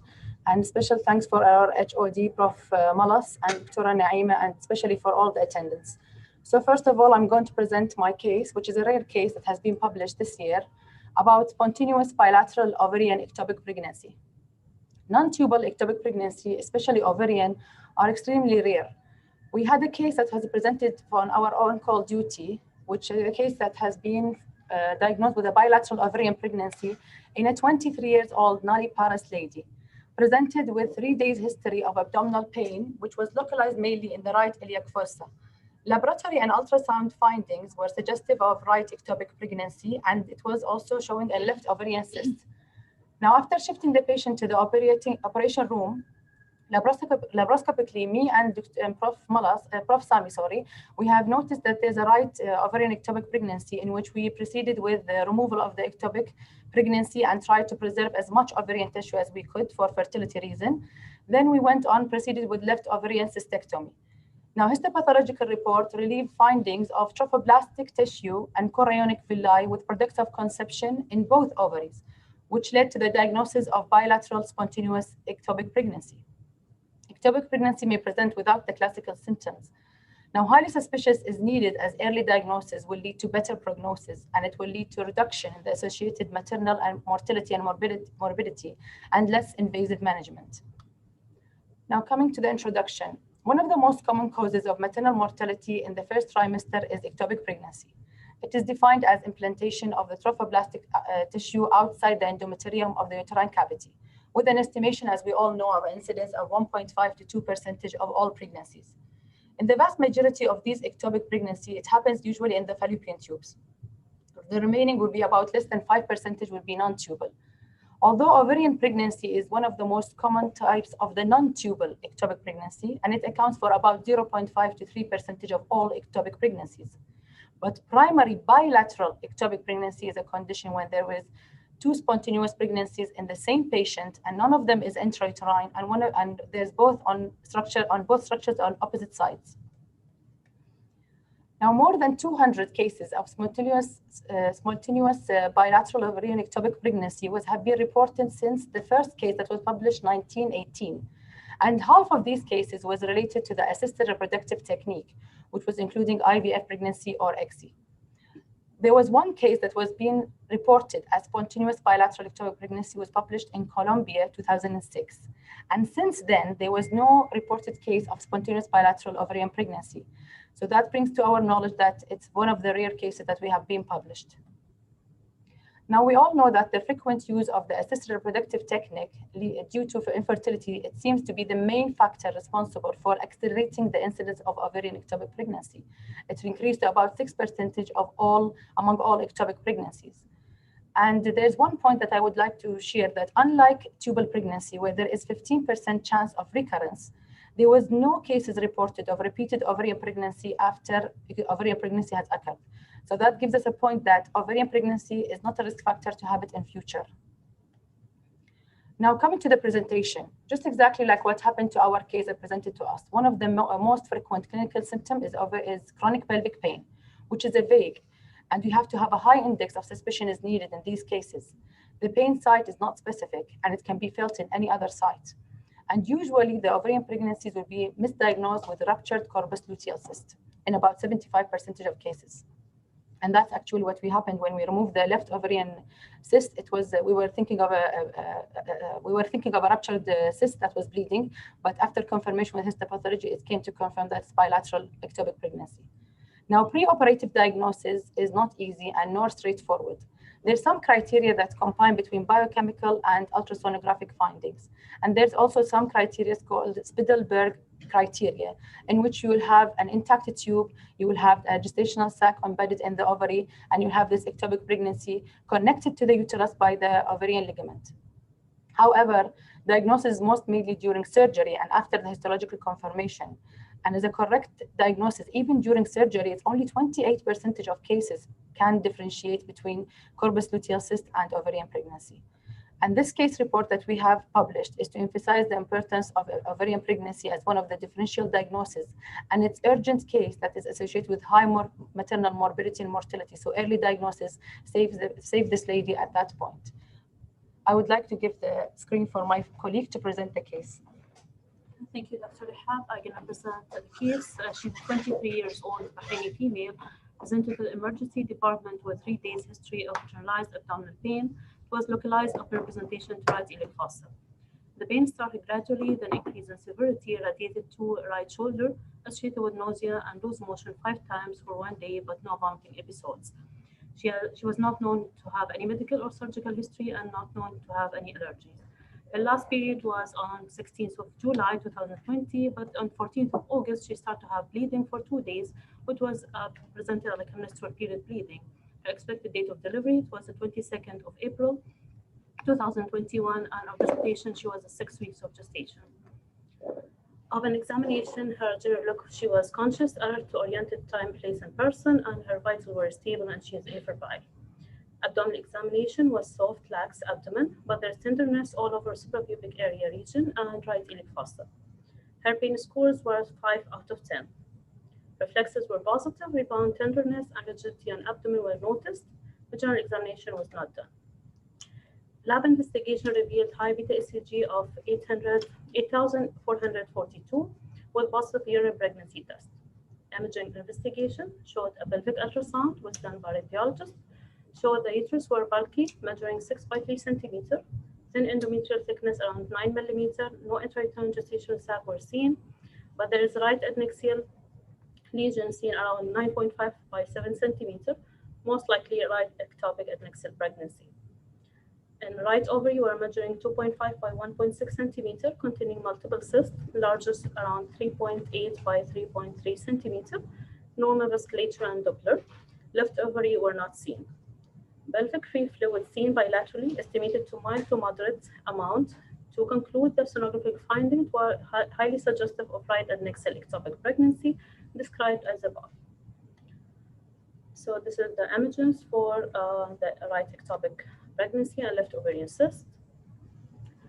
Patient shifted directly to theater with impression of right ectopic pregnancy after explaining to the couple the finding about her condition and need of surgical intervention, which was by laparoscopy, and in case to proceed for laparotomy, salpingectomy, or oophorectomy, and the couple agreed.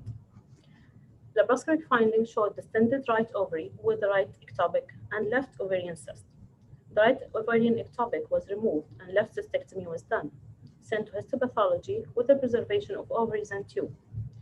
The surgery was under general anesthesia with estimated blood loss around 300 milliliters. Histopathology reports of both ovaries revealed there was an ovarian parenchyma and fragments of ovarian lined by luteinized cells, and focal area showed plastic tissues and chronic villi, that in both right and left ovarian tissue product conception were seen, thus constituting bilateral ovarian ectopic pregnancy, and patient was discharged in good condition. We'll go back to the discussion with Dr. Rehab. Okay, I would like to thank my colleague, Dr. Shireen. So as I just mentioned before, that the good prognosis of primary ovarian ectopic pregnancy initiates the early diagnosis and immediate intervention, which will decrease the maternal morbidity and mortality and preserve the future fertility. As I mentioned, that because of the bleeding, you could end up with ovarian rupture, and then we end up by oophorectomy, while we can just go on with preservation of as much as ovarian tissue as we can. And as we just mentioned in our current case, we suspected a unilateral ovarian ectopic pregnancy preoperatively, based on the post-urine pregnancy test and the ultrasonic findings. But intraoperatively, we found the right ectopic pregnancy with the left ovarian cyst, and we went on with the excision of the cyst, and it was confirmed by trophoblastic tissue and chronic villi on both ovaries, which confirmed our diagnosis.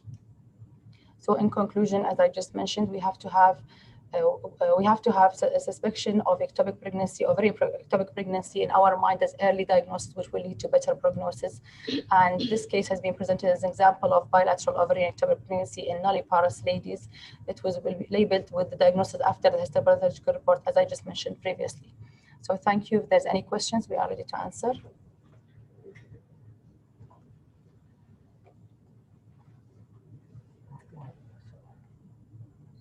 Thank you so much, Rehab, Shireen, Sami. Do you want to proceed with the next and keep the questions to the end, Sami, or I prefer to ask questions now? Thank you, Dr. Al-Hab. And should I say again that this case has been published in the International Journal of Case Reports in Obstetrics and Gynecology. The next presentation. Sami, we cannot understand you well with the mask. Okay, I said that is okay. This case has been published this year in the International Journal of Case Reports in Obstetrics and Gynecology. The next case or paper will be presented by our senior registrar, Dr. Nawal Abdullah, about the body stock syndrome. Okay, thank you. Good afternoon, everyone. Thank you for Dr. Sami for allowing me to present my case, and thank you, Dr. Madas, and my department for such opportunity. The body stack syndrome, actually, it's a very rare and this case which we had faced in our hospital. So I'm gonna present it now. The limb body wall complex is a rare fatal congenital malformation syndrome. We describe a case of body stack syndrome anomaly, which was diagnosed at 26 weeks of a primary gravida patient with a history of primary infertility, and she had in vitro fertilization due to female factor. The fetus displayed multiple anomalies characteristic of body stack syndrome, including abdominal wall defect, chyloscoliosis, and gross deformities of the lower limbs, which was diagnosed by an ultrasound as early scan. The case presentation, she's a 31-year-old primary gravida, not known to be a case of any medical or surgical illnesses, and she was following with us as a case of antenatal care. No family history or any anomalies. She was not related to her husband, and she had in vitro fertilization due to female factor. The embryo was a transfer and occurred on July 3rd, 2019, and the estimated date of delivery was on April 27, 2020. She was first diagnosed at 26 plus 4 weeks of gestation by an ultrasound scan, which was performed in a private clinic, and it had shown a multiple fetal anomalies, and the scan was done with difficulty due to maternal habitus. By using 2- and 3-dimensional ultrasound revealed that the fetus was stuck to the anterior uterine wall. Placenta was bipartite, and the smaller part is anterior and giving the origin of the umbilical cord with single artery. Abdominal organs were seen with difficulty due to the ventral wall defect. Only one kidney, urinary bladder, and liver were seen. The chest with almost no lung tissue, and the heart was pulsating with no clear morphology. There was a vertebral column anomalies with angulation on 2 sides. The lower limbs were seen in a free movement, only the left arm which was seen. Ultrasound then was repeated again during the antenatal visit at 28 weeks, which showed a spine deformity and 4-chambered heart. Asymmetry of the cavities were noted, and large part of the back was attached to the membranous, most properly due to the amniotic membrane band. Very short umbilical cord, possible absent abdominal wall, and difficult examination of the kidney with positive fetal heart. The case was already discussed in our prenatal forum between us and between the neonatology department, and they had recommended for us the termination of a pregnancy, as this fetus is incompatible with life. The family were counseled regarding the fetal condition, and they choose to continue their pregnancy. At 32 weeks plus 3, patient presented to our emergency department with labor pains as a result of a transverse line and was delivered by emergency cesarean section. The delivery was attended by neonatology consultant. The newborn was a male weighing 1.530 grams, multiple congenital anomalies including abdominal wall defect, kyphoscoliosis, and gross deformities of the lower limb. The baby died immediately and after birth, and was sent to the mortuary. This is the picture of the baby, as you can see, and this is 2 of our ultrasound photos which we have taken. So in discussion, the body stack anomaly belongs to a group of massively disfiguring abdominal wall defect, which is the abdominal and often thoracic organs lies outside the body cavity. but within the membrane composed of amnion and peritoneum. Now, this sac is most often directly attached to the placenta. This case displayed atypical features of a body stack anomaly and the fetus which was developing in the exocoelomic cavity. The reported prevalence that had increased from approximately 1 in 14,000 pregnancy to 1 in 7,500 in more recent studies. This increase has been explained due to the widespread use of ultrasound in the first trimester, which enables an accurate diagnosis. This anomaly has been explained by 3 theories. The most accepted theory is that an early rupture of the amnion before there is an obliteration of the coelom, but abdominal, spinal, and limb defect explained by the passage of the lower part of the fetus into the extraembryonic coelom, which is resulting in extreme form of amniotic band sequence. Another theory has explained that the abnormal folding of the trilaminar disc, it is cephalic, caudal, and lateral direction that might lead to persistence of the coelomic cavity. As the embryos grow, the disc curve it is transformed into a cylindrical fetus by the circumferential folding. This process resulted in separation of the intraembryonic and extraembryonic cavity and the formation of the body stack, which is umbilical cord. The amniotic cavity, initially located dorsal to the germinal disc, grows rapidly to encircle the fetus and obliterate the extraembryonic coelom. Usually, fetuses with such syndrome anomaly have a normal karyotyping, and therefore there is no need for routine karyotyping in these cases, which can be distinguished from other anterior abdominal and thoracic wall defects like omphalocele, gastroschisis, ectopia cordis, and pathology of Cantrell and OIS. Omphalocele is characterized by the supraumbilical defect or the herniation of the liver, bowel loops, and sometimes urinary bladder and herniated structures usually are being covered by peritoneum. In gastroschisis, it is diagnosed when the bowel loops floating in the amniotic cavity. Whereas OEIS, it is including many defects such as infraumbilical abdominal wall defect, extracrophy of the bladder or absent bladder, unperforated anus, and spinal dystrophism. The sacral myomeningeocele pathology of Cantrell is a very rare malformation. It is characterized by lower sternal defect, anterior diaphragmatic defect, defect in the pericardium, cardiac ectopia, intracardiac anomalies, and midline supraumbilical abdominal wall defect, and all these anomalies related to the sex chromosome and trisomy 13.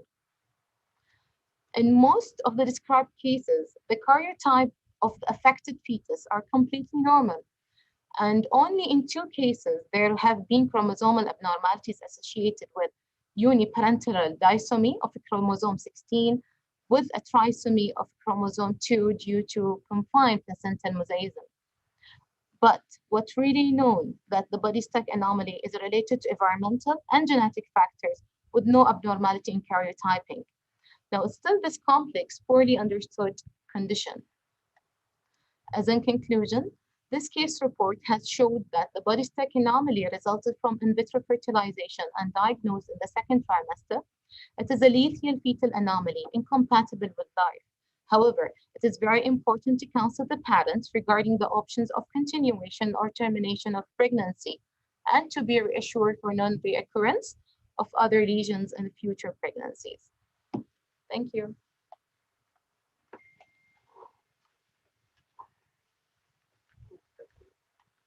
Thank you so much, Nawal, for this presentation. I think we have 5 minutes for questions. I cannot see any questions here. Naima, do you have any questions? Yes, I just want to have, I want to clarify one point. Regarding termination of pregnancy, are you doing termination of pregnancy in King Hamad? I can answer this question. No, we are not. We are not doing on, we're following the rules in Bahrain and, what is applied in Saudi Arabia. I mean, if there is any harm to the mom during the first 140 days, we can terminate the pregnancy or if there is any major fetal anomalies during the first 120 days. But after that, unless if the continuation of pregnancy affect the life of the mom, we do not terminate the pregnancy. Okay. Thank you.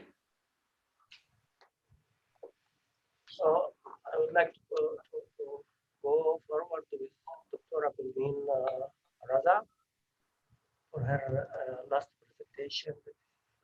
I think, Dr. Sami, you're away from the microphone. Your voice is not clear. I would like to present, to introduce Dr. Abulmin Raza. This is our senior registrar for one of the very important publications also this year in the international journals of diabetes updates, which she had compared our departmental guidelines for management of diabetes mellitus with all the international guidelines to see where we are standing. Okay. Bismillah ar-Rahman ar-Rahim.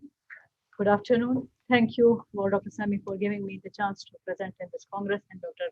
Malas and Dr. Naima to chair my presentation, and for all the attendees.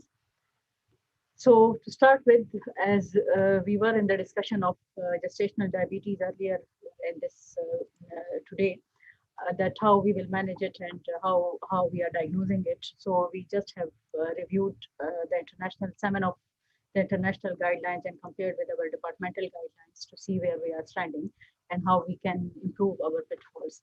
And I think this will provide a good platform for all the obstetrician and gynecologists to take some home message and to review their the departmental guidelines.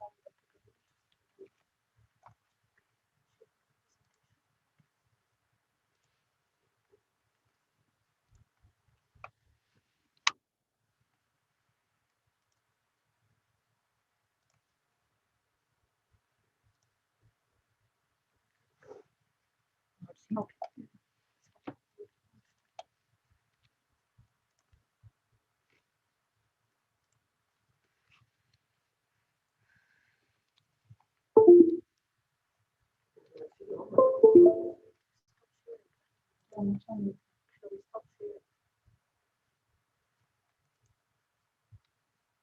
I think there is some problem in uploading it.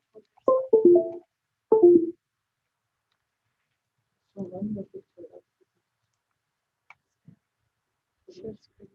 Share screen.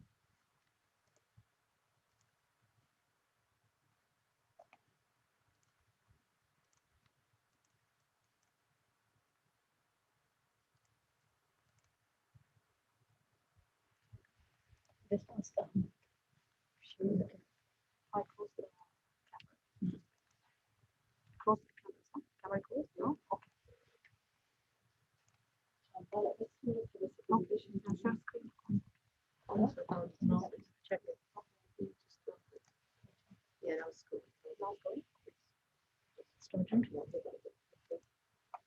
I hope that the problem is sorted out and now you can see the presentation. Okay. Yeah, we can see your slide, Gulmin. Now we can see your slide. Okay, sorry for the interruption. Okay, just to start with, as we all are well aware of, the diabetes in pregnancy, it is quite common and it is still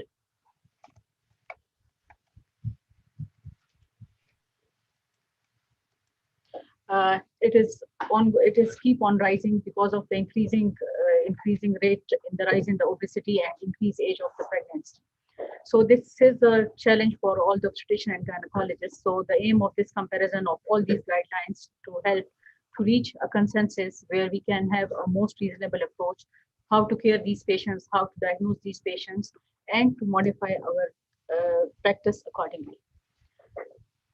Actually, we review this is a review article which compared the recent guidelines, and the 8 guidelines were reviewed and they were compared with our departmental guidelines. So the guidelines which were compared are the NICE guidelines, the WHO guidelines, the American College of Obstetrician and Gynecologists, the American Diabetes Association, the Society of Gynecology of Canada, Canadian Diabetic Association, the FIGO, the International Federation and Gynecology of Obstetricians, and International Association of Diabetes and Pregnancy Groups. That is the guideline that is followed in our department as well. That is compared with our departmental guidelines.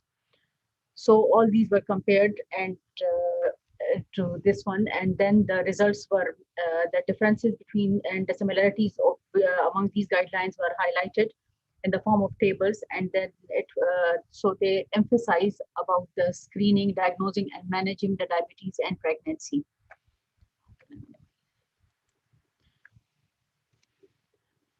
To conclude this, like updating our guidelines to have a consistent approach according to the international guidelines, to unify our institute approach to manage these patients and to ensure the best quality of care as possible. Diabetes is becoming increasingly prevalent because of the increased rise in obesity and the age, and the prevalence has been reached up to 28%. And one of the study in Bahrain, they has shown to increase of the incidence of diabetes in pregnancy from 5.4 to 12.5 from 1989 to 2010. And this rises on a constant rise.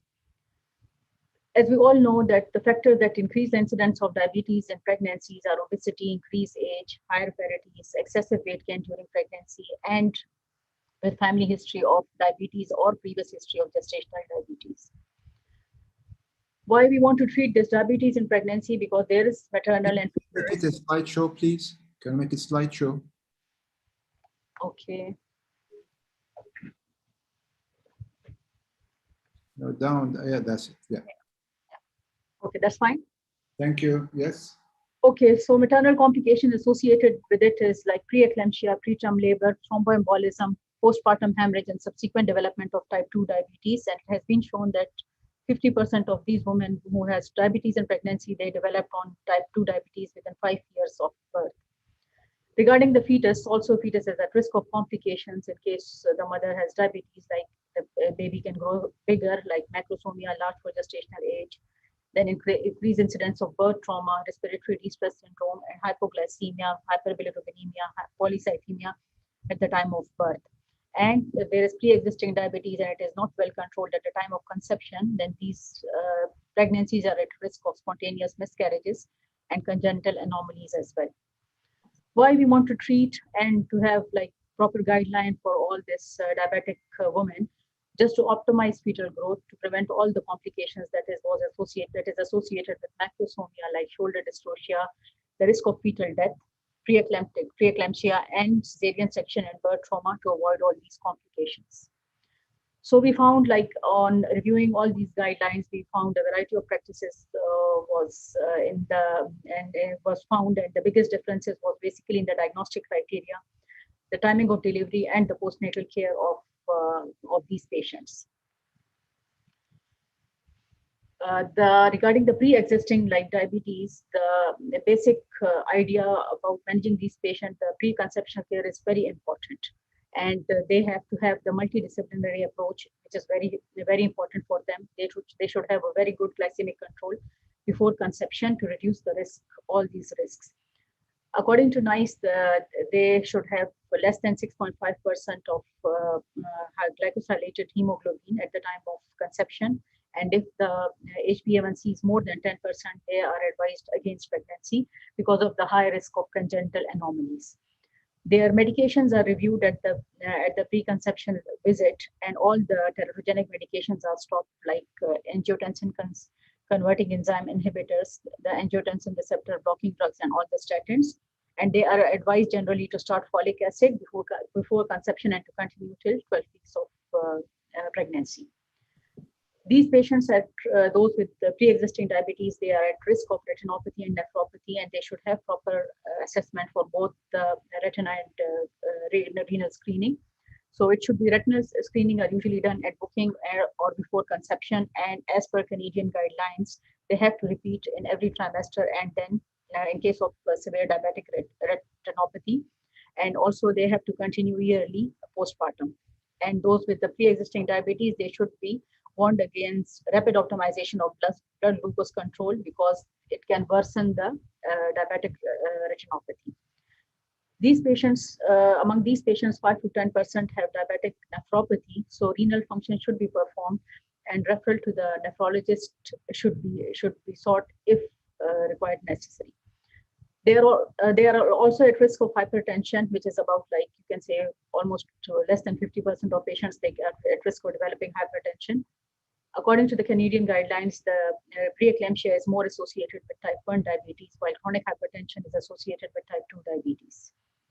Hypertension, when combined with nephropathy, because of this vascular microangiopathy, they are at increased risk of preeclampsia, the uteroplacental insufficiency, and intrauterine growth restriction, and the increased risk of stillbirth. According to the American guidelines, they advise also a baseline ECG to find out if there is any pre-existing coronary artery disease, and these patients are at risk of having high risk of myocardial infarction. So they want screening for the coronary artery disease as well. Thyroid function tests are also indicated to help detect any pre-existing thyroid dysfunction, which is found in about 40% of these cases. This is a tabulated form for the preconception care of these patients with pre-existing diabetes. So they are advised to continue the contraception according to like the Canadian and American guidelines, and they gave the contraceptive choices that if they have no vasculopathy, so preferably if they have like any complications or vasculopathy, so they should not take estrogen containing, but the progesterone containing contraception they can start. And also they are advised for the combined care with the endocrinologist, with the dietitian, obstetricians, diabetic educator, and also they have to optimize the weight according to the NICE guideline, and also by the for the nutrition advised by the dietitian. Regarding the folic acid, there is only the variation in the doses. Otherwise, all of them advise for starting the folic acid. Stop all the teratogenic medications, retinal assessment and renal assessment also. There is criteria according to different guidelines, but basically like it has to be monitored with the serum creatinine, the urine albumin creatinine ratio, and to screen for any chronic renal disease. Now comes to the screening of the gestational diabetes. So all the guidelines recommend screening between 24 and 28 weeks of gestation. And NICE, according to NICE and the American College of Obstetrician and Gynecologists, they advise OGTT, oral glucose tolerance test at booking, if patients previously have GDM or other risk factors. While FIGO recommends screening with fasting, random glucose, or HbA1c at booking, and Canadian noted that the patients with risk factors should be screened either with the HbA1c, except those with the hemoglobinopathy or the renal disorders, because in that case, the HbA1c will not be reliable. The risk factors for the diabetes are BMI more than 30, previous GDM, previous macrosomia, family history of diabetes, and with a high prevalence ethnicity. So they should all have the screening test. For the diagnostic criteria for diabetes, the American and Canadian guidelines propose two methods for screening for GDM. The first method consists of one step, which is just a 75 grams, 2 hours oral glucose tolerance test. NICE has diagnostic fasting glucose of 5.6 and 2 hours postprandial of 7.8. The American and Canadian guidelines have variation of two-step method. Either they start with the 50 grams challenge test and they measure the 1 hour postprandial. And if it is more than 7.8 millimole per liter, then they proceed with the next step, which is the according to the American, they do the 100 grams 3 hours oral glucose tolerance test as the next step as a diagnostic test. Regarding the challenge test, it cannot diagnose those patients with isolated fasting, high fasting plasma glucose levels, and only has a sensitivity of 76.6%. So, and if they found that, like if the blood glucose of 11 millimole, they found it of 11 millimole or more, then this is diagnostic of GDM. So no need to proceed further. According to WHO, they divided the criteria like using the 75 grams oral glucose tolerance test, like diabetes in pregnancy and gestational diabetes, and FIGO followed the same criteria as WHO. So this is basically the comparison of the screening prenatally and antenatally and postnatally. So as we can see in our hospital, we are following the 75 grams 2 hours glucose tolerance test, and we are following the International Association of Diabetes and Pregnancy Study Group criteria with a fasting of 5.1, 1 hour postprandial of more than 10, and 2 hours postprandial of more than 8.5 is diagnostic of GDM. NICE, they have this HbA1c or 75 grams test, and fasting of 5.6 and 2 hours postprandial of 7.8. All the guidelines, they have a little bit variation in the fasting and in the randoms, like NICE has 5.6, while the Americans, they have it is as 5.3. So there is little bit variations. So depending on the departmental guidelines, and as we compared with this, like there is some variations existing. And according to the Canadian, like they are following either with the challenge test, which is if you have more than 7.8, they proceed with the diagnostic test. And it's the same, fasting more than 5.3, 1 hour is 10.6, and 2 hours more than 9. And according to the American guidelines, they also proceed like the challenge test and the same. And if not, then they proceed with the 100 grams glucose tolerance test with a fasting of 5.3, 1 hour 10, 2 hours more than 10, 8.6, and 3 hours more than 7.8. Regarding the WHO guideline, like they have the fasting glucose in case of diabetes in pregnancy more than 7, and the random more than 11.1, that is diagnostic of diabetes. While in GDM, it could be 5.1 to 6.9, 1 hour postprandial more than 10, and 2 hours postprandial 8.5, between 8.5 to 11. Now comes the glucose monitoring during the pregnancies. So the American and Canadian guidelines recommend monitoring blood glucose levels 4 to 7 times daily in patients with pre-existing diabetes and before and after meals. While the NICE recommends in case of the patients with type 2 diabetes or GDM manage only on the lifestyle modifications with or sometimes with oral hypoglycemic agents, they also advise like measuring the fasting and 1 hour postprandial. But those patients with type 1, type 2 or GDM that is managed with multiple daily insulin injections, they required more monitoring in terms of fasting before and after meals and bedtime, which like almost 8 times a day. Glycemic targets, we should have some glycemic targets to achieve to optimize our fetal and maternal outcome. So the same way as per our guidelines, they have the same glycemic targets for both patients with pre-existing diabetes and gestational diabetes. So they advise for fasting glucose of less than 5.3 and 1 hour postprandial of less than 7.8. FIGO, American and Canadian guidelines advise a target 2 hours postprandial of less than 6.7, while the NICE recommends less than 6.4. And as it is well aware that like postprandial glucose levels, they are more associated with macrosomia than isolated fasting, high fastings.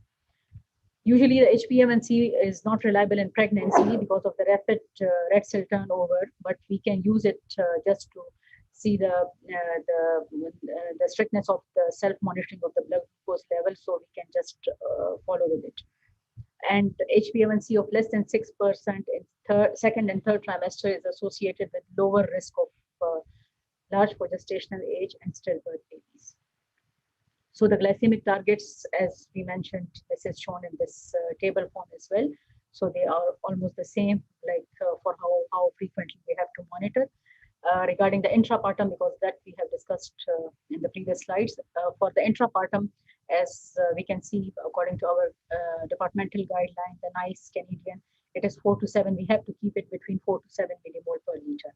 And according to American guidelines, it should be less than 6.1. And the FIGO has also the same 4 to 7. The monitoring depends on the level of the glucose, level of the sugar, but also it can be hourly or close monitoring according to the findings. So regarding the antenatal follow-up, the NICE recommends like for confirmation of the viability and gestational age at 7 to 9 weeks the scan. And almost all guidelines recommend anomaly scan at around 20 weeks, and then monitoring of fetal growth and amniotic fluid volume every 3 to 4 hours, starting from 28 weeks till 36 weeks, and then onwards 1 to 2 weeks during the last trimester, and then weekly in the third trimester. So this table is showing how frequently we have to monitor and how we have to and what we have to monitor. So they like from 20 weeks the anomaly scan, then every 4 weekly, and then from 28 to 36 weeks every 4 weekly, then every weekly till delivery. And FIGO recommends like we can do the test of fetal well-being like according to our guidelines, 38 weeks. Then according to the Canadian, it is 36 weeks until delivery, and the American guidelines recommended from the third trimester, which includes the non-stress like the CTG, the biophysical profile. In case of giving the corticosteroids, like for the fetal lung maturity, we have to adjust the insulin dose. According to the Canadian, we have to adjust over the next 7 days, and according to the American, over the next 5 days. And also in every visit of these patients, we have to review their self-monitoring of the blood glucose chart, their vital signs, weight, urine, and all the antenatal visits. And if we are suspecting, according to the Canadian guideline, if they are suspecting of small for gestational age, so they have to add the umbilical artery Doppler and middle cervical artery Doppler according to the findings. And fetal echo is recommended in case of any suspected cardiac defects. And yes, according to FIGO, weight, blood pressure, and urine dipsticks has to be checked every 1 to 2 weeks. So regarding the management of pre-existing diabetes, according to almost all guidelines, these patients has to switch from the oral hypoglycemic agents to insulin. And they advise starting of aspirin from 12 weeks as prophylaxis against preeclampsia. And Canadian guidelines also recommends calcium supplementation of more than 1,000 as a protective measure against the preeclampsia. And NICE also recommends in case of proteinuria, heavy proteinuria of more than 5 grams, then we have to give the thromboprophylaxis in the form of like heparin or any other agent. How we will manage the patient with gestational diabetes. So majority of them are managed with the only lifestyle changes. While the FIGO recommends some medical nutrition therapy as the first line of treatment for the GDM. So this is basically a controlled carbohydrate diet, and they give them for control of their sugar. NICE and Canadian guidelines also recommend a trial of lifestyle modification for 1 to 2 weeks and monitoring their blood sugars at home. And also NICE recommends starting metformin if while the Canadian guidelines recommends insulin directly in case of uncontrolled after 1 to 2 weeks. Regarding NICE, according to NICE, if there is any macrosomia, any polyhydramnias, or any fasting plasma glucose level of more than 7, then the patient can be directly started on insulin without starting on metformin, because this shows that the blood sugar is not controlled well. Insulin, according to the American guidelines and the FIGO, the insulin is the first line of therapy, management therapy for the gestational diabetic patient as well. So this is the tabulated form of management of these diabetic patients. So aspirin, calcium, we already have mentioned. Then the lifestyle modification and the pharmacological therapies, definitely with the joint care with the endocrinologist and the dietitian. Now, another controversy exists regarding the timing and mode of delivery of these patients, because always there is a variation in the timing and mode of delivery of this patient. So, American College advised keeping readings below 6.1 at the intrapartum during the delivery time. NICE, FIGO, and Canadian recommend between 4 and 7 millimole. And why we need to keep the blood sugar well controlled at the time of delivery, because we want to reduce the risk of birth asphyxia, maternal and neonatal hypoglycemia. According to the American guidelines and also our departmental guidelines, if any baby that is weight more than 4.5 kg with diabetes, prophylactic cesarean section is recommended. In pre-existing diabetes, delivery depends on the presence of complications. Basically, American, NICE, and Canadian guidelines advise delivery before 39 weeks in case of pre-existing diabetes. Delivery is generally advised before 41 weeks in all of these guidelines. And those managed on medication, they are advised earlier delivery than those managed on lifestyle changes. So this table is basically comparing the recommendations regarding the timing of deliveries. So according to the NICE, if pre-existing diabetes with complications, so anywhere before 37 weeks, depending on the complication and also depending on the status of the fetus. And according to the Canadian guidelines, we have to deliver them before 38 weeks, and American between 36 and 38 plus 6 weeks, also depending on the situation. And if any pre-existing diabetes without complications, then it is 37 to 38 according to NICE, then 38 to 39, and 39 to up to 40 weeks. Those patients with gestational diabetes that are managed on lifestyle, like they are only on diet management and with the exercise of 30 minutes, then they can deliver at 40 weeks, like according to the Canadian. And also, like in our this one, we can wait up to 40 plus 6 weeks. And then according to the American guideline, also 40 plus 6 weeks. According to our departmental guidelines, those patients who have who cannot control their sugar in spite of being inside the hospital, and they have any abnormal fetal well-being test, like any abnormal Doppler or any other associated factors, so even they can deliver between 34 and 36 plus 6 weeks according to the condition at that time. Those with poor control diabetes, they can deliver between 37 and 38 plus 6 weeks, and well controlled can go up to 40 weeks. And prophylactic cesarean section if they have more than 4.5 kg baby. According to FIGO, an induction of labor can be recommended at 38 to 39 weeks if estimated fetal weight is more than 3.8 to 4 kg or large for gestational age in case of poorly controlled or complications present. And they recommend cesarean section between 38 to 39 weeks if the fetus weight is more than 4 kg. And induction of labor at 40 to 41 weeks in the absence of any complications. NICE has given the recommendations regarding the neonatal care that they have to start the feeding within 30 minutes of delivery to prevent the hypoglycemia, and their blood sugar has to be monitored every 2 to 3 hours, and the blood sugar should be kept above 2 millimole per liter to prevent the episode of hypoglycemia. And they have to be monitored, their blood glucose test should be performed every 2 to 4 hours after birth. Regarding the postnatal care, in case of the pre-existing diabetes, we have to reduce the insulin dose to the pre-pregnancy doses to avoid the risk of hypoglycemia for the mother.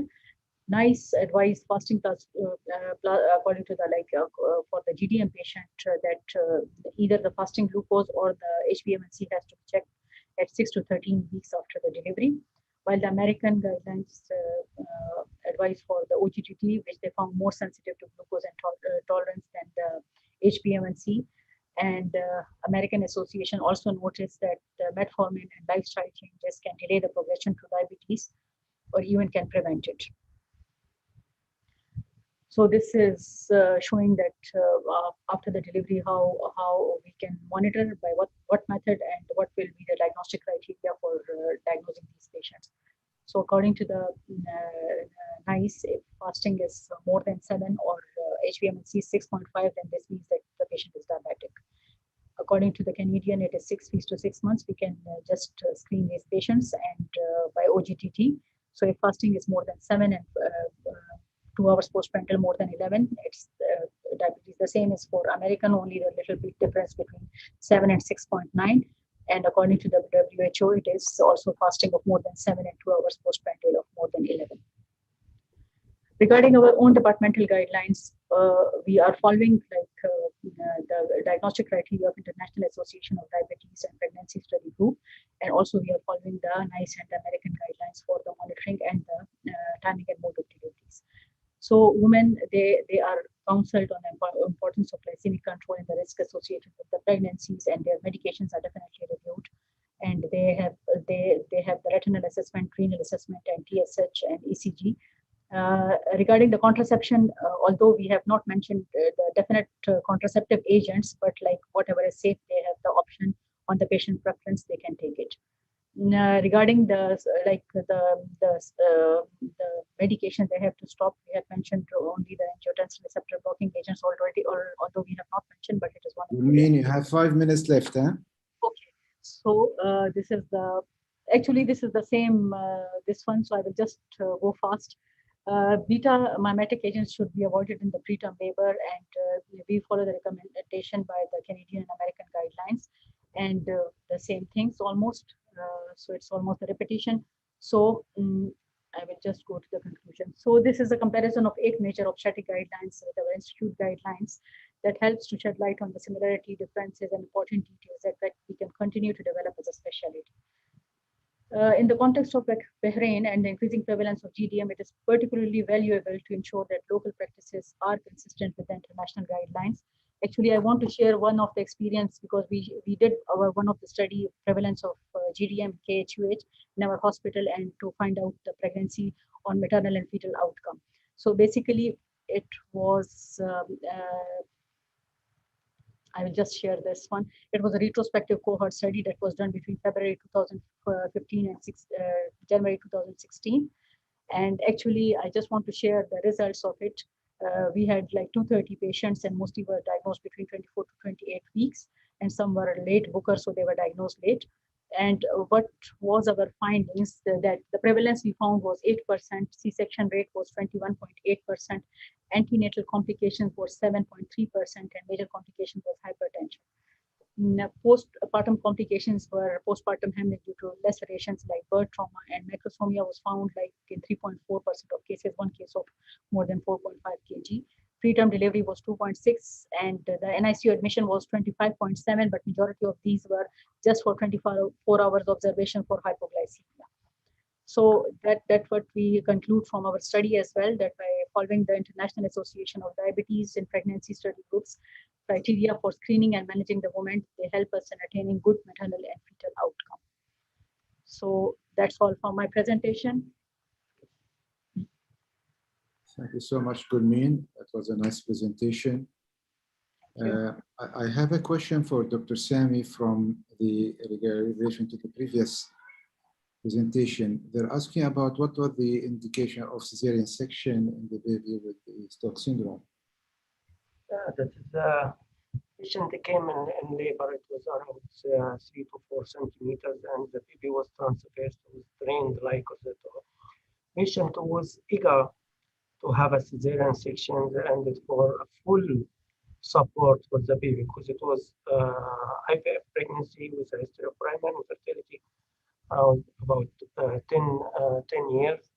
So we went directly for a cesarean section. It was going also for the obstruction, and I was not happy that if I'm going to struggle with the baby or to convince her for the delivery, what will be the situation? It was the best decision for her and for us.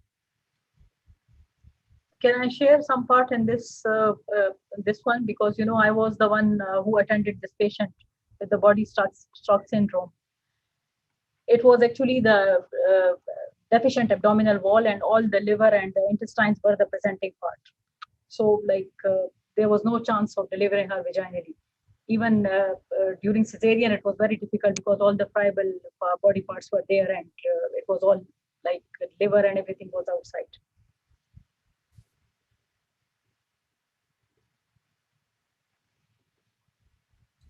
Okay, I think we have no other questions. Okay, Naima, can we call the end of this Congress for us? Thank you, Dr. Hosni. I think there is still no questions. Maybe we can end that session, and would like to thank our attendees.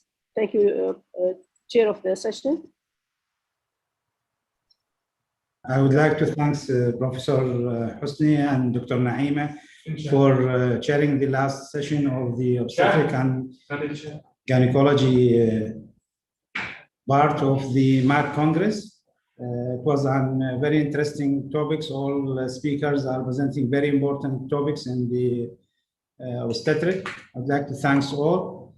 And we will move now to the pediatric session. Thanks, Professor Hosni. Thanks, Dr. Naima. Thank you so much. Thank you so much. Thank you so much. For the pediatric session, I would like to call Dr. Isa Saad and Dr. Yahya Al-Ithawi to chairing the pediatric session. The pediatric session will be focused on pediatric surgery and neonatology. Dr. Isa and Dr. Yahya, the floor is yours. السلام عليكم، كيف الأحوال؟ عليكم السلام، أهلا دكتور يحيى، مرحبا. So thank you for the inviting me, Dr. Salman, and the organizing committee. Hope everything will go down and go well, and I'm sure they will be very enriched because I can see the speakers are very well known. And whether you want me to go through and introduce the first speaker, or Dr. Aisa can do that. No problem, Dr. Yahya. If you want to go ahead, go ahead. Yeah, so our first speaker will be Dr. Nazar Khairallah. He's attending physicians and pediatric pulmonologist from Python Manning Children's Hospital in Indianapolis, Indiana, USA, and he will be speaking to us about chronic pulmonary aspiration. Dr. Nazar? Assalamu alaikum. Can you hear me? Yes, I do. Very good. I cannot start my video because it says the host has stopped it. So if somebody can do that for me, start my video. All right, so great. Now, oh, you can see you now. Very good. So let me start sharing my screen, and I may need your help to tell me if this is being successful. Let me. It is. Great, and thank you so much for the kind introduction, and thank you for for inviting me to this wonderful meeting. So the talk that I'm presenting today is on chronic pulmonary aspiration.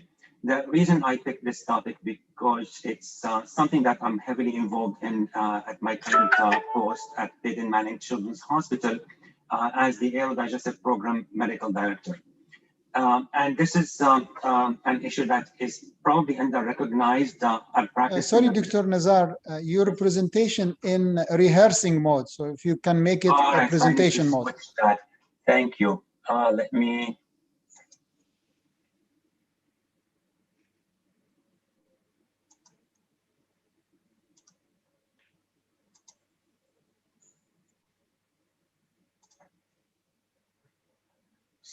So that is sometimes challenging. Can somebody guide me? Is it on the top, the display settings? Here you go. Is this better?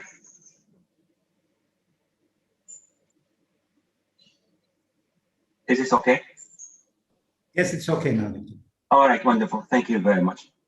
So I practiced in Abu Dhabi for about 8 years, in Qatar for about 2 years.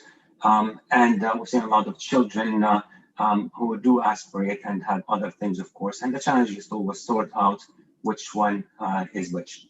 So let me start by saying I have nothing to disclose. I have no financial interest or relationship to any entity related to my topic and the outline that I'll be covering today. I'll talk about quick overview and diagnosis of chronic pulmonary aspiration and its causes, probably. I'll talk about treatment strategies and approaches, and then I'm going to present quickly about the aerodigestive program in the very short period of time that we have today. So the first thing that would come to mind is what is aspiration, and of course we have the terms direct and indirect aspiration. These terms are used to describe aspiration that happens while we're swallowing in the context of dysphagia, and that's usually food and saliva. We call this direct aspiration because it goes straight from the mouth down to the lungs. The indirect aspiration is the backflow through the esophagus, where you have a gastroesophageal reflux, and then the stomach contents go up the esophagus and gets aspirated into the lungs.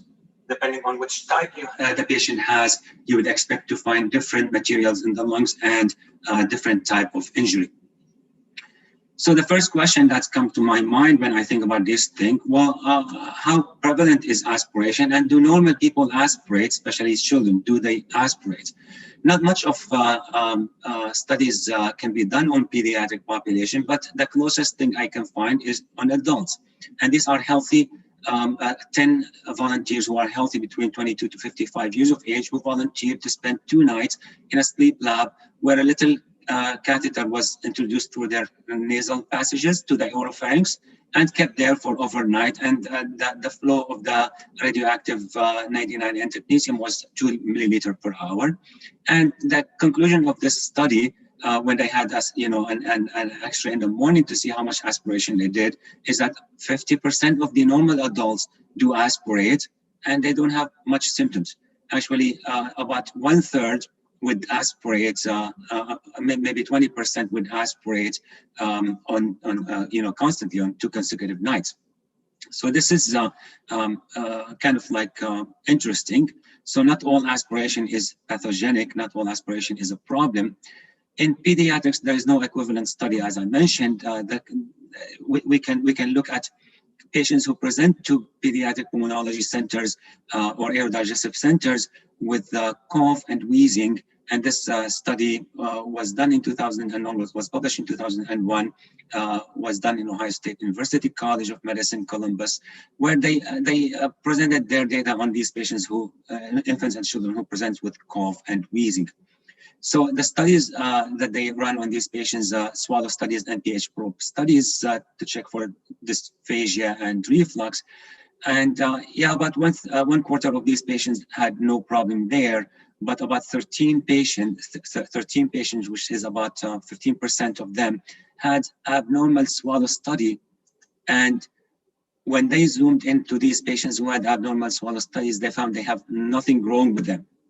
There's no reflux, there is no growth abnormality or developmental problem, there are no neurological problems, their MRI, those who had MRIs were normal, and then no family history of dysautonomia.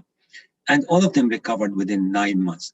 So from this, we can understand that a normal child can have chronic pulmonary aspiration resulting from dysphagia, and they can be otherwise normal. Now, that doesn't say that it doesn't tell us how prevalent aspiration in normal children is. That tells us pretty much that there's a subset of patients who have respiratory symptoms, don't have any issues, but they have significant dysphagia that is causing this lung disease. So now, the direct aspiration is really the focus here. Reflux is another source for aspiration, as we discussed, but let's focus on the dysphagia in infant and children.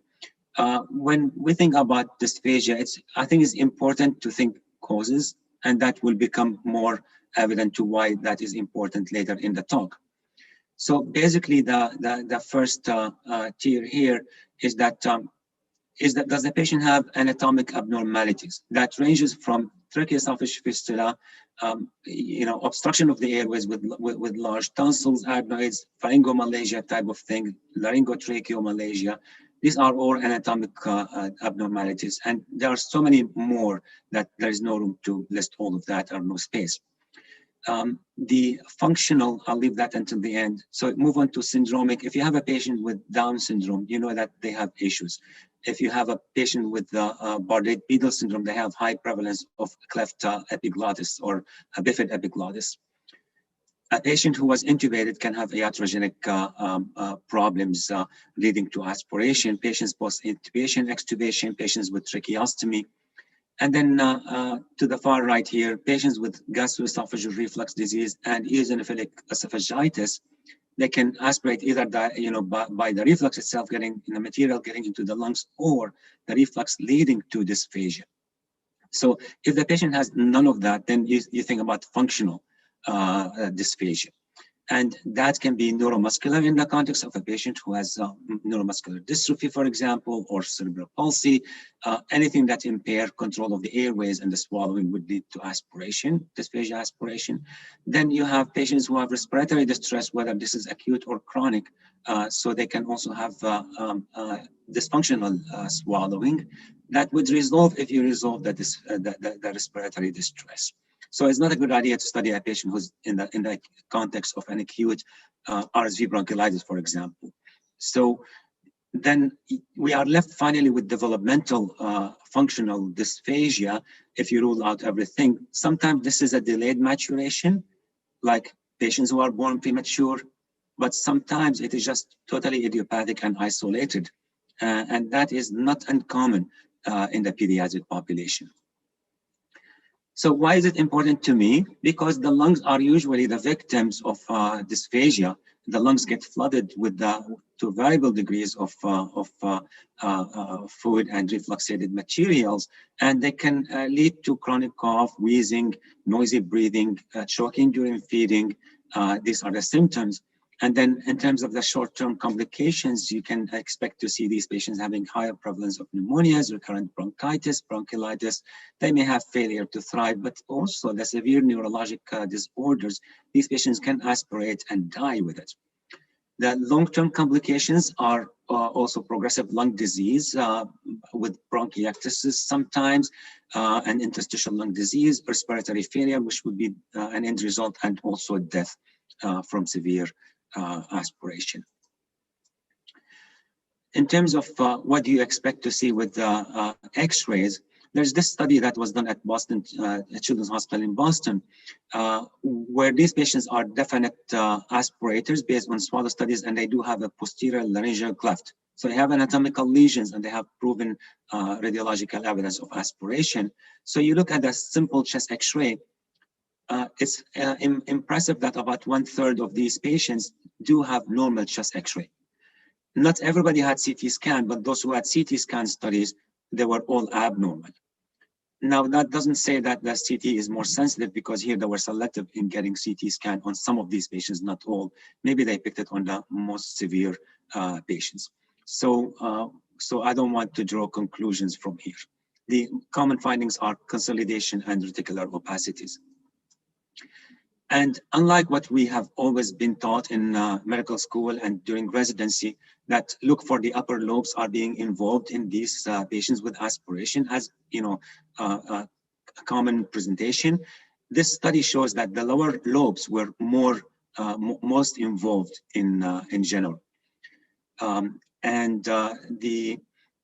The other important thing that I would mention here is that the chest X-ray is neither sensitive nor specific for aspiration. So I wouldn't use the chest X-ray to diagnose aspiration if a patient is not known to be an aspirator.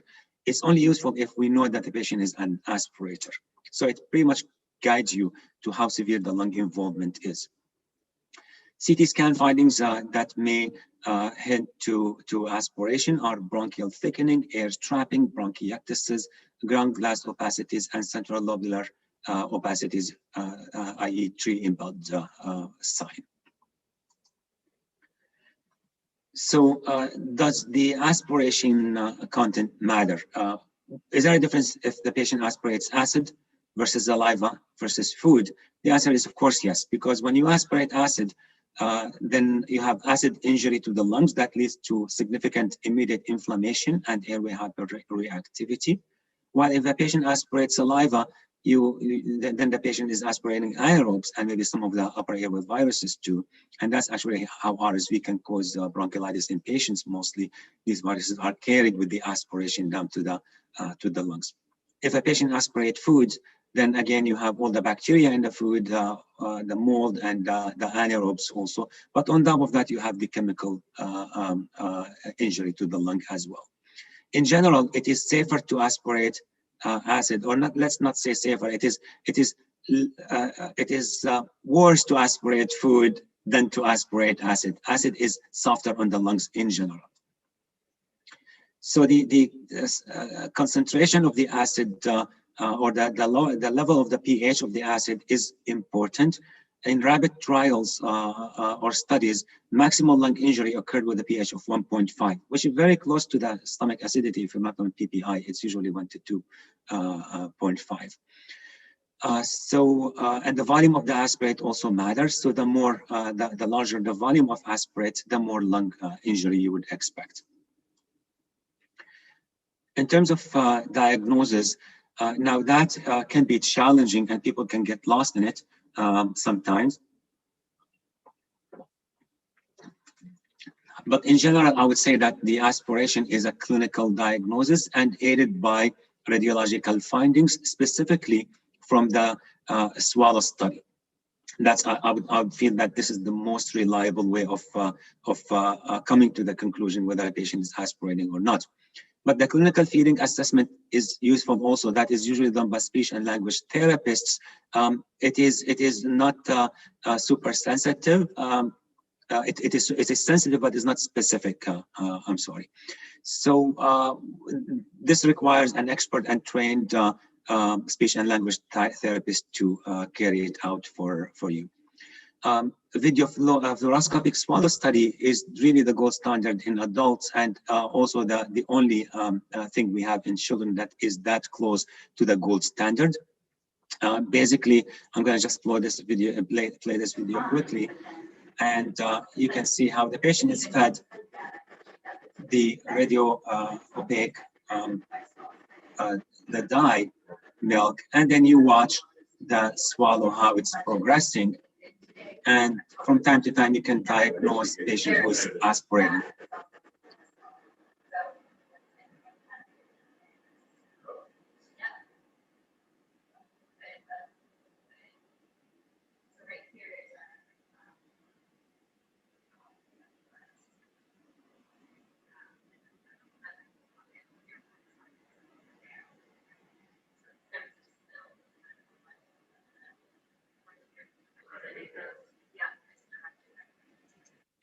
So that was the swallow study.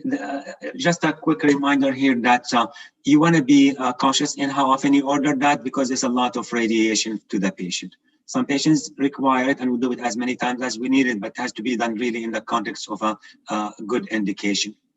The other test is the fibro-optic endoscopic evaluation of swallow, which is FEES.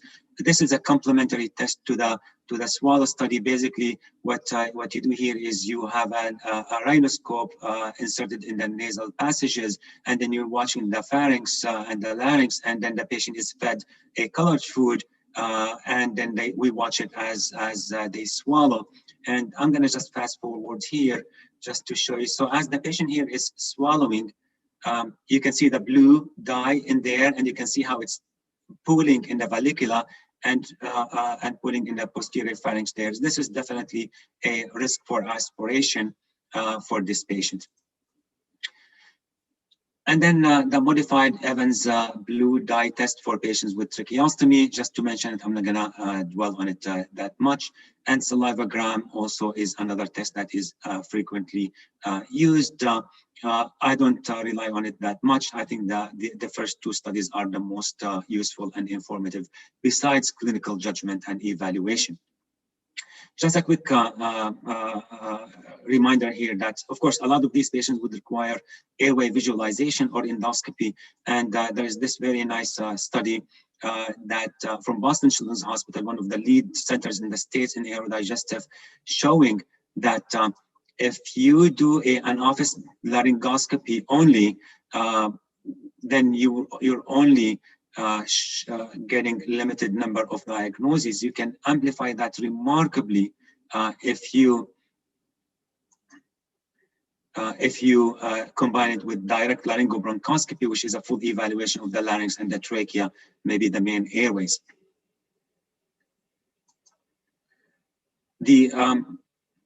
Some of the examples of lesions that you can detect with these procedures. Up to the left here is the posterior laryngeal cleft. Up on the screen is anterior. Down here is posterior.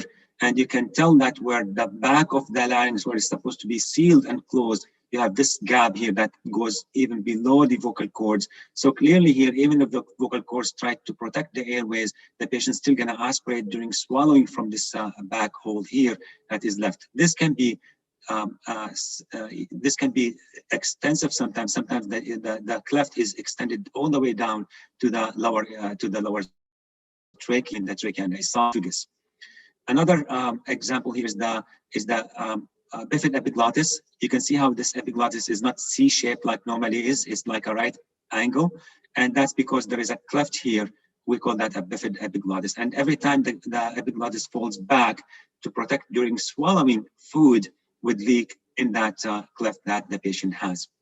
A patient with a vascular ring that is this bad here, this is the pinched sign from the distal trachea that is causing significant tracheal obstruction. This also obstructs the esophagus too, and can lead to significant dysphagia and aspiration. To the right here is one of my patients from Abu Dhabi, who was a month old when I scoped with the history of cough, choking, and stridor. This is the scope starting from the carina, and we're going up. And what you will see here, and at the bottom of the screen, is posterior, which is the posterior membranous wall of the trachea. that separates trachea from the esophagus. You can look here, and there's a big hole in there, and that's an H-type fistula that is congenital, of course, and that's the NG tube that goes to the stomach. So then how do we treat that? And we only have about maybe 10 minutes to go over that, and I'm going to just really quickly zoom through it. It's not as simple as we may think. It's a very complex procedure. There are a lot of emotional attachments to it, because some of the treatments are really drastic. So we really have to put the family in the center and look at what their wishes and their belief system. We need to understand what are the underlying conditions that are causing the dysphagia and the aspiration, and what's the prognosis for that, and how we can remedy that. We need to understand the risks of all these interventions that we do, and the cost that would pose on the family and the healthcare system. So the treatment strategy then is, the most important thing for us as pulmonologists is to prevent the lung injury from aspiration. And of course, there's no question that we would use antibiotics whenever we have an aspiration pneumonia, and for that you need to cover for anaerobes. But really, short of antibiotic courses, there's not much that we can use. A lot of pulmonologists use inhaled steroids, they use bronchodilators, they use airway clearance therapy with chest physiotherapy, but really none of that is proven to be effective in terms of preventing long-term lung injury or improving patient care outcome. Still, this is very commonly and widely used. So then the better step than treating the lung injury is to prevent lung injury in the first place by tackling the dysphagia and improve the swallowing mechanics of the patient mechanisms. As a result, prevent the aspiration. But then why bother with that if we can fix and correct the primary etiology? And that's why it's very important that when we have a patient with aspiration dysphagia, it's not enough to just be, circling here. We have to step up and figure out why this patient is having these issues. And that requires a very coordinated team approach, as I will show you in a little bit. But then let us just talk a little bit about how do we improve dysphagia. And there are 5 strategies here or approaches that we can have. We can do the so-called compensatory feeding strategies, oral feeding bypass, reflux management, secretions management, and extreme surgical solutions sometimes are needed. But of course, surgeries of the identified lesions like a cleft, for example, this is not extreme, and this is not my talk here. That's what I'm not what I'm covering here. So let's talk about the compensatory feeding strategies in infants and children. What is that? That is positioning. Certain positions for babies are safer than others, depends on the child and their lesions and their causes. If you thicken the milk, that improves the swallowing sometimes, and then there's the full thin, there is nectar thick, there is honey thick, and there's puree thick. And the speech and language therapist with the radiologist, based on the swallow study, they can tell us which viscosity is the safest for the patient, so we can stick to it. And there are commercial products that can help with that. Then the tonsils and bottles and nipples are also important to regulate the flow and maybe to be comparable with the patient's dysfunction of the swallow. And finally, the swallowing exercises that are guided by the speech and language therapist are essential. Bypassing the feeding, the oral route sometimes is the ultimate solution if there is no way to feed the patient safely by mouth, and that has the gravest implications on the family's psychological condition, on the baby. So the tubes increase, the NG tube increases the risk of aspiration sometimes. The G tube can be the solution. But then if you don't do anything orally, you risk food aversion. There's a significant cost attached to it. And we talked about the effect on the caregiver of the child. Reflux management, you have experts on your panel. Dr. Shabib, my old friend, is an expert in that. Acid suppression therapy, motility agents is the pharmacotherapy usually. We default to fundoplication in the most severe patients. This comes also at a cost of side effects, complications from this surgery. And transpyloric tube feeding is sometimes a non-invasive, non-surgical solution, but also comes with complications that are beyond the scope of the, well, not the scope, but the time that is allocated for this talk today. Patients with neurodysphagia can benefit from drying up their airway secretions. That can be done with medications, with anticholinergics. Also, it comes at cost of side effects. Some of those are neurologicals, other constipation. And then there's the surgical salivary duct ligation, and most extreme is the laryngotracheal separation, which is a surgery that I've recommended to 2 of my patients in my 25 years career, but none of them accepted that. So pretty much they see this as really, really devastating, which is basically to separate the larynx from the trachea, suture the larynx completely so the food doesn't get into the airways, and put a permanent tracheostomy through the trachea that is fenestrated to the neck. So that led me to become interested in this aerodigestive program, which is a trend that has become popular in the States in the past 10 years or so, which is basically bringing together a group of interested people. On top of that list, in terms of importance, is the care coordinator, which is a nurse. Then you would need a gastroenterologist, an otolaryngologist, a pulmonologist, and of course, I'm talking about multiple of those who can rotate. And we need to have nursing support, speech and language therapy on the team. Also, we included in our center the respiratory therapist to be on the primary team, as opposed to what Dr. Besh in his paper do. We feel those are crucial for the core team.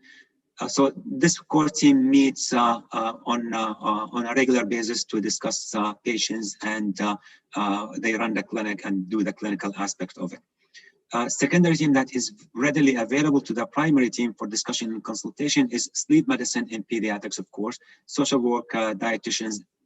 For us, we talk about RT being a core team. And then there's a whole army of consultative services that need to be available to the right here, ranging from surgeons, allergists, anesthesia, all the way to thoracic surgeons and neurologists and such. Patient flow is mapped for us. Every center has its own way they flow.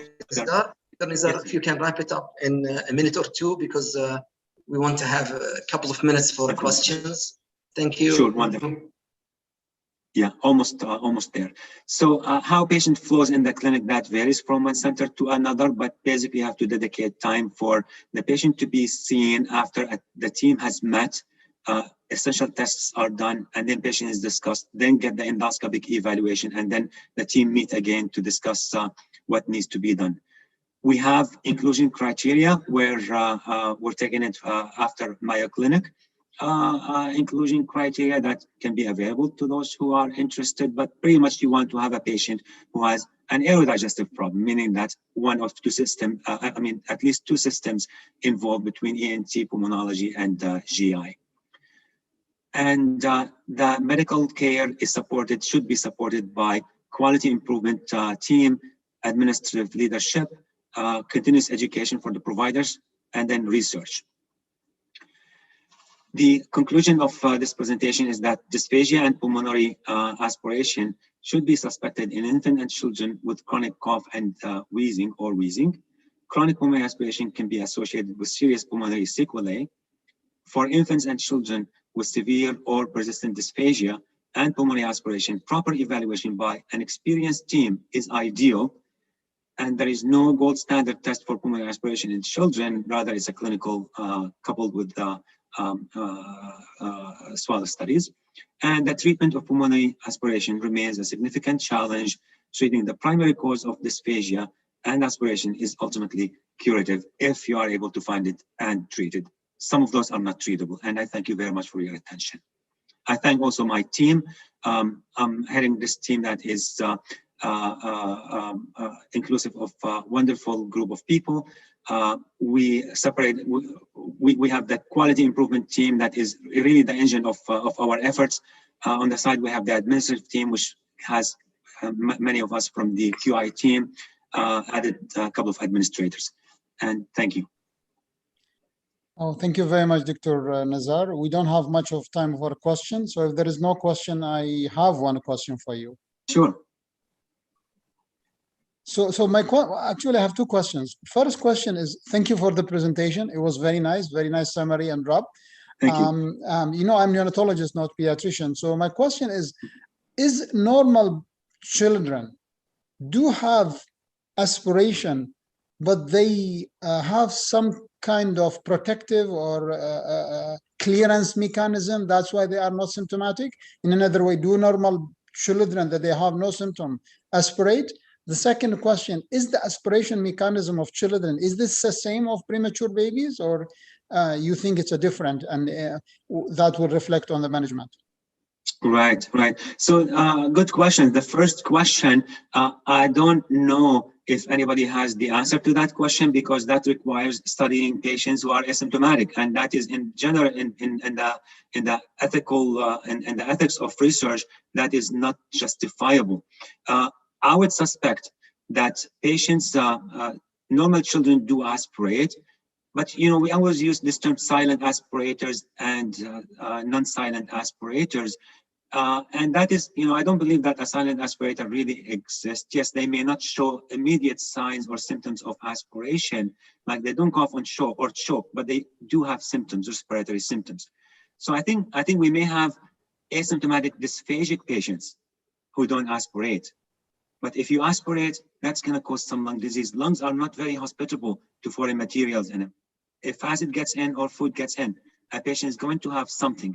If not cough immediately and choking, they're going to have wheezing, they're going to have some chronic cough that may be misdiagnosed as asthma. In the NICU world is a lot more challenging, because then you have a patient with a bronchopulmonary dysplasia. Is he aspirating or not? You know, that's $1 million question. I don't know the answer to that. And your second question was... sorry, we have to wrap it up. Sorry for the time. If you can answer it in the Q&A section. My apology, Dr. Nazar. Thanks a lot. Thank you, Dr. Nazar. Try to stick to the schedule. So first of all, thanks for the invitation. Thanks, Dr. Hatem, Dr. Shabib, for the organizing this beautiful symposium. Thanks, Royal Hospital for Women and Children, and thanks Education Plus, who gave me a nice office, plus their organization with a nice view, and they are taking me through the computer step by step, just like a child.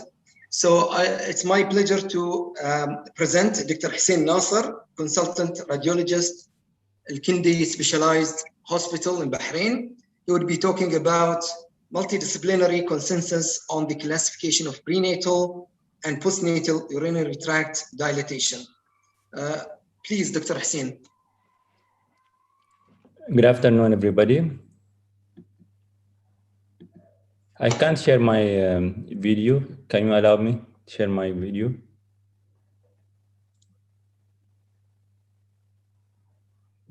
Hello?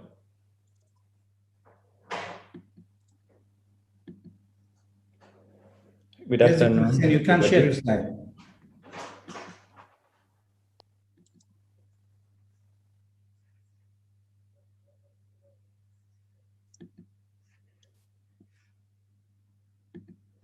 Dr. Hussein, are you able to share?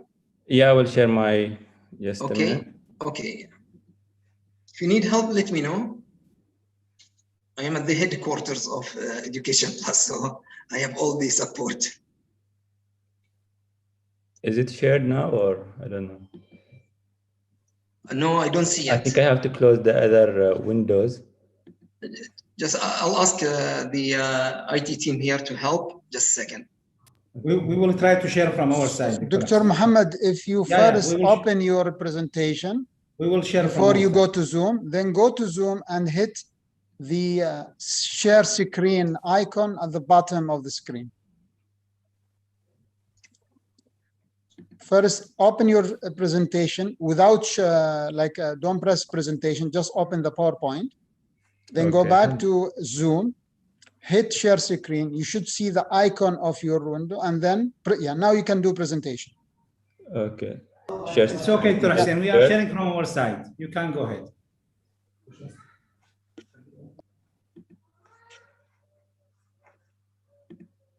Sorry. Dr. Hussein, we are sharing from our Go side. ahead, go ahead, Dr. We are Hussein. sharing. So now, actually, it's my slides are different from yours.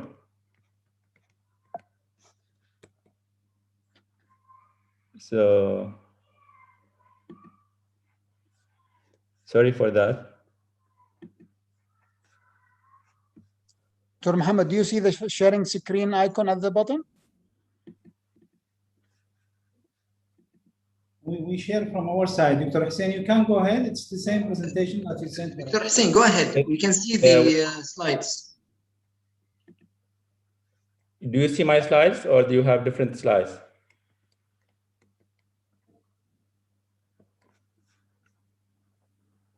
We see it, Dr. Hussein, go ahead. Okay. Please, So 25 minutes for the presentation. I'll give you a heads up 2 minutes before. Okay. So my presentation about multidisciplinary consists on a classification of prenatal and postnatal unit tract dilatation or unit tract classification, UTD classification system. Actually, my presentation from the article with the same title. So it's basically classification of UTD classification system. So why we need a classification system? We used different terms for describing unit tract dilatation like hydronephrosis, pelvictasia, uronephrosis, or fullness of pelvic calcium system. Like in this patient, this is antenatal ultrasound for a fetus at 32 weeks. We have dilatation of the renal pelvis. You can say that this is mildly dilated renal pelvis or mild hydronephrosis. But this description doesn't have implication on the severity of the disease, or it doesn't have relation to postnatal management or the risk for uropathy. Therefore, we need a proper classification system. For this reason, a consensus meeting was held in United States in Maryland, United States. The purpose of this meeting was to create a unified description of urinary tract dilatation that could be applied both prenatally and postnatally, and to create a classification system for urinary tract dilatation. These are the participant societies. All of these societies are involved in imaging and management of urinary tract dilatation, whether it is antenatal or postnatal abnormality. The etiology of urinary tract dilatation, as shown here from United States, most of the abnormalities are transient and physiological, which form between 50 to 70%. Uretropelvic junction obstruction form about 10 to 30% of causes of urinary tract dilatation. The same for vesico-ureteric reflux. The uretrovesical junction obstruction or megaureter form about 5 to 15%. Multicystic dysplastic kidney form about 2 to 5%. Posterior urethral valve form about 1 to 5%, and there are other rare causes. In the United States, for low-risk pregnancy ultrasound, they do 2 scans, and for higher risk pregnancy, they do 4 scans. In the meeting, they have 6 recommendations. The first one regarding the terminology used in describing the abnormality. The second thing is the communication of information. The third recommendation about classification system. The fourth regarding management scheme, and the fifth recommendation is the modifiers of the classification, and the sixth recommendation is regarding the reporting scheme. For the terminology, they advise not to use the non-specific term like hydronephrosis, pelvictasia, and other terms. It's advised to use consistent use of urinary tract dilatation as the only term to describe the dilatation of urinary tract system. and the severity of unitract dilatation characterized by certain criteria mentioned in unitract and UTD classification system. The second recommendation regarding consultation and communication of information.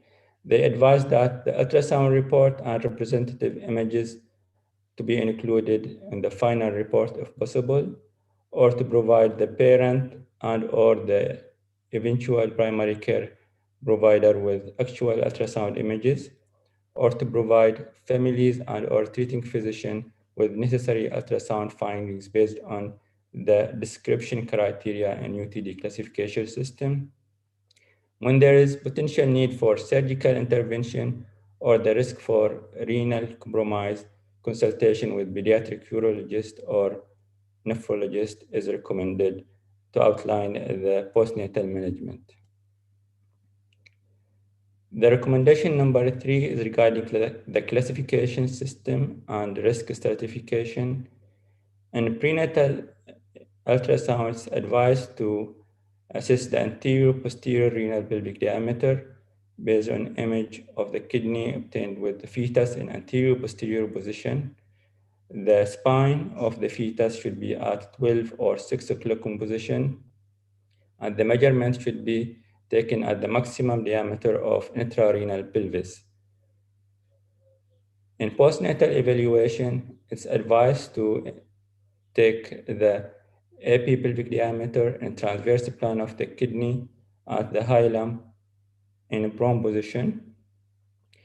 Consistency of position is important, whether it is a prone or supine position at the time of measurement.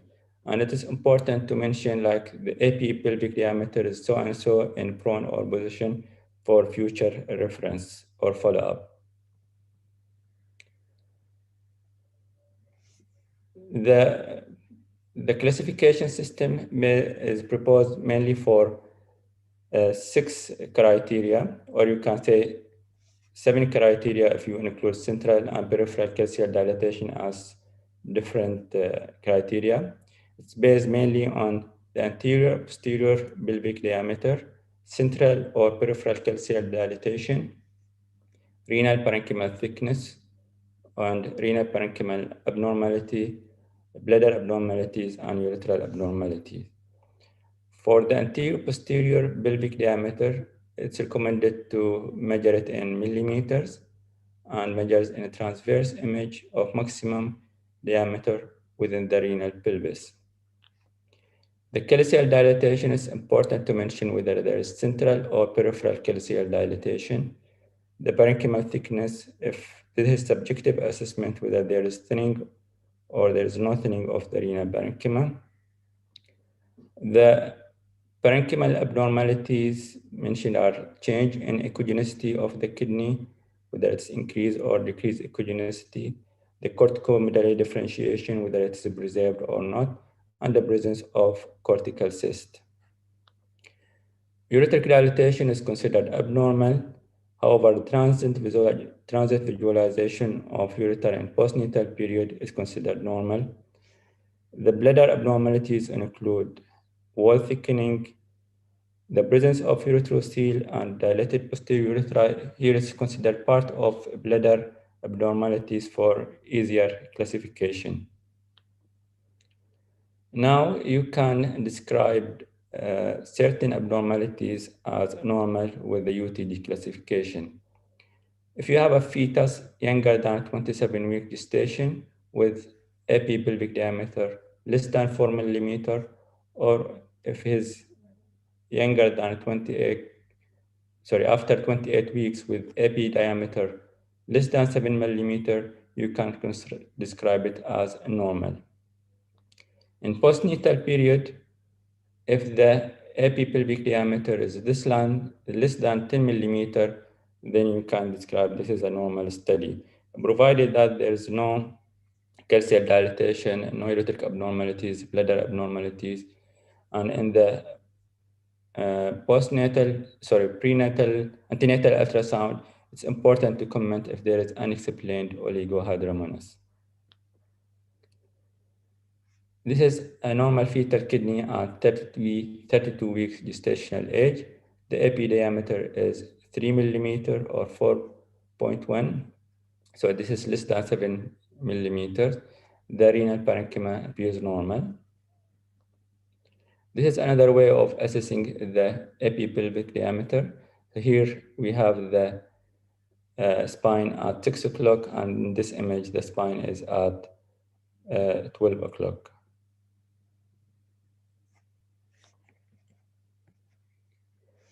So this is a normal kidney and postnatal ultrasound showing the epi diameter of 4 millimeter.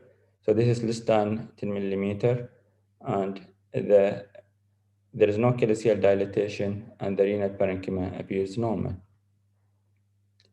So the risk stratification. For antenatal ultrasound, they advise to use A1 and A23 for grading the unitract dilatation. For postnatal ultrasound, they have P1, P2, and P3 as grades of unitract dilatation. So A1 corresponds almost to P1 with low risk for postnatal uropathies. In antenatal ultrasound, it's difficult to differentiate between central and peripheral calyceal dilatation. That's why they conclude both as A2 to 3 or A2 3. That correspond to P2 and P3 anomalies. The P2 has intermediate risk, and the P3 has higher risk for postnatal uropathies. So for antenatal ultrasound, UTD-A1 is considered if the epipelvic diameter is between 4 and 7 millimeter at gestational age between 16 to 27, or between 7 to 10 millimeter after 28-week gestation. Presence of central calyceal dilatation or not is considered part of A1 classification. If the epidiameter is more than 7 at younger than 27 weeks, or if it is more than 10 millimeter at 28 weeks or older, with peripheral calyceal dilatation and with other abnormalities, including parenchymal thickness abnormality, parenchymal echogenicity changes, urethral abnormalities, bladder abnormalities, or in case of unexplained oligohydramnios, then you can consider it as UTD A23, which is higher risk than the A1. So this is the renal pelvis, and these are the central calyces, so directly from the renal pelvis to the calyceal system, central calyces or major calyces, and these are the peripheral calyces or minor calyces. This is this is a fetus at 19-week gestational age. The epi diameter is 5.5 millimeter. The renal parenchyma is normal, no calyceal dilatation, so this is considered as A1. The same here for another fetus at 37-week gestational age. The epi diameter is 7 millimeter and no other abnormality. This is a longitudinal section of the kidney. We notice that here the spine at 12 o'clock in both of these sections. This is a child at 20-week gestational age. The epi diameter is 8.1, so this is considered as A23. No other abnormality here. And this is another patient with another fetus at 32-week gestational age. Here the epi diameter is 7 millimeters, so this is part of A1, but the presence of peripheral calyceal dilatation make it A23. This is child at 20-week gestational age. The epi diameter is not measured here, but if you notice, this is the kidney here, the left, and this is the right kidney. The epi diameter is not measured, but when you assess the renal echogenicity, it's increased echogenicity, so this is A23.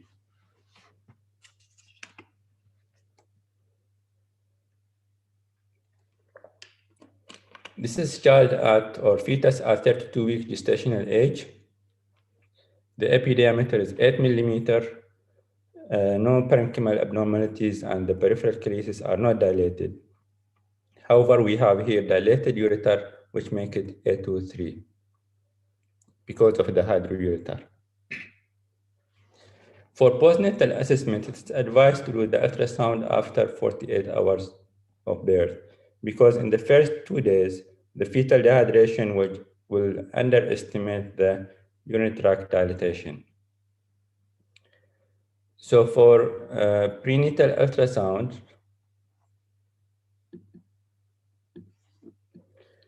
so for postnatal ultrasound, P1 is considered when the anterior posterior epipelvic diameter between 10 and less than 15 millimeter. Central calcium dilatation is considered part of P1 without other abnormalities. In both P2 and P3, the epi diameter is more than 15 millimeter. In P2, we have peripheral calcium dilatation with urethral abnormalities like urethral dilatation. In the presence of parenchyma, thinning of the renal parenchyma, parenchymal abnormalities, or bladder abnormalities is considered as P3, which is higher risk for postnatal uropathy.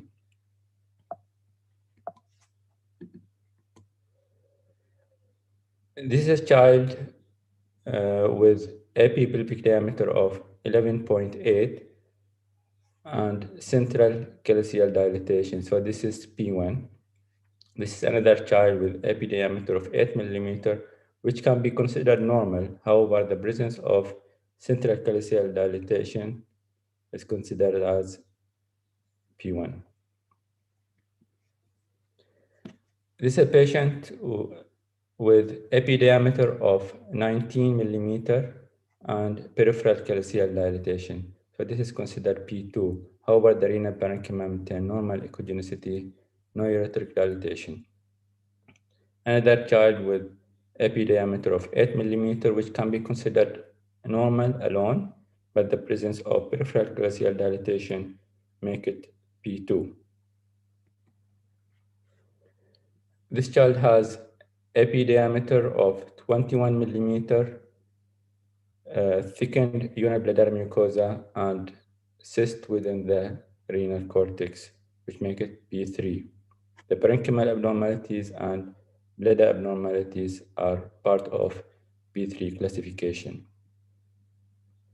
So recommendation 4 is about the proposed management scheme for the abnormality, for the certain classification.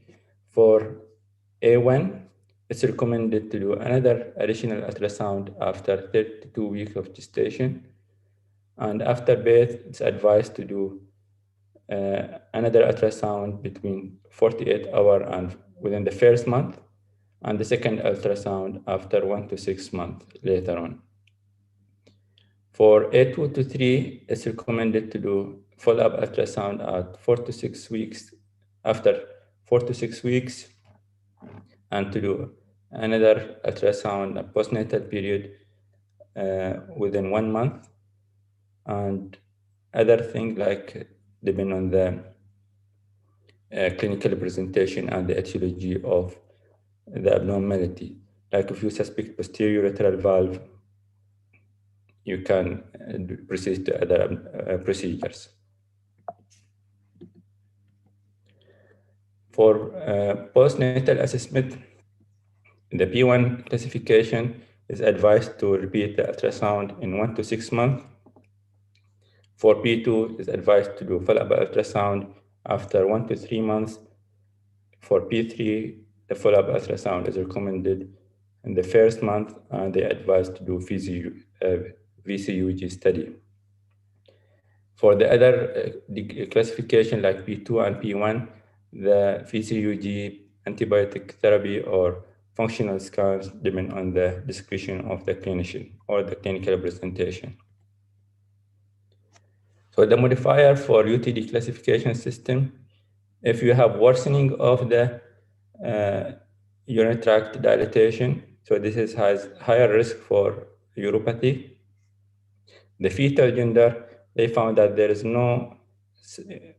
they found insufficient evidence to suggest that the risk for postnatal uropathy is significant between the different gender, except for posterior urethral valve, which is more common in males.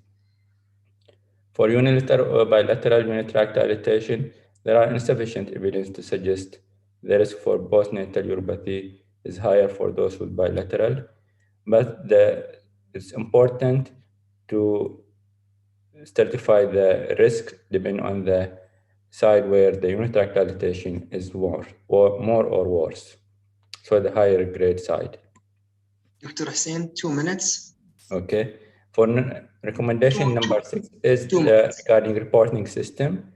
When reporting unitract dilatation, the manner recommend that description of the above imaging criteria in the written report, and the conclusion should include the classification system like UTD A2, 3, or which classification system, and ideally representative images should be included in the report or should be provided to the patient or physician. There are other classification systems. In this study, they were comparing FU system and UTD system. They conclude that the UTD classification system was as reliable as SFU system, but it had potentially attained higher agreement between observers as compared to the SFU grading system. So to conclude that, we should, and I recommend that to include the UTD classification and reporting antenatal or postnatal ultrasound with unitract dilatation. I usually start reporting the UTD classification beside the descriptive term we usually use, like mild hydronephrosis with UTD classification P1 or P2, and we recommend the follow-up. Thank you very much.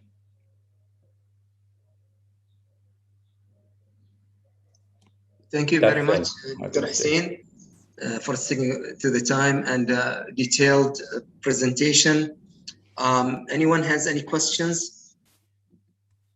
I don't see any questions in the Q&A.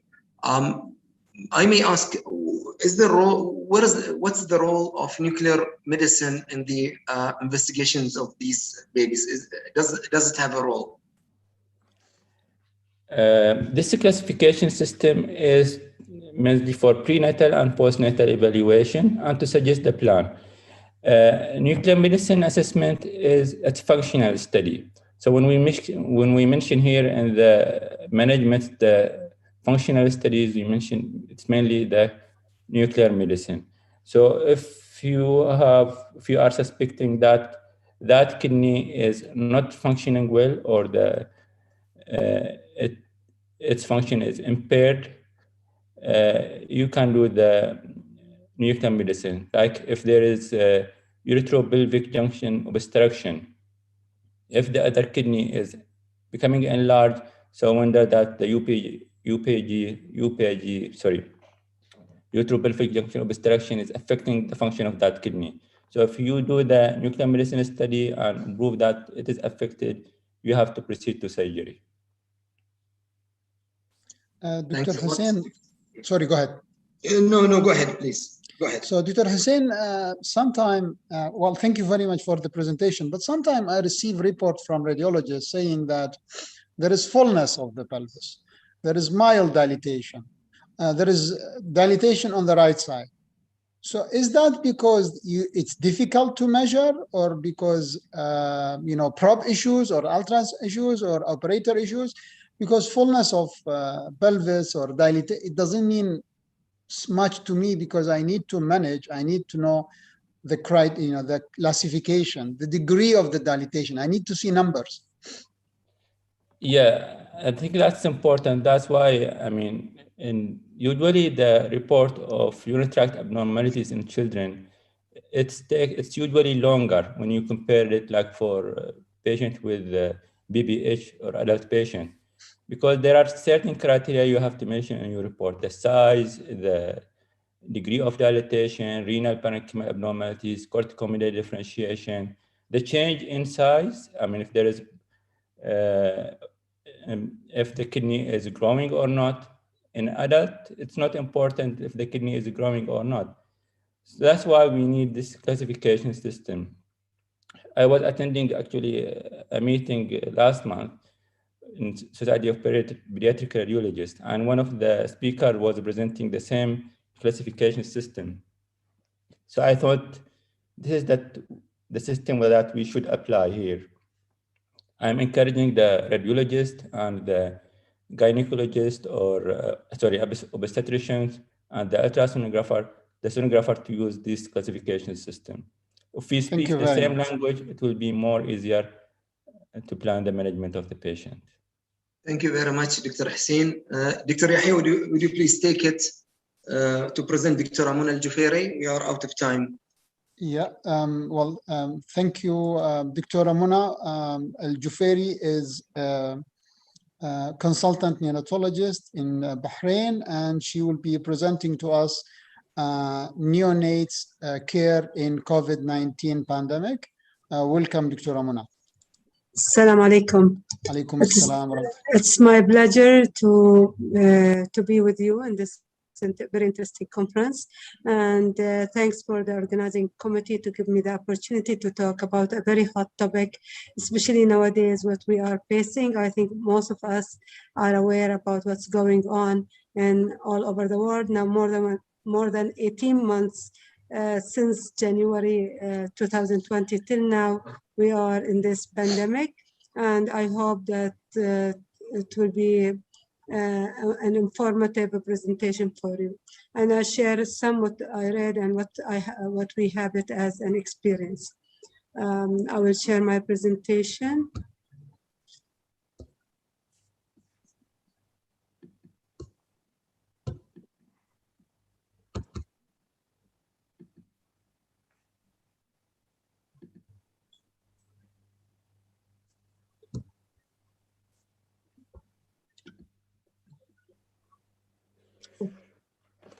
Is it clear? Yes, yes, it is clear. Okay. Yeah, it is. Okay. So as we know that coronavirus disease COVID-19 outbreak is caused by the novel severe acute respiratory syndrome coronavirus 2, what everybody knows, SARS-CoV-2. And on January 30th of January 2020, WHO declared the outbreak as public health emergency of international concern, and later on upgraded the outbreak on 11th March 2020 to be a pandemic, and the neonates have a special they are a special population, might have different level of risk and susceptibility to the virus. So the outline of my talk today will talk about how it's the COVID-19 and its transmission to the newborn, delivery of a newborn of a mother and how to restate these babies, the clinical presentation, the outcome, the guidelines for a newborn in Bahrain, in King Saudi Arabia, and American Academy of Pediatrics, and what the take-home message. As we know that COVID virus are single-strand positive sense RNA virus with spikes like projection on their surfaces, as it isn't seen in the picture. And these viruses can infect both animals and humans through S protein, and this is the S protein. This is the S protein, which involve the spikes protein, SARS, and the SARS-CoV-2 infect the host cell, So it will attach with the, it will be binding immediately to the membrane through the angiotensin converting enzyme 2 receptor, and the majority of angiotensin converting enzyme 2 receptors are found in alveolar epithelial type 2 cell in the lung, and but can be expressed, can be seen in many tissues. And when it is attached, it will lead to downregulating the signals, downregulating the intracellular signaling, the mitochondrial assembly receptors, and causes inflammation, vasoconstriction. It can be mainly, if it goes in its way to the lung, will lead to inflammation, vasoconstriction, and fibrosis of the lung, but it can be in the gut, can be in the heart, can be anywhere. And I think all of us see different presentation for this infection. So what about the how is the newborn, how the newborn will get the infection? We have 3 ways of transmission from the mother to the newborn. We have the intrauterine transmission, and it's usually through the placenta. It is a transplacental hematogenous spread, or it can be from viral particles where the fetus will inhale or ingest these particles. This mode of transmission appear to be very rare, and but it can happen because there are some when they did histopathology of some placentas for the moms who are COVID positive, they found indications that showed that this virus can cross the placenta, but in reality it is really very rare to be found. It's less even than 1 to 2%. The other way is the intrapartum transmission during the process when baby is delivering through the vagina, and that will be exposure to the maternal infected secretion or feces around the time of birth. The other method, which is common, the postpartum transmission, and usually the baby got it from infected mother, from family member, or even from healthcare worker. Probably if this is one of most likely mode of a pre-vaccine transmission. Transmission also from an infected mother is more likely from respiratory secretion and less likely from breast milk. So till now there are no documented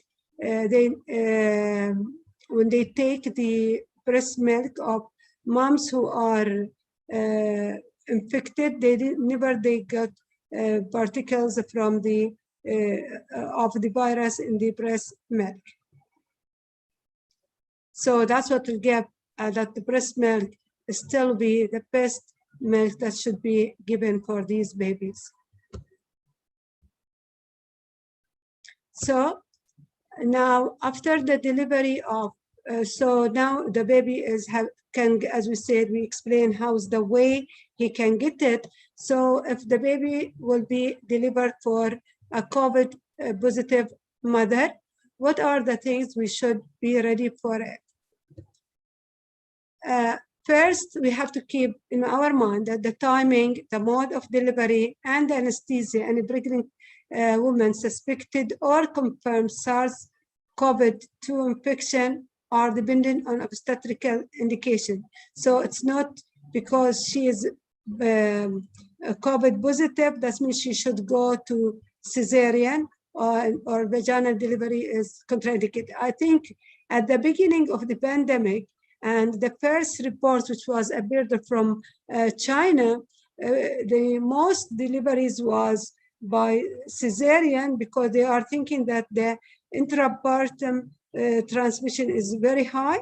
So they want to reduce the risk. So most of these moms, they went under C-section, but later on found it doesn't differ the mode of the delivery.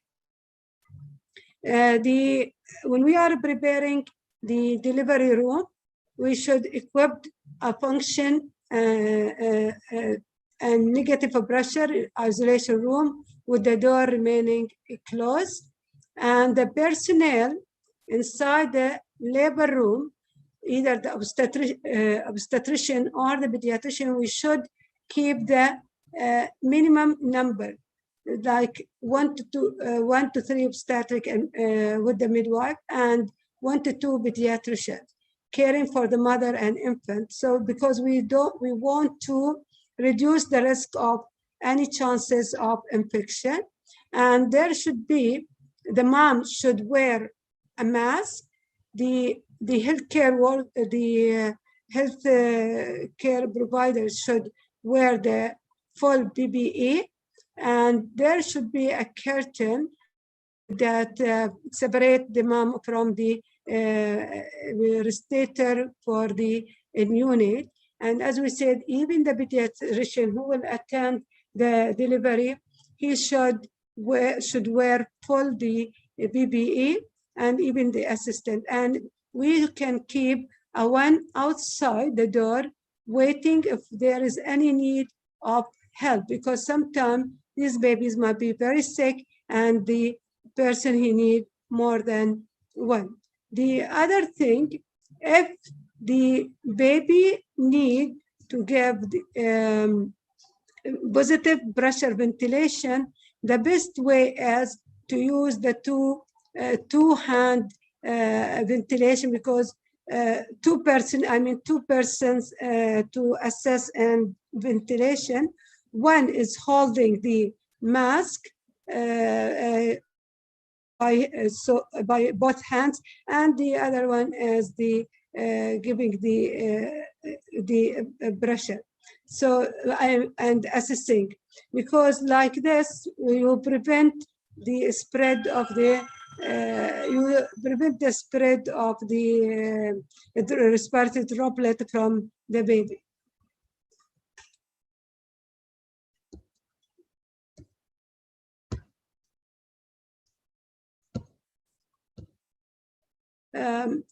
So when the mom is having a COVID alone and she is asymptomatic and it is positive, doesn't mean it's an indication that this delivery should be attended by a pediatrician. It can be attended by the midwife.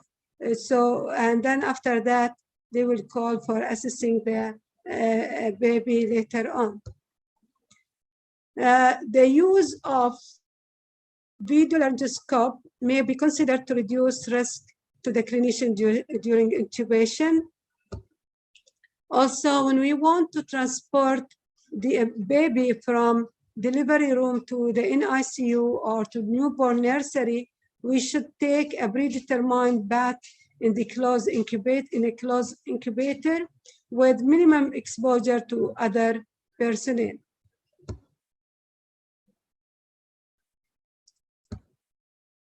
So how we take care of the term and preterm infants who born to mothers with COVID-19. As we said, the vertical transmission appeared to be uncommon because of lack of viremia and non-overlapping expression of the angiotensin converting enzyme 2 and the transmembrane serum protease. The neonatal infection was reported in 1 to 3% of births in United States with COVID-19. And there are the maximum area, maximum through the literatures I go is up to 4%. The chances are lower if the mother had been past more than 14 days when before the delivery. There is a study which has been done in one of the tertiary perinatal care center in Dubai, and they are showing the clinical, it is a retrospective study. That study has been carried from 1st March 2020 till 15th of August 2020. They admit 92 pregnant women diagnosed with that they are COVID positive. 35 mothers were included, and they have 36 units. One of them was a twin, and only 2 of the units have been positive. Others are others are negative, and even these 2 units who are positive, they are asymptomatic. So in that paper, the conclusion for them that they said that the transmission rate of COVID from mother to child is minimum if a proper identification of infections and proper education to the mother and adherence to infection control practice is ensured. And if possible, mother and baby can be cared in a single room, and they recommend in that paper that exclusive breastfeeding practice could be feasible without any additional risk of a transmission of COVID to a unit.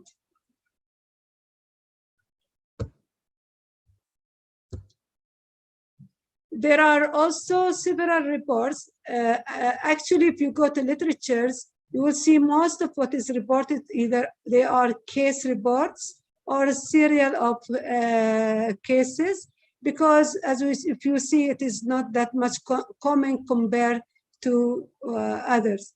And they found that neonates who have tested positive, usually most of them within 48 hours.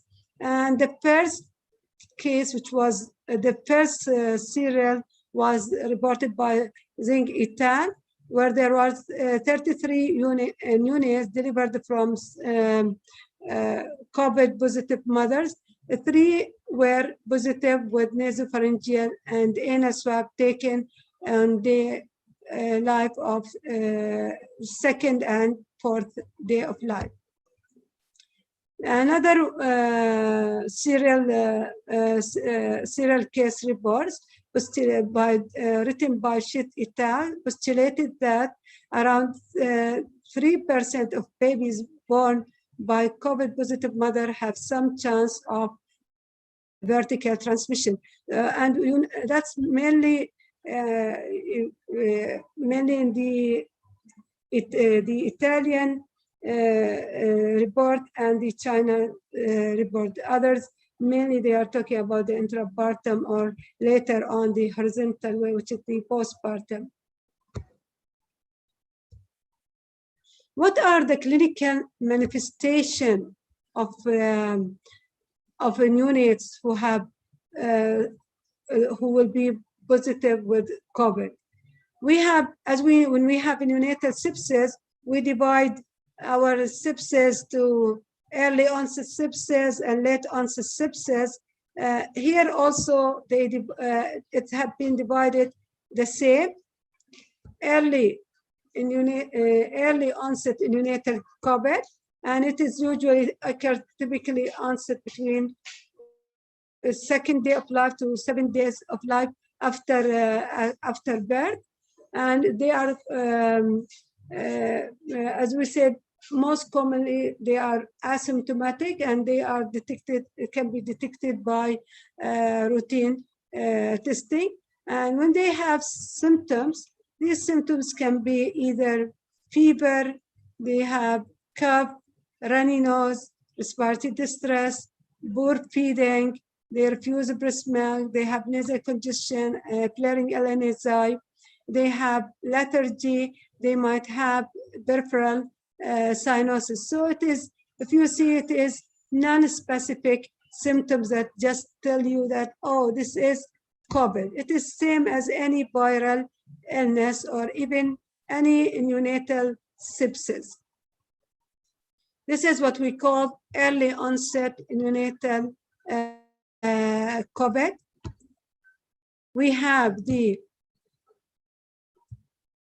late onset neonatal COVID, and usually it occurred between 5th day to 35 days after birth, and it is occurred mainly after readmission of those who have been the moms are positive, and then we test them at 48 hours. They are okay. They have went either home or being with the moms, or they have been kept in a special nursery as a quarantine. They might have later on the symptoms, and it occurred. The majority have it between 5 to 7 days after birth, and the postnatal transmission is the more it's the method how they get it.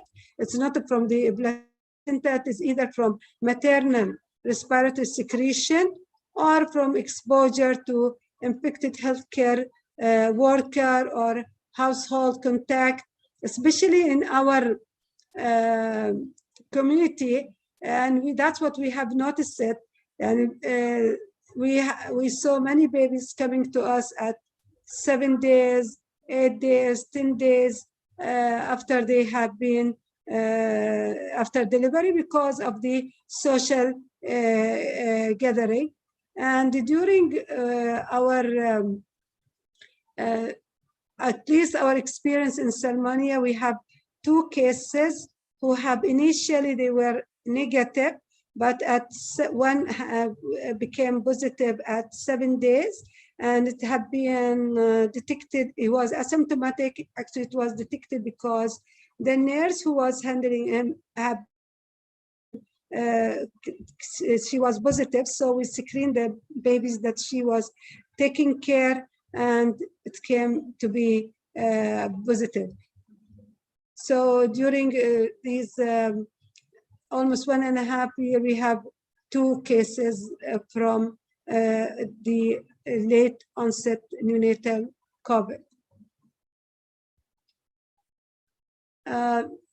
Usually those who are less than 1 month has associated with a 3-fold higher risk of a critical care admission, and their presentation, there will be temperature instability, same as other temperature instability, lethargy, respiratory distress, apnea, feeding intolerance, and if the X-ray taken, there will be non-specific obesity on chest X-ray. And if we do it for them lab, they will have leukocytosis, lymphopenia, and thrombocytopenia.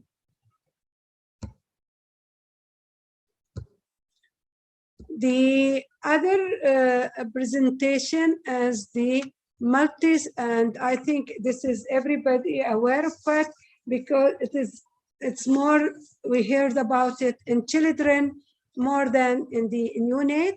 The multi-system inflammatory syndrome, it's mainly with the children, but the age which is affected. Dr. Ramona, you have 2 minutes.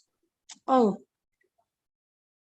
Okay, I will be so quick because I was not expecting that. I was so that much. So okay, this is when we have it, the multi-system inflammatory syndrome in a neonate, where the mother have the IgG antibody and the baby will have neonatal hyperimmune response. They will present as myocarditis. The case of troponin, they will have DIC and thrombocytopenia and lymphopenia.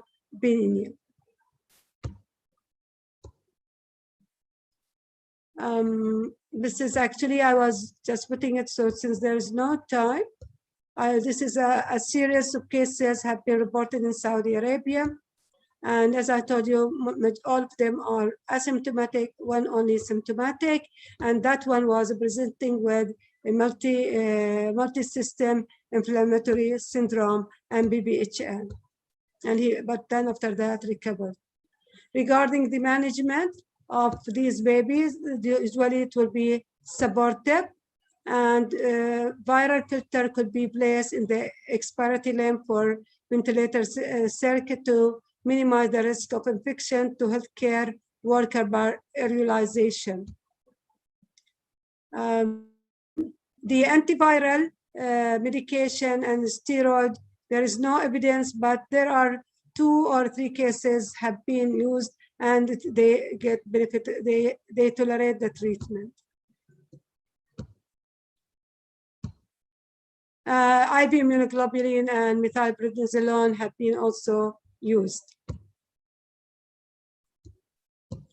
The breastfeeding for these babies, the recommendation worldwide that it's varied from unit to unit, but the latest recommendation, breastfeeding is recommended.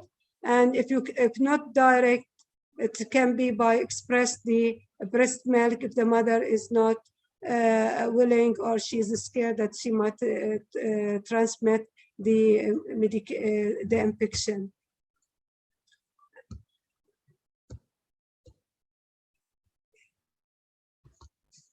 And this is also the recommendation of the CDC, the same thing. So breastfeeding is strongly recommended and it is very important as long life. And also the WHO also recommending it. So I will go a little bit fast. There are short-term outcome. As we said, there is no published report identified any infant have been died from COVID till now. And inshallah, we hope will not hear that. And readmission after discharge have been reported. There is a multi-center study in Saudi Arabia where there's 288 pregnant women tested positive. 204 have been delivered. There are 4 have died as IUD. 200 are alive, and from all of them, all they are negative, in spite that 86 were admitted to in ICU, but it's not related to COVID. It's related to other reasons. The long-term impact, I think, is still after it alter, especially when we are not giving the breast milk, we alter the neonatal colonization, maternal microbiota, affect the bonding, and increase the frequency of respiratory and gastrointestinal infection if we are not giving the breast milk, because some of the unit they are depending on the Please, Muna, wrap up because you passed the time. Okay. Actually, I put the guidelines, and I think this is everybody can get it from from our side in the Ministry of Health, where we are, for us as our practice, the mother, we divide them out. If they are positive, we take the baby as in a quarantine. We test them at 24 hours, and then if they are negative, if the mother is willing to take him and she going home, we tell her. If not, we will we'll give it to a caregiver. If nobody will give it, then we'll keep it with us in the newborn nursery till the 10 days. Then we'll do the exact swab. This is, you can get it from the site. And also there is a guideline for King Saudi Arabia. It's the same almost. And the latest update of the guideline of American Academy of Pediatrics, they are before the beginning of the pandemic, they recommend to not to do the cord clamping. Now they are saying you can do it. Also, they return back to do the skin-to-skin care. And also they recommend the room N, it's possible. And even about the practice of visiting visiting the parents, also they can visit the baby, mom can visit if baby is kept alone, and would she take all the precautions. But for us, as in our institute, no, they are separated, and we are just depending by sending her pictures. So, because as in conclusion, these babies, they are vulnerable babies, and many centers, as we said, they are separating these babies from the moms because they are scared that if COVID happened in the NICU, it will be a disaster. That's all. Thank you. Thank you very much, Dr. Amuna, and my apology for interrupting you because No of problem. the time. No It was a problem. great presentation, good summary, and thank you for that. Dr. Isa, if you can go on. I don't know if there is questions. It's no question. We don't have time for a question. Already we've finished the time. So yeah, they can ask her if they want in the QA section. So if you can go ahead and introduce the next speaker. We got an extension request from Dr. Hubayl Mahrous, my ustadti, but I apologize. The time is really tight. So now we go to Dr. Khalid Al-Atawi, a dear friend, a dear colleague. ياما تعلمنا واستفدنا من المؤتمرات في دبي. He's a great host and organizer, but he's also an excellent neonatologist. Khalid Al-Atawi is a consultant pediatrician and neonatologist at Latifa Hospital in Dubai. He would be talking to us about, updating us about the updates in management of respiratory distress syndrome. Dr. Khalid, please. Assalamu alaikum, bismillah ar-Rahman ar-Rahim. Thank you for the invitation. Thank you, Dr. Isa, for the kind introduction. And for the time, I will go through the, I'm having the share now. Do you see my slides? We do. Okay, thank you. As Dr. Isa, my dearest colleague from Al-Bahrain, introduced me, I'll be talking about the update in the management of respiratory distress syndrome. And this is a problem that all of us faces during our career. I'm working as a consultant neonatologist in Latifa Women Children Hospital.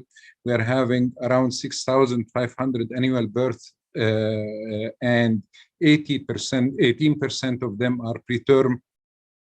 Out of them, 60% are late preterm.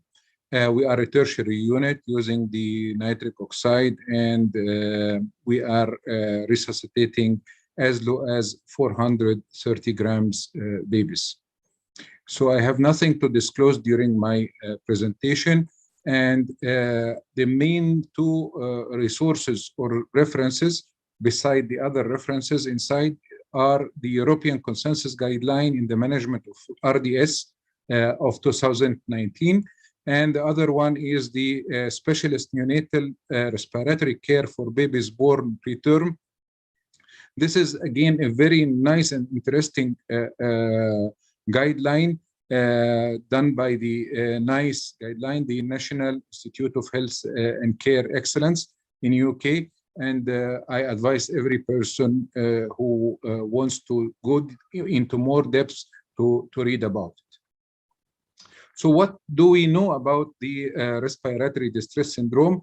As we know that it is one of the leading mortality and morbidity in the preterm infants, and it is related to the surfactant deficiency as a major cause for this respiratory distress syndrome.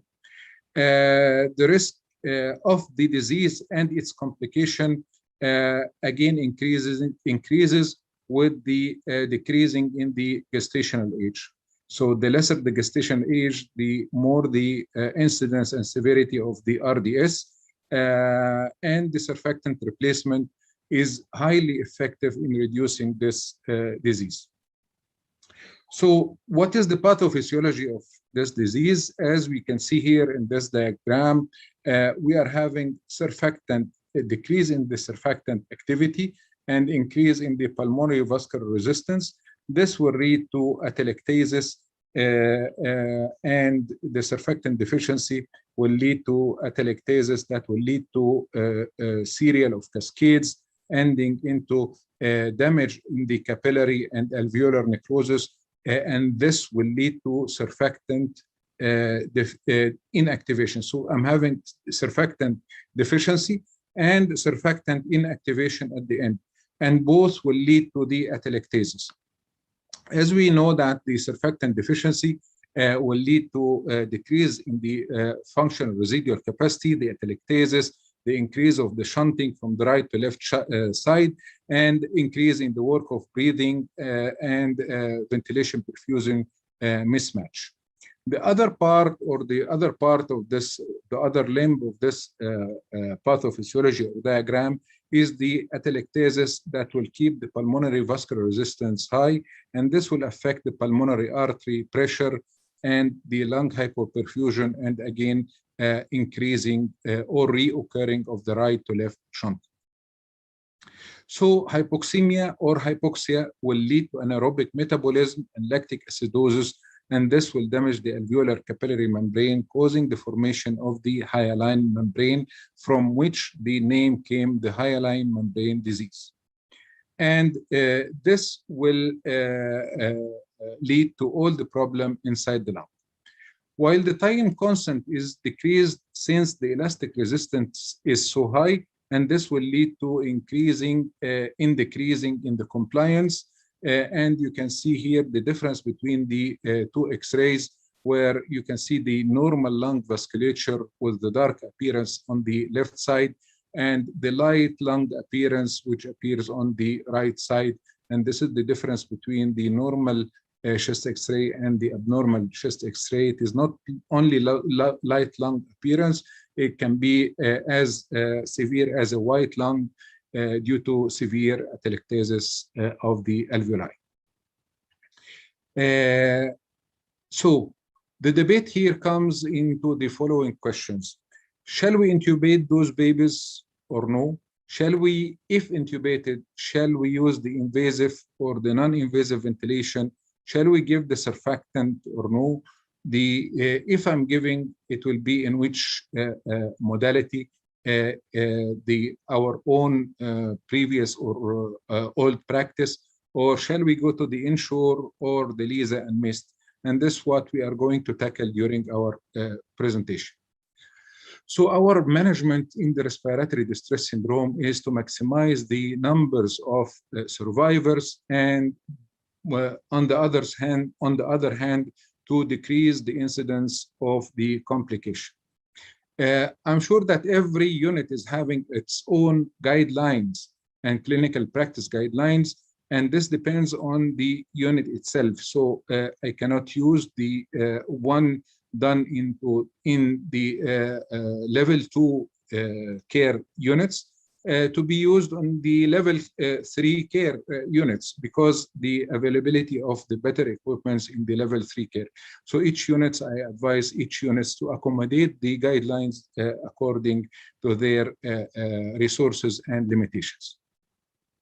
As you can see here, the trend over the last years about the use of the antenatal corticosteroids or antenatal steroids, you can see here in the first bars that there is increase in the incidence of the antenatal steroid, and this we will come to discuss it. Also, we are having increased incidence of the antenatal antibiotics after an abrupt reduction in use in the early 2000s. Also, we are having increase in the incidence of cesarean section. But as you can see here, these are the more important here. You can see that the delivery room intubation is becoming less and less over the last few years, and the surfactant therapy is becoming more, while the postnatal steroid, although it was used in the late 90s, then followed by diminution in the early 2000s. But you can see here that the trend is again towards the postnatal steroid. All these results goes hand in hand with the increasing in the incidence of the survival of the extreme preterm babies, whether the 23 or 24 weekers. You can see that there is increase in the incidence of both of them. And this is also associated with the increasing in the incidence of bronchopulmonary dysplasia that everyone is having in his own unit. During this presentation, and as per the previous references, we will use the quality of evidence and the strength of the recommendation. The quality of evidence is, if it is A, that means it is high quality. D is the low quality level, while the strength of the recommendation, it is one, means strong recommendation for using the intervention, and weak recommendation is by the number 2. So we'll go as a case scenario, as I like usually to start with. We're having a 30-year-old young primate admitted to labor suit with 26 weeks of gestation, having high fever, leaking membrane. The obstetrician diagnosed premature rupture of membrane and decided to go for emergency lower segment cesarean section. Shall we give the antenatal steroid or no? And this is the question. And it will be answered in the next few slides. So the prenatal care starts by giving the mothers the advising to deliver those mothers in the best centers for managing the prenatal or the preterm babies. Number 2, to give a single dose of the prenatal corticosteroid to all women, whether in labor or they are coming to the delivery room or the emergency. And this is a level A1. So far, the babies are less than 34 weeks. A single repeat course is advised if the delivery is not occurring in the next 1 or 2 weeks. This is in the European consensus. But we'll come to see in the next few slides that the American guidelines are telling a single course only is recommended, while the repeat courses are not indicated. And they mentioned here that so far the baby is not delivered. We can repeat the courses once more. So far the baby is less than not delivered till 39 weeks. The course of in late preterm and at risk that more than 37 weeks, a course of antenatal steroid to be considered provided there is no evidence of chorioamnionitis. This is very important to use the symptoms of labor and decide about the chorioamnionitis by doing the fibronectin measurement. This will prevent the unnecessary hospitalization and use of tocolytics or the antenatal steroids. This was added in the recommendation based on 2019. It was not available in the 2016 recommendation. The clinician should consider short-term use of tocolytics in the very preterm pregnancy, because they mentioned every day inside the womb is better than the baby to be exposed to the extrauterine life. Here comes the guidelines by the American people, American College of Obstetricians and Gynecologists, and they mentioned here that it is only single course of corticosteroids between 24 to 34 weeks can be given. And they advised either to go for the BD dose or the Q6 hourly doses of steroids. The scenario will continue, and the baby is delivered with estimated birth weight of 750 grams, and he is pink with shallow breathing. Heart rate is 110 with mild chest retraction. So who will do here the cord clamping, delayed cord clamping, or the cord milking? For the sake of the time, I will continue, and I will mention here that the recommendation of 2019 again is going hand in hand with the NRP 7th edition, that if possible, earlier it was not, if possible was not available, and the now it is if possible. If the situation mandates, if the baby is condition is stable, then a delayed cord clamping of the cord of at least 60 seconds.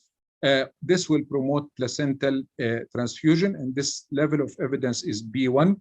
And again, here we want to emphasize on the level of the cord. The level of the cord should be lower than the placenta to make the cord delayed cord clamping. If I'm taking the baby above the level of the placenta, so I'm not doing the proper way for the delayed cord clamping. Again, another point here, the cord milking. They suggested that it is a reasonable alternative if delayed cord clamping, if not possible, the baby's condition is not stable, then they requested or suggested to do the cord milking. But again, here we want to say that another study, systematic review, showed that the cord milking is associated with increased risk of the IVH for those babies, and now they are going back and rethinking about the cord milking. So what about the oxygen? Yes, we can start the oxygen, and as per the latest recommendation of NRP 7, that we can start the pulse oximeter as soon as the baby is out, and we can use the 30% if the baby is less than 28 weeks, or I can use the 21 and titrate to 30% if he is between 28 and 31 weeks, and we can adjust based on the pulse oximeter from the birth. If the baby is spontaneously breathing, then we can stabilize with the non-invasive ventilation CPAP of 6 millimeter water by either the nasal sponge or the mask, and this the level A1 recommendation. So here the systematic review that I spoke about earlier, that a systematic review with meta-analysis for the efficacy and safety of the umbilical cord milking. They mentioned here that umbilical cord milking increased the risk of severe IVH in the preterm babies, especially those who are having low gestational age. And the cord milking, when compared to immediate cord clamping, reduced the need for the packed RBC transfusion, and it didn't show any improvement in the clinical outcome, and hence the cord milking cannot be considered as placental transfusion as it was thought earlier. What we can do also in the delivery room for stabilization, as we mentioned, we can start by the CPAP. If the baby is not breathing, then we can go for the positive pressure lung inflation with the pressure ranging between 20 to 25 centimeter water, and this is the level B1. Intubation should be reserved for those who are not responding for the positive pressure ventilation via the face mask, and those who require the intubation, they should be given a surfactant in the labor suit. So it is a level B1 recommendation. Another important management in the delivery room is the using the plastic bag or the occlusive wrapping and putting the baby under the radiant without using the towel to dry the baby. So immediately put the baby inside the bag or the occlusive wrapping under the radiant, and don't do the toweling or dry the baby. And this is again a A1 level of evidence.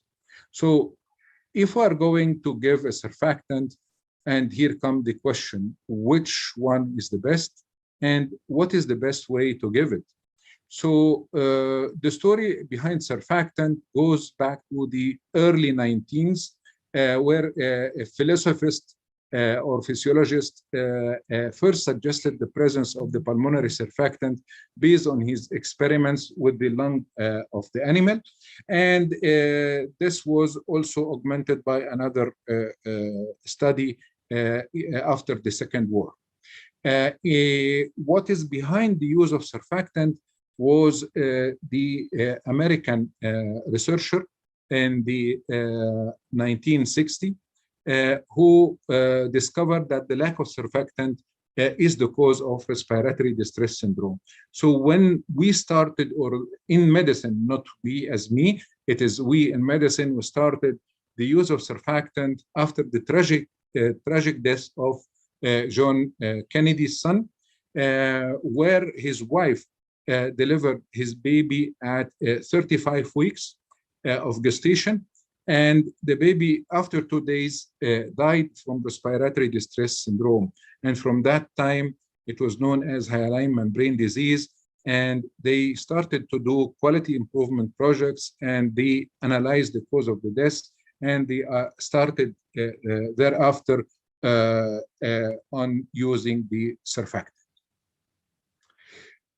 So surfactants in the prenatal steroid or the non-invasive ventilation was used as a prophylactic in the delivery room if the baby is extreme preterm babies, no prenatal steroid or requiring urgent intubation, or as an early rescue approach to stabilize in CPAP, surfactant to be demonstrated or given to those who are having oxygen require more than 30 and sometimes to 40 based on the gestational age. And we can consider the intubation, surfactant extubation in stable babies, what is known by the INSURE. In from intubation, SUR from surfactant, and E from the extubation. And here comes the synchronymy of the INSURE. So the baby with RDS should be giving the natural surfactant. It is A1 level of evidence. A policy of early rescue surfactant should be standard. Again, it is level A1 evidence. And those babies with respiratory distress can be given rescue surfactant early in the course of the disease. Again, routine use of CPAP in delivery room with early rescue surfactant is a recommendation, and the non-invasive technique to administer surfactant. All these are coming into trials, and we will see many studies and systematic review in the very near future about the intra-amniotic surfactant administration. This is surfactant given into the amniotic fluid, and it will be going to the lung through the intra-amniotic breathing. The thin catheter administration, the LMA guided surfactant, the aerosolized surfactant via nebulizer, and the pharyngeal administration of surfactant. As we mentioned, that INSURE should be considered for all infants who are failing on the non-invasive ventilation. LISA or MIST, it is the difference in the methods of administration of the surfactant, but both of them are minimally invasive. So it is LISA less invasive surfactant administration or minimally invasive surfactant administration. And this is a level B2 evidence. But I want to mention here, it is not as easy as we mentioned here, LISA and MIST, it is easy, but at least it will need 20 to 25 minutes from the time of the birth till finishing the LISA or the MIST, and it should be done with a team handling the baby starting from the birth. A second and sometimes third dose of surfactant should be administered, and this is a level A1 evidence, because some of the schools are telling a third dose cannot be given or should not be given for those babies. And as you can see here from this extreme preterm babies, you are having 3 hands at least working in the same time, one putting the non-invasive ventilation, one administering the surfactant, and one is here helping from the other side in putting the suction. This is suction and this is the surfactant. Dr. Khalid, 2 minutes. Okay, sure. Yeah. It is, they told me half an hour, I think. So I did now 25 minutes. Anyhow, I don't see questions. I have questions myself, but okay, we can go to 30 minutes without the questions. No problem. Okay. Okay. So the need for the mechanical invasive mechanical ventilation within 72 hours from the birth with the LISA, as you can see here, it is indicated, and the studies are in favor of the LISA as the and another here, the need of mechanical ventilation during the neonatal NICU stay is showing another good evidence behind it. You can see that the chronic lung disease is less in the LISA administration, and but it didn't affect the outcome of the deaths in the whole study group.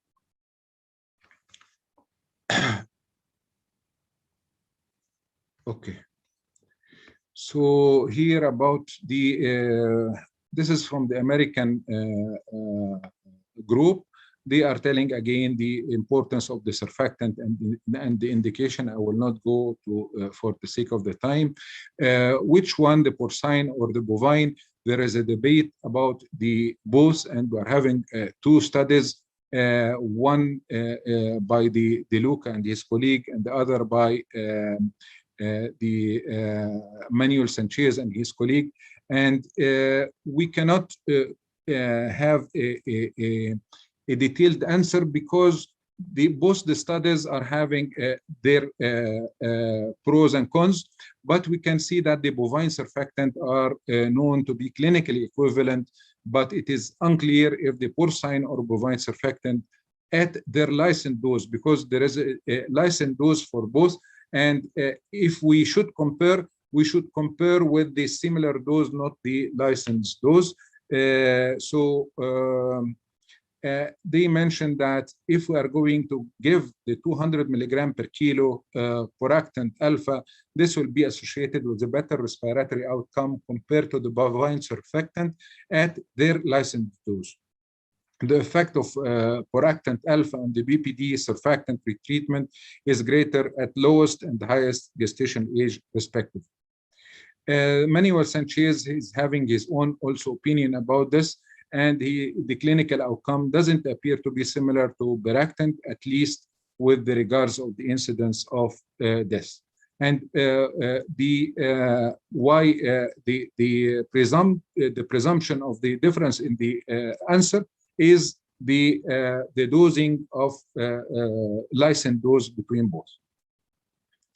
To give a multiple surfactant, yes, again, the American are going with the multiple surfactant strategies. If the baby is still on the ventilator and he needs the surfactant, surfactant can be given also to other, rather than the respiratory distress syndrome, can be given in the cases of congenital pneumonia to improve the oxygenation following the pulmonary hemorrhage, although some of the schools are telling don't give the surfactant because the surfactant by itself will improve the compliance and can lead to pulmonary hemorrhage. But again, here it is under the C1 level of evidence. The use of nitric oxide in preterm babies should be limited to the clinical trials and should not be given to babies inside the NICUs. And this is again a study in 2018 telling that off-label prescription of inhaled nitric oxide is not associated with a reduction in the hospital mortality among extreme preterm babies. The use of oxygen to minimize the oxygen and put the target saturation between 90 and 94. This is level B2. We should use the interfaces that it is equivalent, or the interface that we are mostly sure, less than 2 minutes. We should use the interface that is convenient to our unit, and the non-invasive support should use the CPAP, short binasal plunge or mask with a level 6 to 8 centimeter is a level 2 evidence. The mechanical ventilation, to use the one that we are more comfortable with inside our unit, and we use the target ventilation, target volume ventilation. We should avoid the hypocarbia or the severe hypercarbia. We should use the caffeine from as early as the day 1, and it is recommendation under the golden hour. Tapering dose of steroid. If the baby is intubated for more than 2 weeks, we should use it. We should give the proper temperature, proper fluid intake. We should restrict over the first few days of life the sodium, and we should put importance for the parenteral nutrition and giving the maximum lipids and vamine during the hospital stay, and the enteral feeding of the mother as early as the first day, or even as early as the first hours. Starting the antibiotics, especially there is a relation between the extreme preterm baby birth and the maternal infection. We should treat the hypotension, and routine use of morphine is not recommended. The opioid can be done as a selective.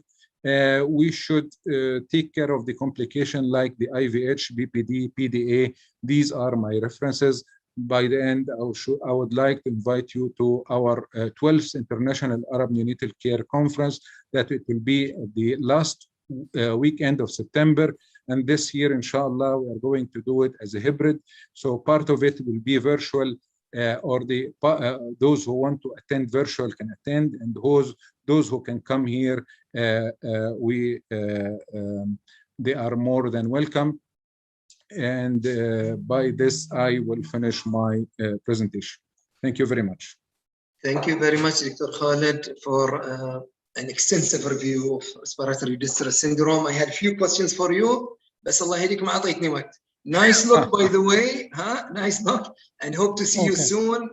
Thanks a lot. Inshallah, when I meet you or contact you, I want to discuss a few things with you, inshallah. Anytime. Thank you, Dr. Khalid, for the great presentation.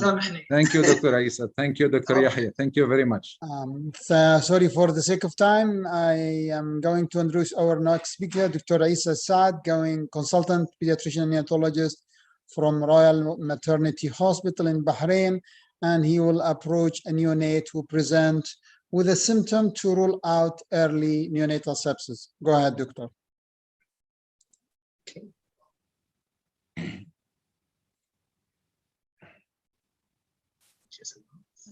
This one?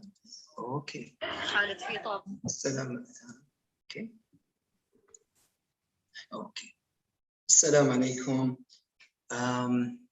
Thank you, Dr. Yahya, for the introduction. Keep changing the title, changing the way I wanted to tackle this issue. So at the end, I tried to concise it and wanted to talk about our 18 months experience at the Royal Hospital for Children, for Women and Children. This is a new unit, barely 1.5 years old, and we are building it step by step. It's a private hospital.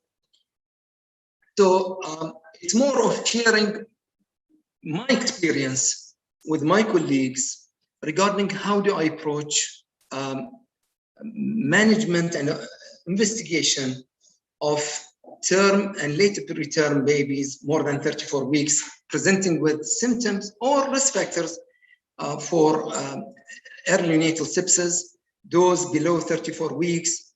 I'll talk a little bit about the blood culture and stress that it's the gold standard.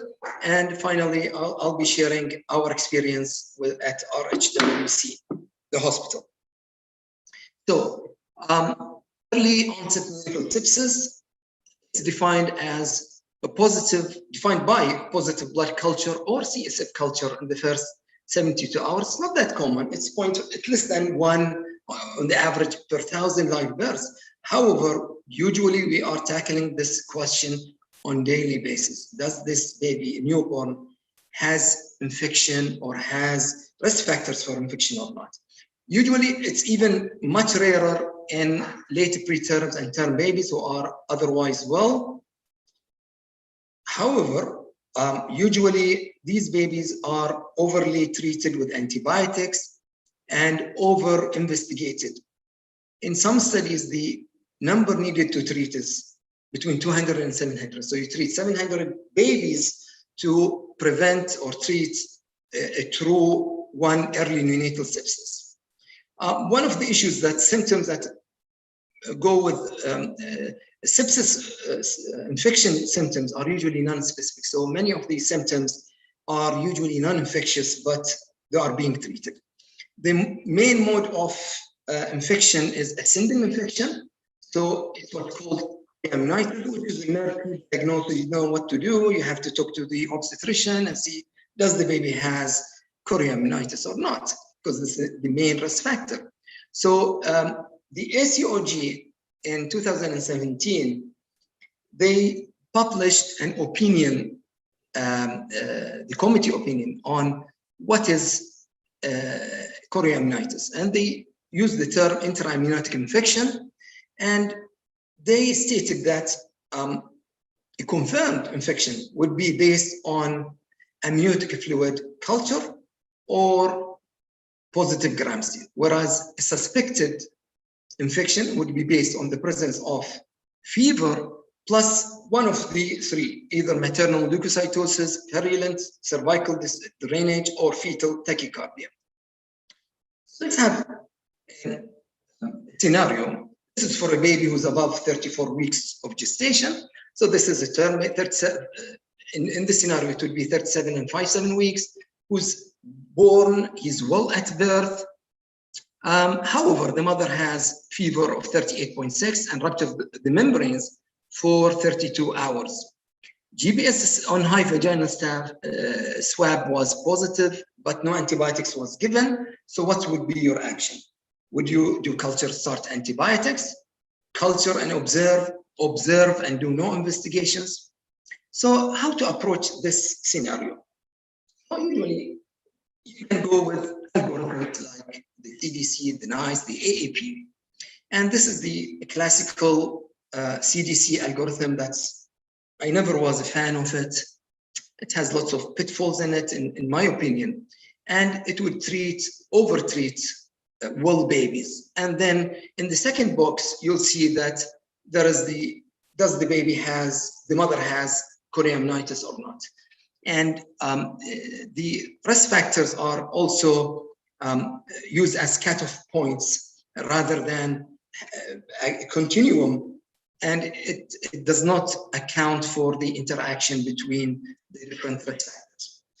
It's for 2017, 2018, a new way was published based on multivariate risk assessment. People would know it as the sepsis risk of sepsis calculator.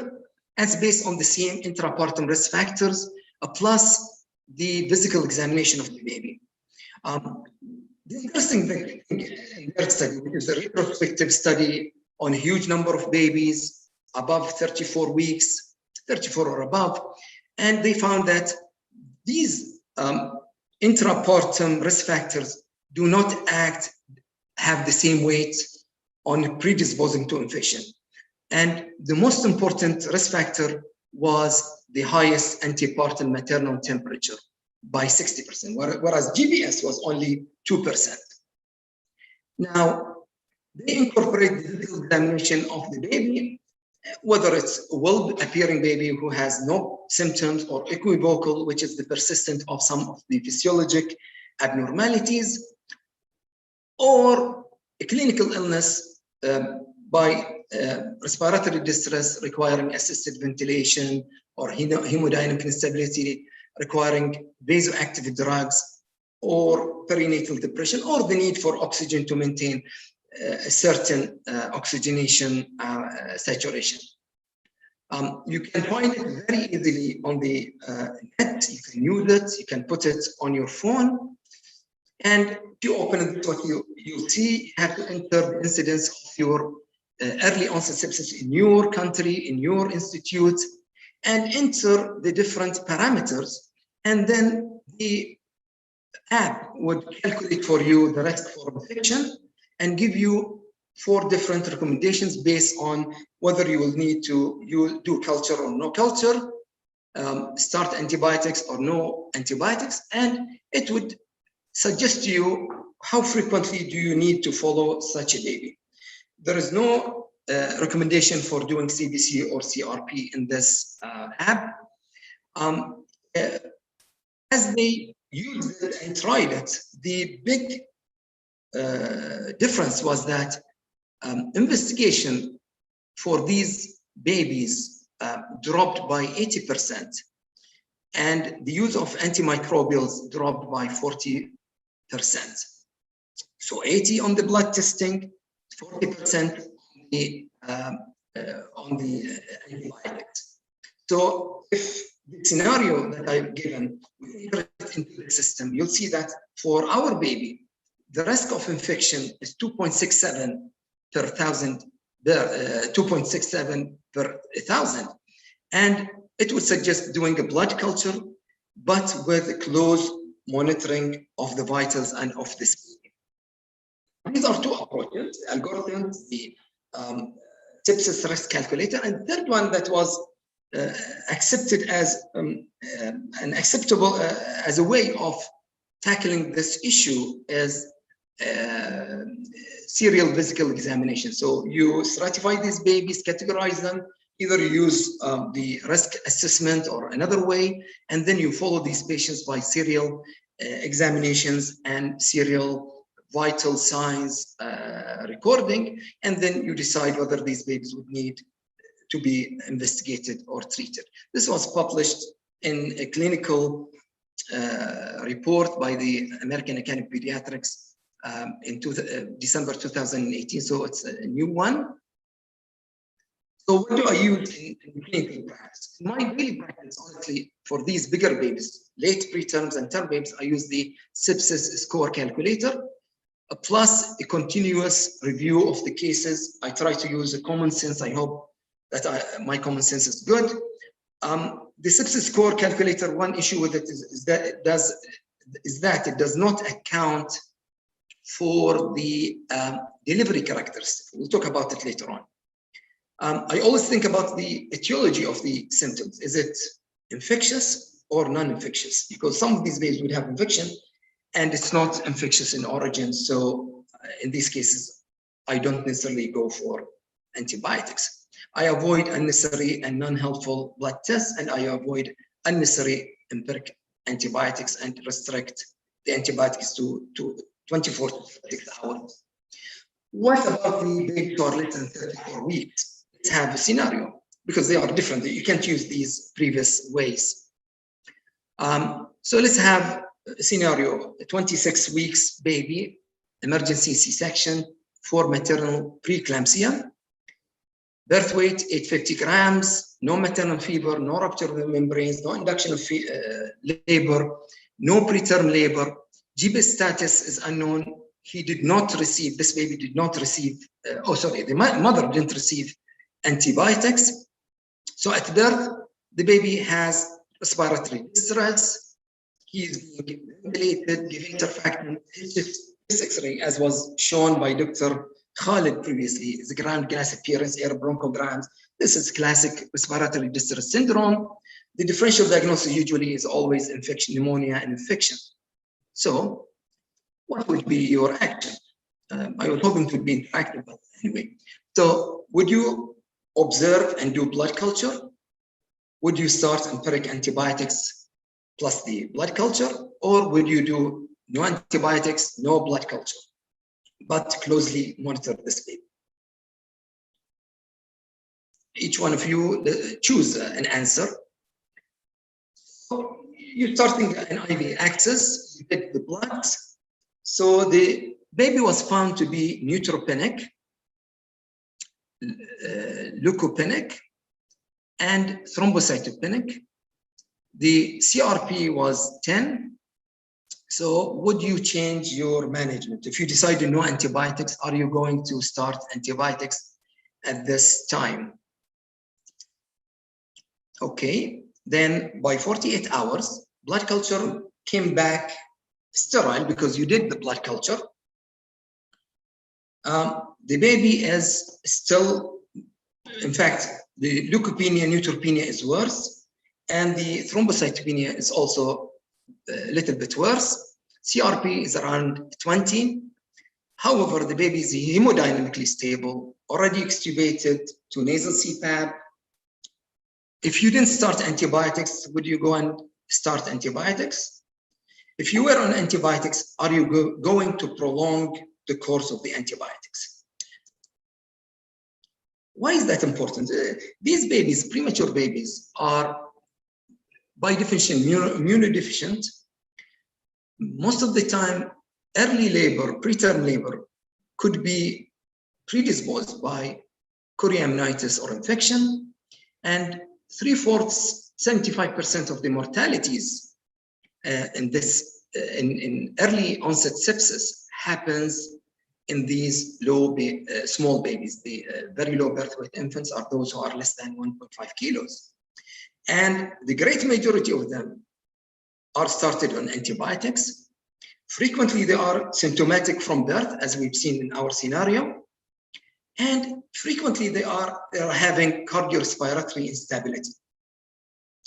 And these are some of the causes why these babies tend to have prolonged antibiotic therapy, which is defined as antibiotics more than 5 days. And frequently, antibiotics may be escalated as well. Why is that important? Well, why don't we leave them on antibiotics and prevent infection and treat infection? The problem is that it has been shown in many studies that these babies who get prolonged antibiotics, especially with broad spectrum antibiotics like cephalosporins and carbapenems, they tend to do worse. They have higher mortality, higher morbidity, more necrotizing enterocolitis. And if you think that you are protecting them against infection, it's the other way around. These babies usually have increased risk of late onset sepsis. Plus fungal infections, emergence of resistant bacteria is a worry in the neonatal unit. So is there a way to categorize these babies and say that there are some babies who are lower risk and we can avoid starting antibiotics, or at least avoid prolonging antibiotics? And this is what I mentioned it earlier, the categorization based on the delivery characteristics. So these are babies who are born by C-section for maternal non-infectious causes.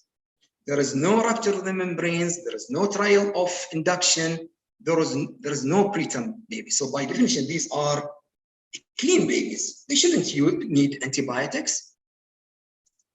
So, and this has been shown in this study by the same team who came up with the sepsis risk calculator, that babies who are in the lower risk group, they have less incidence, way less incidence of death or early onset sepsis. It's not zero. However, this is a retrospective study, and there is suspicion whether some of these babies, in fact, they went into preterm labor or had other reasons for concern. So it may not be, the risk might be much lower. So American Academy of Pediatrics, the Committee on Fetus and Newborn, in collaboration with the Infectious Disease Committee, published in the same article this clinical report for the management of sepsis in babies who are less than or equal to 34 weeks or 34 weeks. And they recognizes that there is a lower risk group that they don't need necessarily to be started on antibiotics and not necessarily do blood culture. If you decide to, they advise to go with narrower spectrum antibiotics, AMPA and aminoglycosides, and stop by 36 to 48 hours of culture sterile. And they state that, as I mentioned, these babies have frequently persistent cardiorespiratory instability.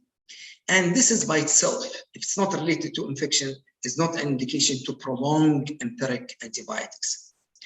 Also, they state that serial abnormal CRPs, C-reactive protein values alone, should not be used to extend the antibiotics and shouldn't be used to screen for or diagnose sepsis, because some of us neonatologists tend to do weekly CRPs to screen for infections. I don't think this is a good idea.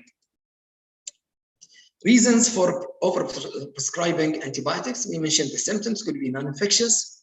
CBC CRP is the main issue. And then the thinking that blood cultures are not reliable, or there is a culture negative sepsis that we are not discovering.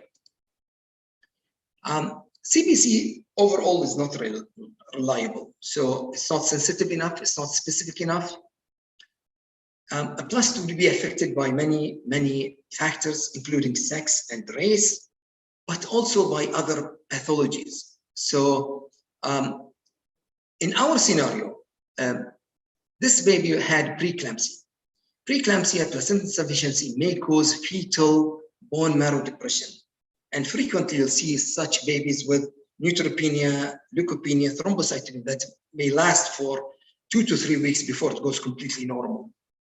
So higher WBC counts and milder sort of thrombocytopenia is not a good indicator of infection.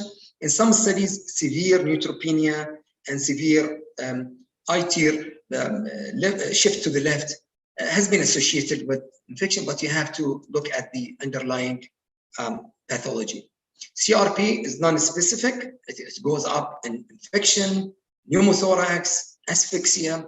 I had babies with asphyxia without infection with CRP above 100.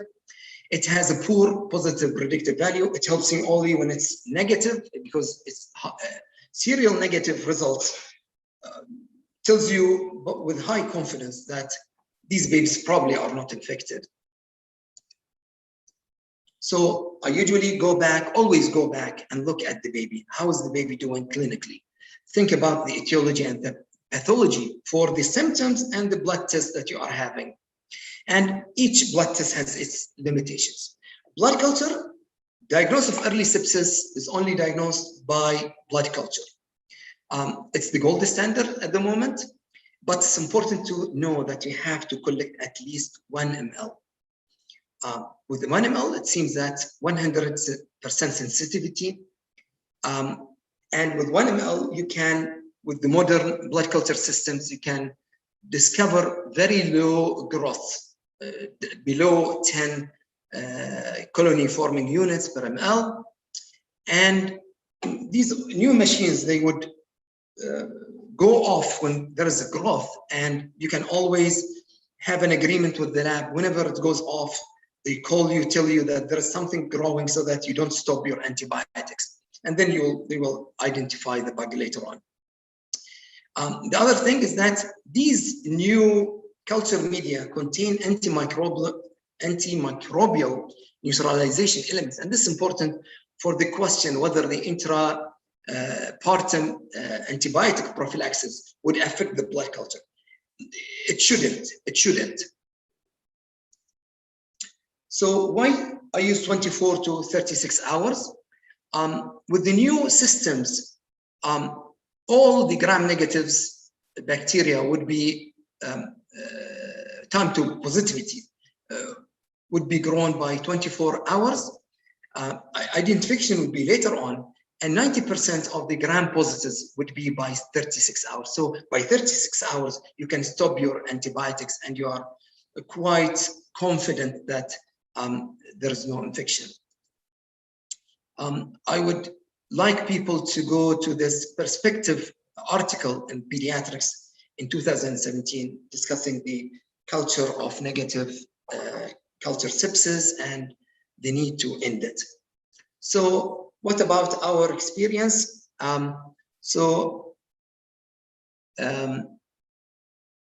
Over 18 months, تقريبا, we had 69 admissions to the NICU. These are all babies who have some symptoms. So no, I'm not talking about asymptomatic babies.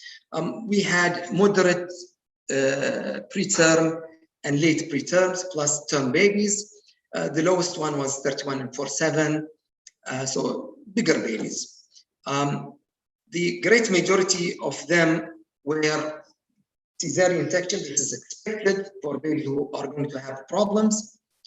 The great majority of them were they presented mainly by respiratory distress. 56 of them were treated with nasal CPAP. 5 of them failed CPAP. Well, these are additional, so 61 total nasal CPAP. 5 of them needed further management by mechanical ventilation. 6 nasal cannula and 2 were observation. This is, I want to say something that there are some missing information, few information, so it may not be 100% accurate, but overall it's accurate enough. So how many of my patients, 69 who were admitted to the NICU, required antibiotics? 12 of them, so 17%, required antibiotics. A blood culture was done in 10 of the 12. I don't know whether there is missing information, but anyway, so 14% of them, I did blood cultures for them, and CRP was done in 10% of them, 7 out of the 69. Antibiotics used were AMPI and Genta in 11 of them. Only one that needed cefotaxime and gentamicin, and I can't recall why I went with cefotaxime, but there might be a good reason. There was no delayed discharge related to the antibiotics. Antibiotic use by gestational age less than 34 weeks, 42 of them %, 3 out of 7 needed antibiotics. The late preterms, 14%, and term babies, 12%. Median duration of antibiotics was 24, mostly 24 to 36 hours. Only one baby that needed more than two days because we couldn't get the blood culture on time. So if I want to reflect on this experience, these are more premature babies, so more mature babies. So they're not the tiniest babies, but I had tinier babies and used the same way while I was in King Hamad Hospital. All were symptomatic. It takes time to convince my team, so this is why you'll see some of the babies needed antibiotics. I would have liked to avoid it. No patient received antibiotic longer than 70 hours, I said. 2 of them needed antibiotics just prior to transferring to other hospitals for different reasons, because I know my colleagues. One more minute, Doctor. Would freak out if I don't start them on antibiotics. If I want to talk about those babies less than 34 weeks, I would say I could have avoided 2 of them, but it was not. There were no readmissions for infectious reasons or fever. They did well overall. Very little workup. I didn't need to do gentamicin levels on any one of them because they were stopped within maximum 36, 48 hours. This is the plan, and it would be my last slide. Go for antibiotic stewardship program, choose an approach and see what's suits you. Start with the more mature infants. This would give you a little bit more confidence. Put more trust in the blood culture, and consider no antibiotics for the lower risk preterm babies.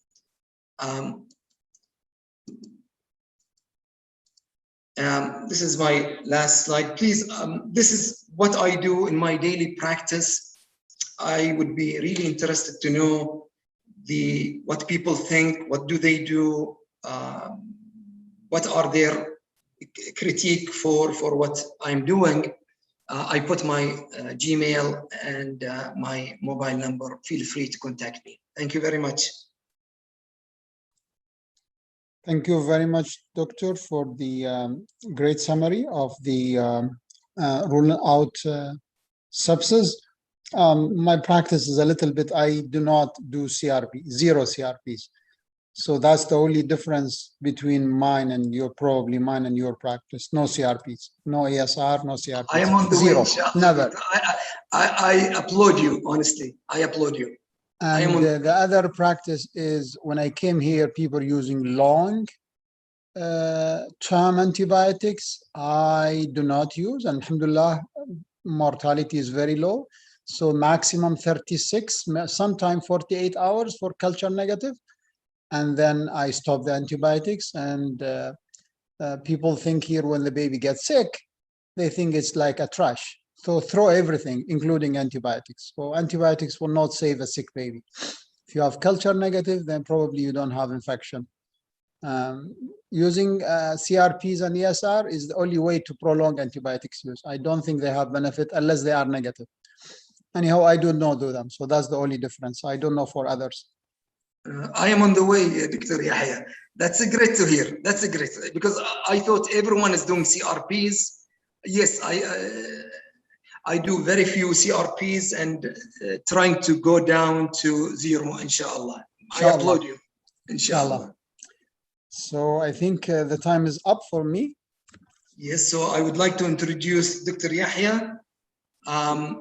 Dr. Yahya, this is really a pleasure. He's an excellent neonatologist, an excellent teacher and lecturer. I had the opportunity to attend at least once, I think in Dubai, a few years back. It was really great. ختامها مسك, inshallah. Dr. Yahya is a consultant pediatrician neonatologist in the Saudi German hospital in UAE.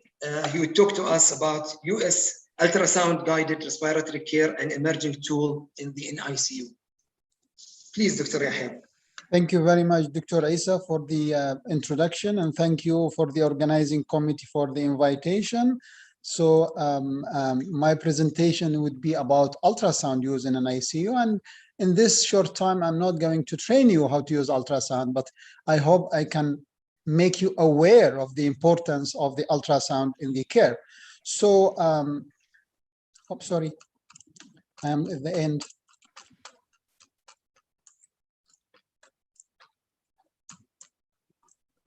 Okay, so my objectives mainly, I'm not going to go talk about diseases because I think this is now common, but I want to emphasize the lung podcast used as a guide for intubation and as a guide for ventilation, as a guide for surfactant administration, and also assist you in deciding diuretics and fluid administration, especially with PDA and with renal problems, and also assist the echo and other hemodynamic assessment in case of hypotension and shock management.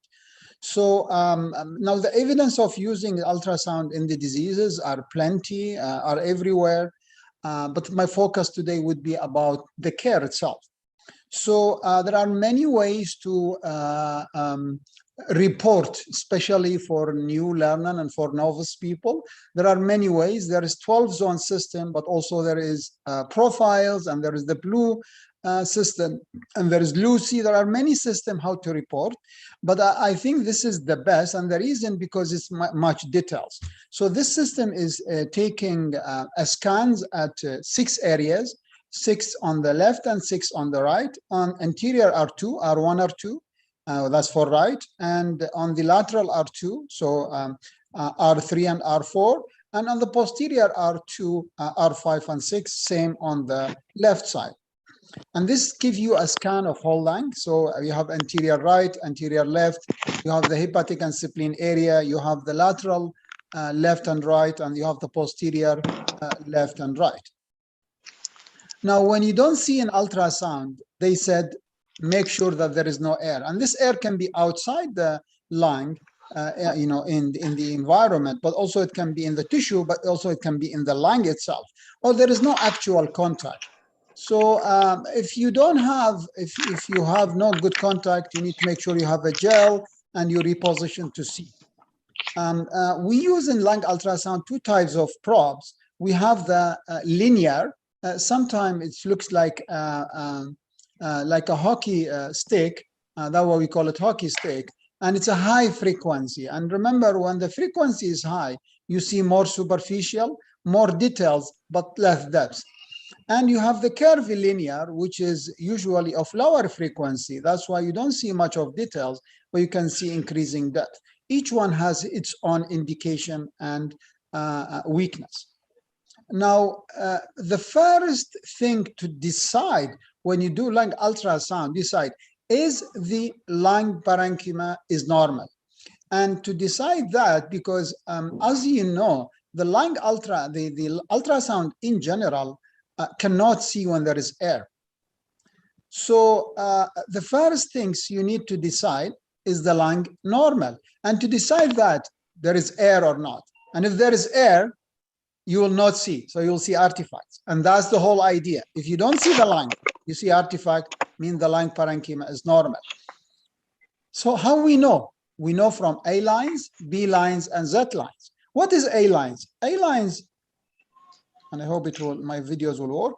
So A lines are horizontal lines. If you see these lines, horizontal lines, they are parallel to the pleura. They are horizontal and they are parallel, and they fade away once they go away from the ultrasound. And because they are A, they represent air. So remember, A, air, and they are not real, they are artifacts. So here there is no normal line, they are artifacts. And once they're present, you know that there is air. Another example of A lines.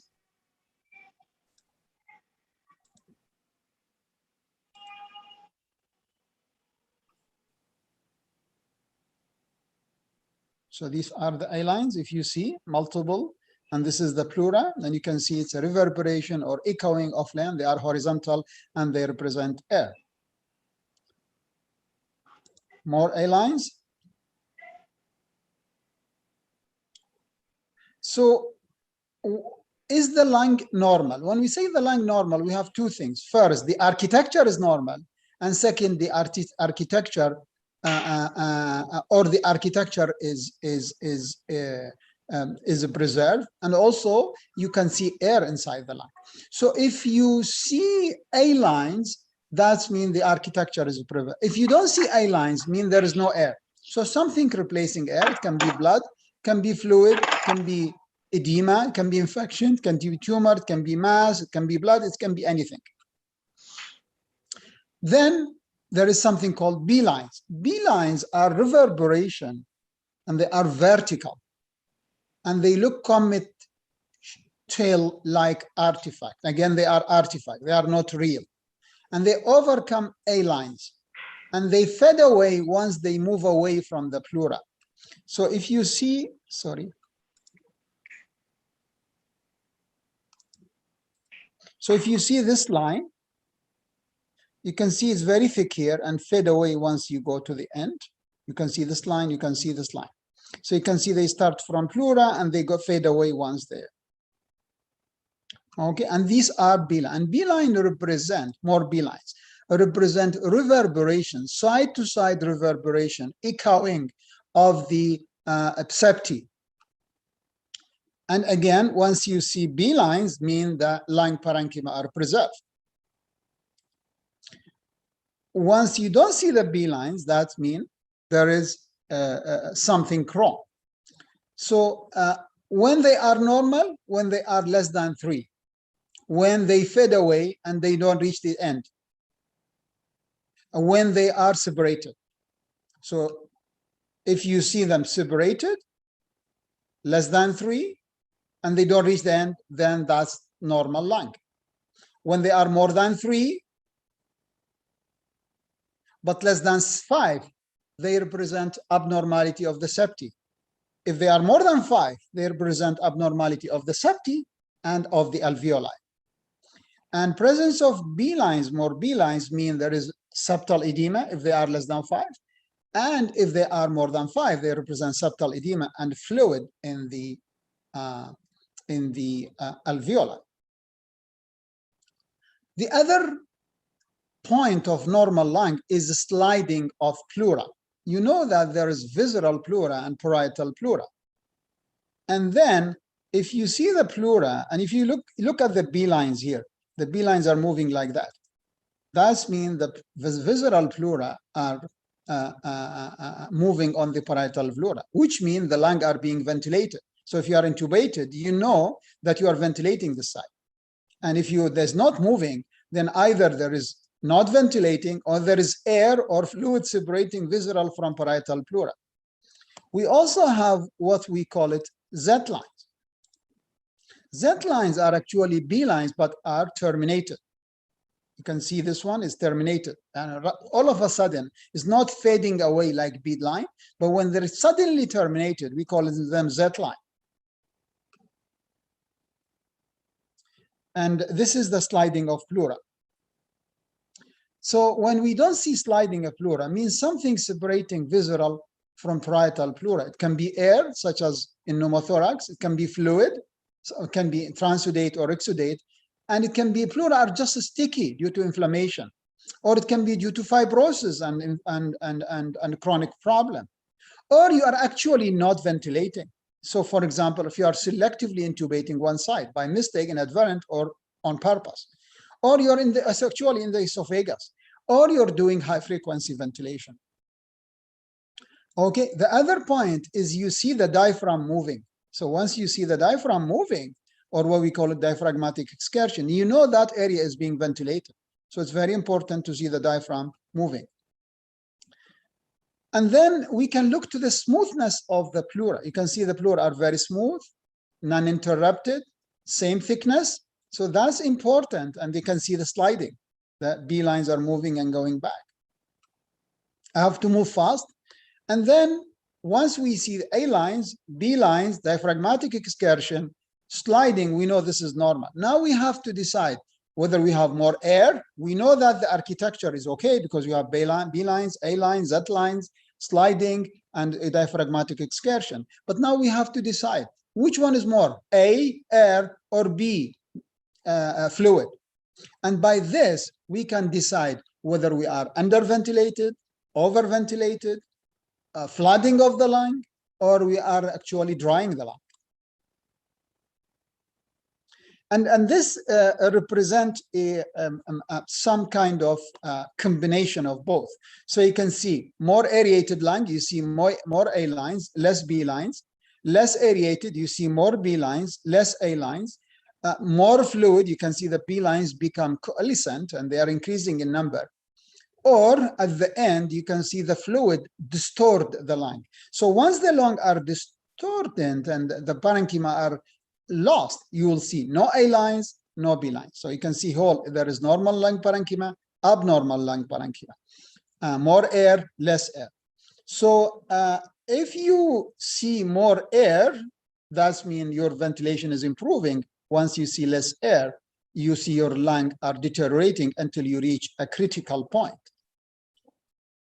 So you can see more B lines, coalescent, reaching to the end, pulmonary edema. More B line, but they are not coalescent and they are separated. So we have interstitial edema. You can see more A lines, okay, no B lines. Actually, you might have either overventilation or dehydration, or you're actually having pneumothorax. You can see more B lines, okay, but less severe than this, more severe than this. So it's in between, it's interstitial edema and pulmonary edema.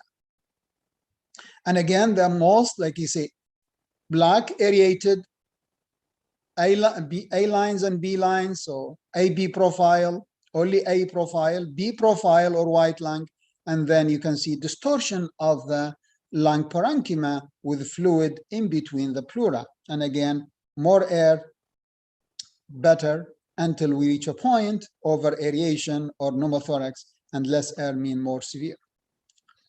There is automatic system that can calculate the B lines, the A lines, and the Z lines, and give you idea of assessment during your fluid therapy or during diuretic use or during PDA closure or your ventilation. So you can see, again, assessment of B lines versus B lines and fluid. I'm going to pause this. Automated system that we have now in the ultrasound that give us idea and give us scoring of the fluid, of the ventilation, and of the care we do. You can see B lines again, more B lines, or the, what we call it lung rockets. You can see the Z line terminated here. Then we can see pleural effusion. So you can, when pleural effusion, you can see the visceral pleura separated from parietal pleura. So you can see what we call it squat sign in addition to the rocket sign inside. And then if you see the squat sign, you put a mode, and then you see the sinusoidal movement of the visceral pleura over the parietal pleura. And by measuring the distance during inspiration between the visceral and pleura, we can judge the amount of the fluid. So if the distance is more than 15 millimeter, you probably have a good amount of fluid that you can aspirate. And using certain formulas, we can judge how much amount of fluid in the pleura, and we can measure down to 2 ml up to whatever you can. The other signs is when the lung are destroyed, the parenchyma are lost. So when you see A lines, B lines, sliding, smooth pleura, diaphragmatic, we know whether pathologic or not, the lung parenchyma are preserved. But once we see no B lines, no A lines, no pleura, nothing, we know that this is abnormal. So in this case, what we call it consolidation. Or we see there is fluid inside, there is irregular border of the lesion, and around it we see B lines and A lines. So that's what we call it shredded sign or fractural boundary consolidation. So consolidation, we have tissue, we have tissue sign of consolidation, and we have what we call it shredded sign of consolidation. And we use the term A profile, B profile, AB profile, but also we have what we call C profile when we lose the pleura or the parenchyma architecture. We have other sign, we call it air bronchogram. It's also reverberation, but due to thickening of bronchioles. And they different from the A lines. They are not always vertical. They can be vertical, they can be oblique or horizontal, and they can be clustered and they can be separated. And what's good about air bronchogram, they are of two types. They can be dynamic and they can be static. Always we see them. When they are dynamic, they are of two types, dynamic with medications and dynamic with respiration. So when they are dynamic, we know the thickening are temporary, and that's what we call due to bronchospasm. So it's very good tool to diagnose asthma and differentiate asthma from bronchiolitis. But they are persistent. They represent edema or bleeding in the bronchioles. Now we were talking about the sliding, and I hope it will work. Okay, not working. Okay, not working, sorry. So when there is no sliding, it seems that the pleura are separated, visceral from parietal. It can be separated by air, or it can be separated by fluid, or it can be stick, or we are not ventilating. If it's separated by air, it's either pneumothorax or we have chest tube. But if it's not moving, it's either we have a fluid or it's sticky or it's fibrosed. So once we see no sliding, we put M mode. Once we put M mode, then we will see something called barcode sign. So the M mode is between two ribs. It's a perpendicular, one picture, and we see either barcode or seashore sign. So you can see here that we put an M mode in here, this area, and M mode in this area. In this area, we see what we call sky, ocean, but no beach. This is barcode sign. So the same sign that when you scan your supplies from the market. So this is called barcode sign, which means there is multiple air and there is artifact through the lung and we cannot see the line. So this is sign of pneumothorax, but this is normal. So you can see here sky, ocean, beach of the lung, which represent A lines and B lines. While here we lose the B lines and it's mainly A lines. So very important, you can see 2D M mode. So look at here, normal lung, pneumothorax. Let's move more. Normal lung, pneumothorax. Normal lung, pneumothorax. So what we can do, we actually map the pneumothorax in a 3D and construct it in our brain, and some ultrasound now can construct it, reconstruct it for you. And you can see the line of M mode is in here and the M mode is in here. So again, multiple A lines, barcode sign in M mode, signs of pneumothorax. So you can see M mode, and you can see there is no pneumothorax here. So you can see here is no pneumothorax, and you can see the pneumothorax of barcode sign here. Also, you can see exaggeration of the ribs on both sides. So you can see the ribs are here, and it's on the other side. It's a mirroring of the ribs. Okay, and that's what we call it mirror sign. And so that's another sign of pneumothorax. Now, if you look at the kidney, there is another mirror. So you can see the liver here, and the lung here, and the diaphragm. So you can see the liver are being mirrored here. Because if this is a normal lung, you'll see A lines and B lines. But here you are seeing the same on both sides, because the ultrasound comes from here, hit the pleura, there is air, comes back, and image the liver again, and give us the impression that the liver is on both sides. Again, if you see the pleura is a little bit thick, and it's sliding, and very actively sliding, but it's very thick with more fluid. Another sign of pleura, and you can see the pleura here is distorted, and there is fluid, and there is pneumonia, and so on. You can see the pleura are smooth, and then you can see this is with PEEP 6. You can see when I increase the PEEP 8, I have more A lines. So now I move quickly to RDS. So either we have no RDS, we have normal A lines, we have normal B lines, we have normal lung architecture. And then we move to more RDS, so which means more fluid, which means more stickiness, more, as Dr. Khalid was saying, which means that we'll lose the A lines, we'll get more B lines. So you can see here, this is an X-ray, but you can see here, more B lines, no A lines, B lines reaching to the end, and they become meeting together. And you can see the pleura are being distorted and is not smooth, with some air bronchogram and some consolidation. When you get more severe, we get more thick, and we get more alcoholysis. We start to see intrapulmonary fluid and consolidation. When we get more severe, like whiteout, we will see pleural fusion, no pleura, distortion of the shape, air bronchogram, and so on. We can see also whiteout lung, so more B lines, no A lines, reaching to the end, matting, and so on. We also can diagnose TTN, and it's actually diagnostic. So you can see more B lines, but all of a sudden you see A lines. That's what we call it lung point or double lung point. That is pathognomonic for TTN. So you can see here B lines, all of a sudden in between there is A line, double lung point, diagnostic of TTN. You can see B lines, all of a sudden A lines, double lung point, TTN.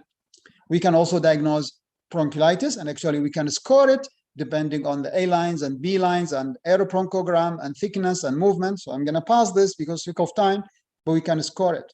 And you can see here is a type of the underscoring of the bronchiolitis. Again, signs of bronchiolitis, of course, we always interpret the ultrasound within the context of the scenario. We can differentiate it, of course, from asthma easy because it's dynamic. But when the asthma become fibrotic, it become like chronic lung disease. So when the asthma become chronic, you'll see everything in one shot. But when the asthma is still in first year and you have difficulty in differentiating from the bronchiolitis, it's easy. So you see air bronchogram, you give bronchodilator, air bronchogram disappear. However, I need to confirm that with asthma might also pneumonia, pneumothorax, atelectasis, and chronic lung disease. You can see we can differentiate between interstitial from pulmonary edema. You can see pulmonary edema with distortion of pleura, interstitial edema, and normal lung. We can see pleural effusion. As I said, we can differentiate exudate, transudate from hemothorax. We can see the size of fusion. So you can see there is here exudate, transudate secretion, very black, look like outside, homogeneous, collapsed lung, and we have something called penetration sign. So we can see, because if we see normal lung, because of air, we cannot see behind it, but here we can see behind it. You can see here the difference. You can see this is black, but this is not black. This is a little bit gray. So we know that there are two different colors. So we know that this is not transudate. This is actually exudate. And also you can see some B lines, and we have penetration sign, and we have some tiptation. Probably we are dealing with abscess. We can see the mass in here. We can see normal lung because of B lines. We can see the fluid, and you can see the fluid are of different color. So mostly exudate, and there is a mass here. It can be mass, it can be congenital malformation, and you can see the diaphragm, and you can see the mirror and the diaphragm in here, and you can see the liver, and they are of different type. So probably we have normal lung architecture. We can diagnose, of course, pneumonia. So I'm going to move fast. You can see here there is a shredded sign of pneumonia, disturbed pleura, no B lines, no E lines, and shredded sign. Irregular border, and all of a sudden we see a B line. So no B lines. So you see normal lung architecture, pneumonia here. You can see collapse with pleural effusion and air bronchogram inside with collapse, and that's how we differentiate pneumonia from collapse. So you can see here is pneumonia and collapse, and you can see there is a pleural effusion, and there is always septation with penetration sign due to collapse. So normal lung, A lines, B lines, abnormal lung, shredded sign, pneumonia.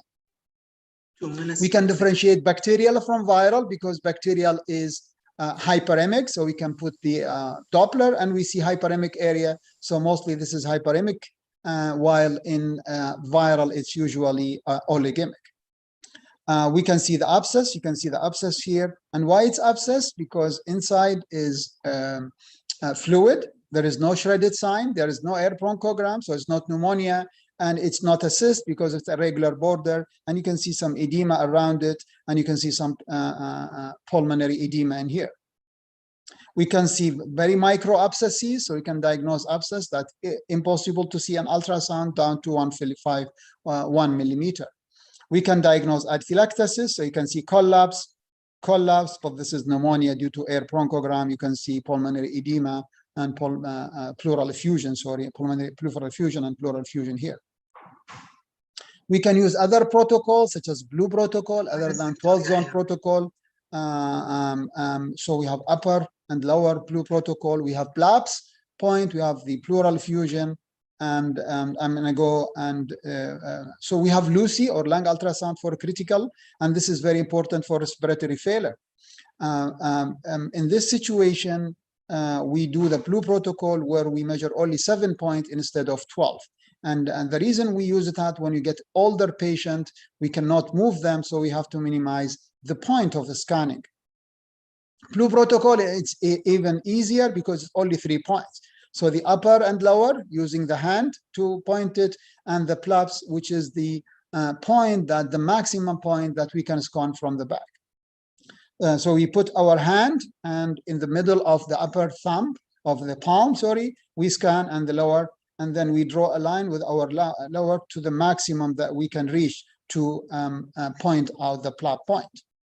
And we can, I'm going to pass these because, we can also assess the progress and improvement. So if we have multiple A lines and there is no sliding, we call it A prime. If we have multiple A lines, we call it A profile. So A prime profile, A profile, more fluid with sliding, we call it B profile, more fluid without sliding, we call it B prime profile. When the pleura is distorted, we call it C profile. When we see fluid, we call it F profile. So improve until here, we have A prime profile and worsening like this. More air, more fluid. And then we can assess the sliding. So when we look at the sliding, either we have a present sliding and we have more B profile, which means the pleura are sluggish or inflamed. So it's either edema or pneumonia, or we say A profile. And then we have to assess for thrombosis at Plav's point. And if there is, it's pneumonia. If there is, it's pneumonia. If there is not, then probably you have more A lines. So either you have pneumothorax, but because there is a sliding, you exclude it, or you have asthma or bronchiolitis or hyperventilation or air trapping and so on. Or you can have AB profile, or you lose the A lines and P or C profile. Both of them are pneumonia. Or you have no sliding. So if no sliding with multiple B lines or B prime profile, it's pneumonia. And when there is no sliding with multiple A lines, you see lung point or multiple A lines or barcode sign on mode, it's a pneumothorax. And if there is a prime profile, there is multiple A lines, and there is no lung point, then probably you might have a bronchogenic cyst, or you might have a bronchial cyst, or you might have malformation, or you might have subcutaneous emphysema. So you need further evaluation, and the gold standard here is the CT scan. Pleural effusion, I already talked about this, so I'm going to pass this. You can see this is turbid pleural effusion, so probably you have bacterial infection here. So you can see homogeneous effusion, so probably edema. So, and then we have different formulas to measure the amount. I'm going to pass these, but it's available. It's already 30 minutes. Oh, I'm saying I've stopped. We have false protocol for assessment of shock. We can differentiate between RDS and pulmonary edema. We can use it for COVID-19. We can use it for meconium aspiration, bronchopulmonary dysplasia, and we can do malformation, and we can do scoring for ventilation, fluid, and you can do grading. And we also always there is limitation. And this is how I train people to use this system to train our new trainer. Thank you very much. Thank you, Dr. Yahya. As usual, amazing, mashallah. No time for questions, unfortunately, and I don't have any questions. However, if some of our young colleagues, they want to learn it, can they join you? What do they have to do?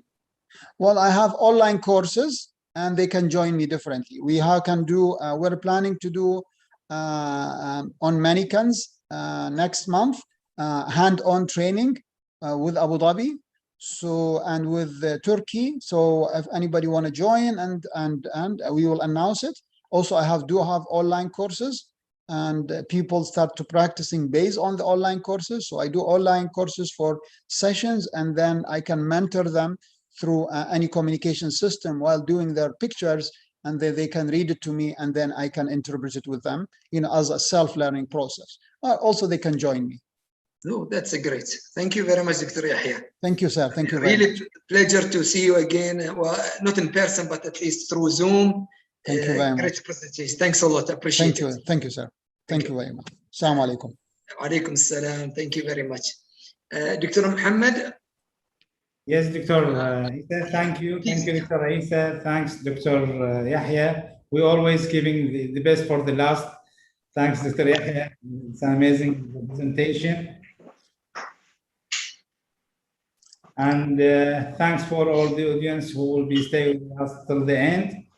Now I would like to invite Dr. Suhail Shibib, the co-chairman of the MAC Congress, to present his closing talk for this interesting event. Dr. Suhail. Assalamu alaikum. Alaikum assalam wa rahmatullahi wa barakatuh. What brought us here is our inside needs to serve our patients better. The more we learn and the more we do this task better. During the past 3 days of this symposium, MAC, Maternal and Child Health First Symposium, so it's called MAC 1 Congress, we saw high quality lectures that were well presented. I thank all the presenters. We heard fruitful discussions that have advanced among the participants, and I thank all the participants. All this provided us with direct benefit that will serve as a gateway for scientific information derived from evidence-based medicine and recent research to serve our patients better. Both the speakers and the participants contributed to the success of this Congress. Thank you once again.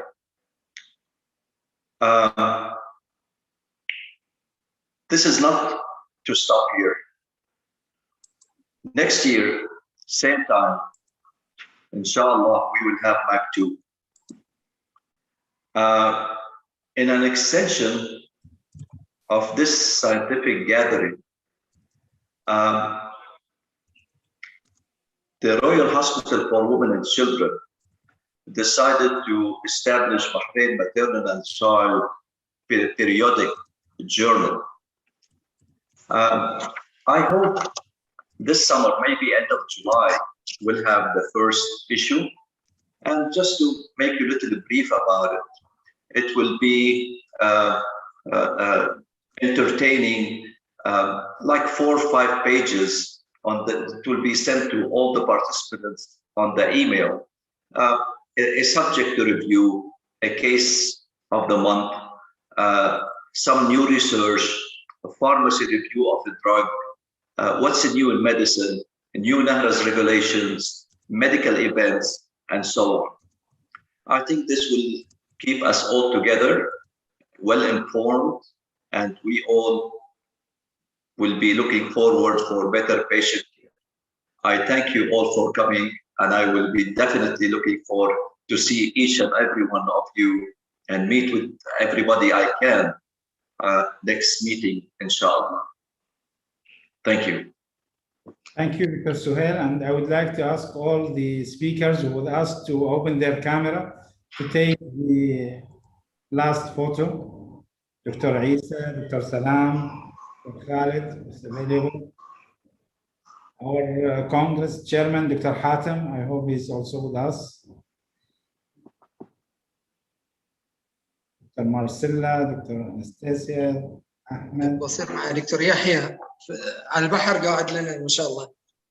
دكتور يحيى على البحر قاعد. انا اصلا معطيني فيو وراي طوفه. بس الفيو حلو. It's a fake view, yeah. حلوه حتى لو fake. I would like also to thank the man behind the organizing of this event, Mr. Ahmed. He is the person who's always behind us, preparing all the things, communicate with all speakers. Ahmed, please, if you can open your camera. Ahmed always, I think most of the speakers, they know his name, his mobile number, email, because he's the one who's making all the communication. And he's sitting behind the PC all the time during the whole Congress, just to be sure that everything goes smooth. And, he's doing a very good job in this Congress. As Dr. Suhail saying, next year it will be an physical attendant, all doctors willing to come to Bahrain, and together we can interact and enjoy the gathering again. The mic is for all speakers, if you'd like to add anything, you can. Just open your mic and... Looking forward, Dr. Muhammad, to see you next year, inshallah. Maybe we can respond to Dr. Isa and we do a hand-on ultrasound course, few days for training of whether on real patient or on manicams. We hope that. Okay, Dr. Isa. I'm looking forward, inshallah, نكون خلصنا من COVID-19 and we will go for a nice resort and have our usual talks and laughs and gala dinner and enjoy all that like all good old days. Inshallah. Inshallah. Thank you all. Thank you. See you next year in Maktoum. Assalamu alaikum. Bye bye. Wa alaikum assalam.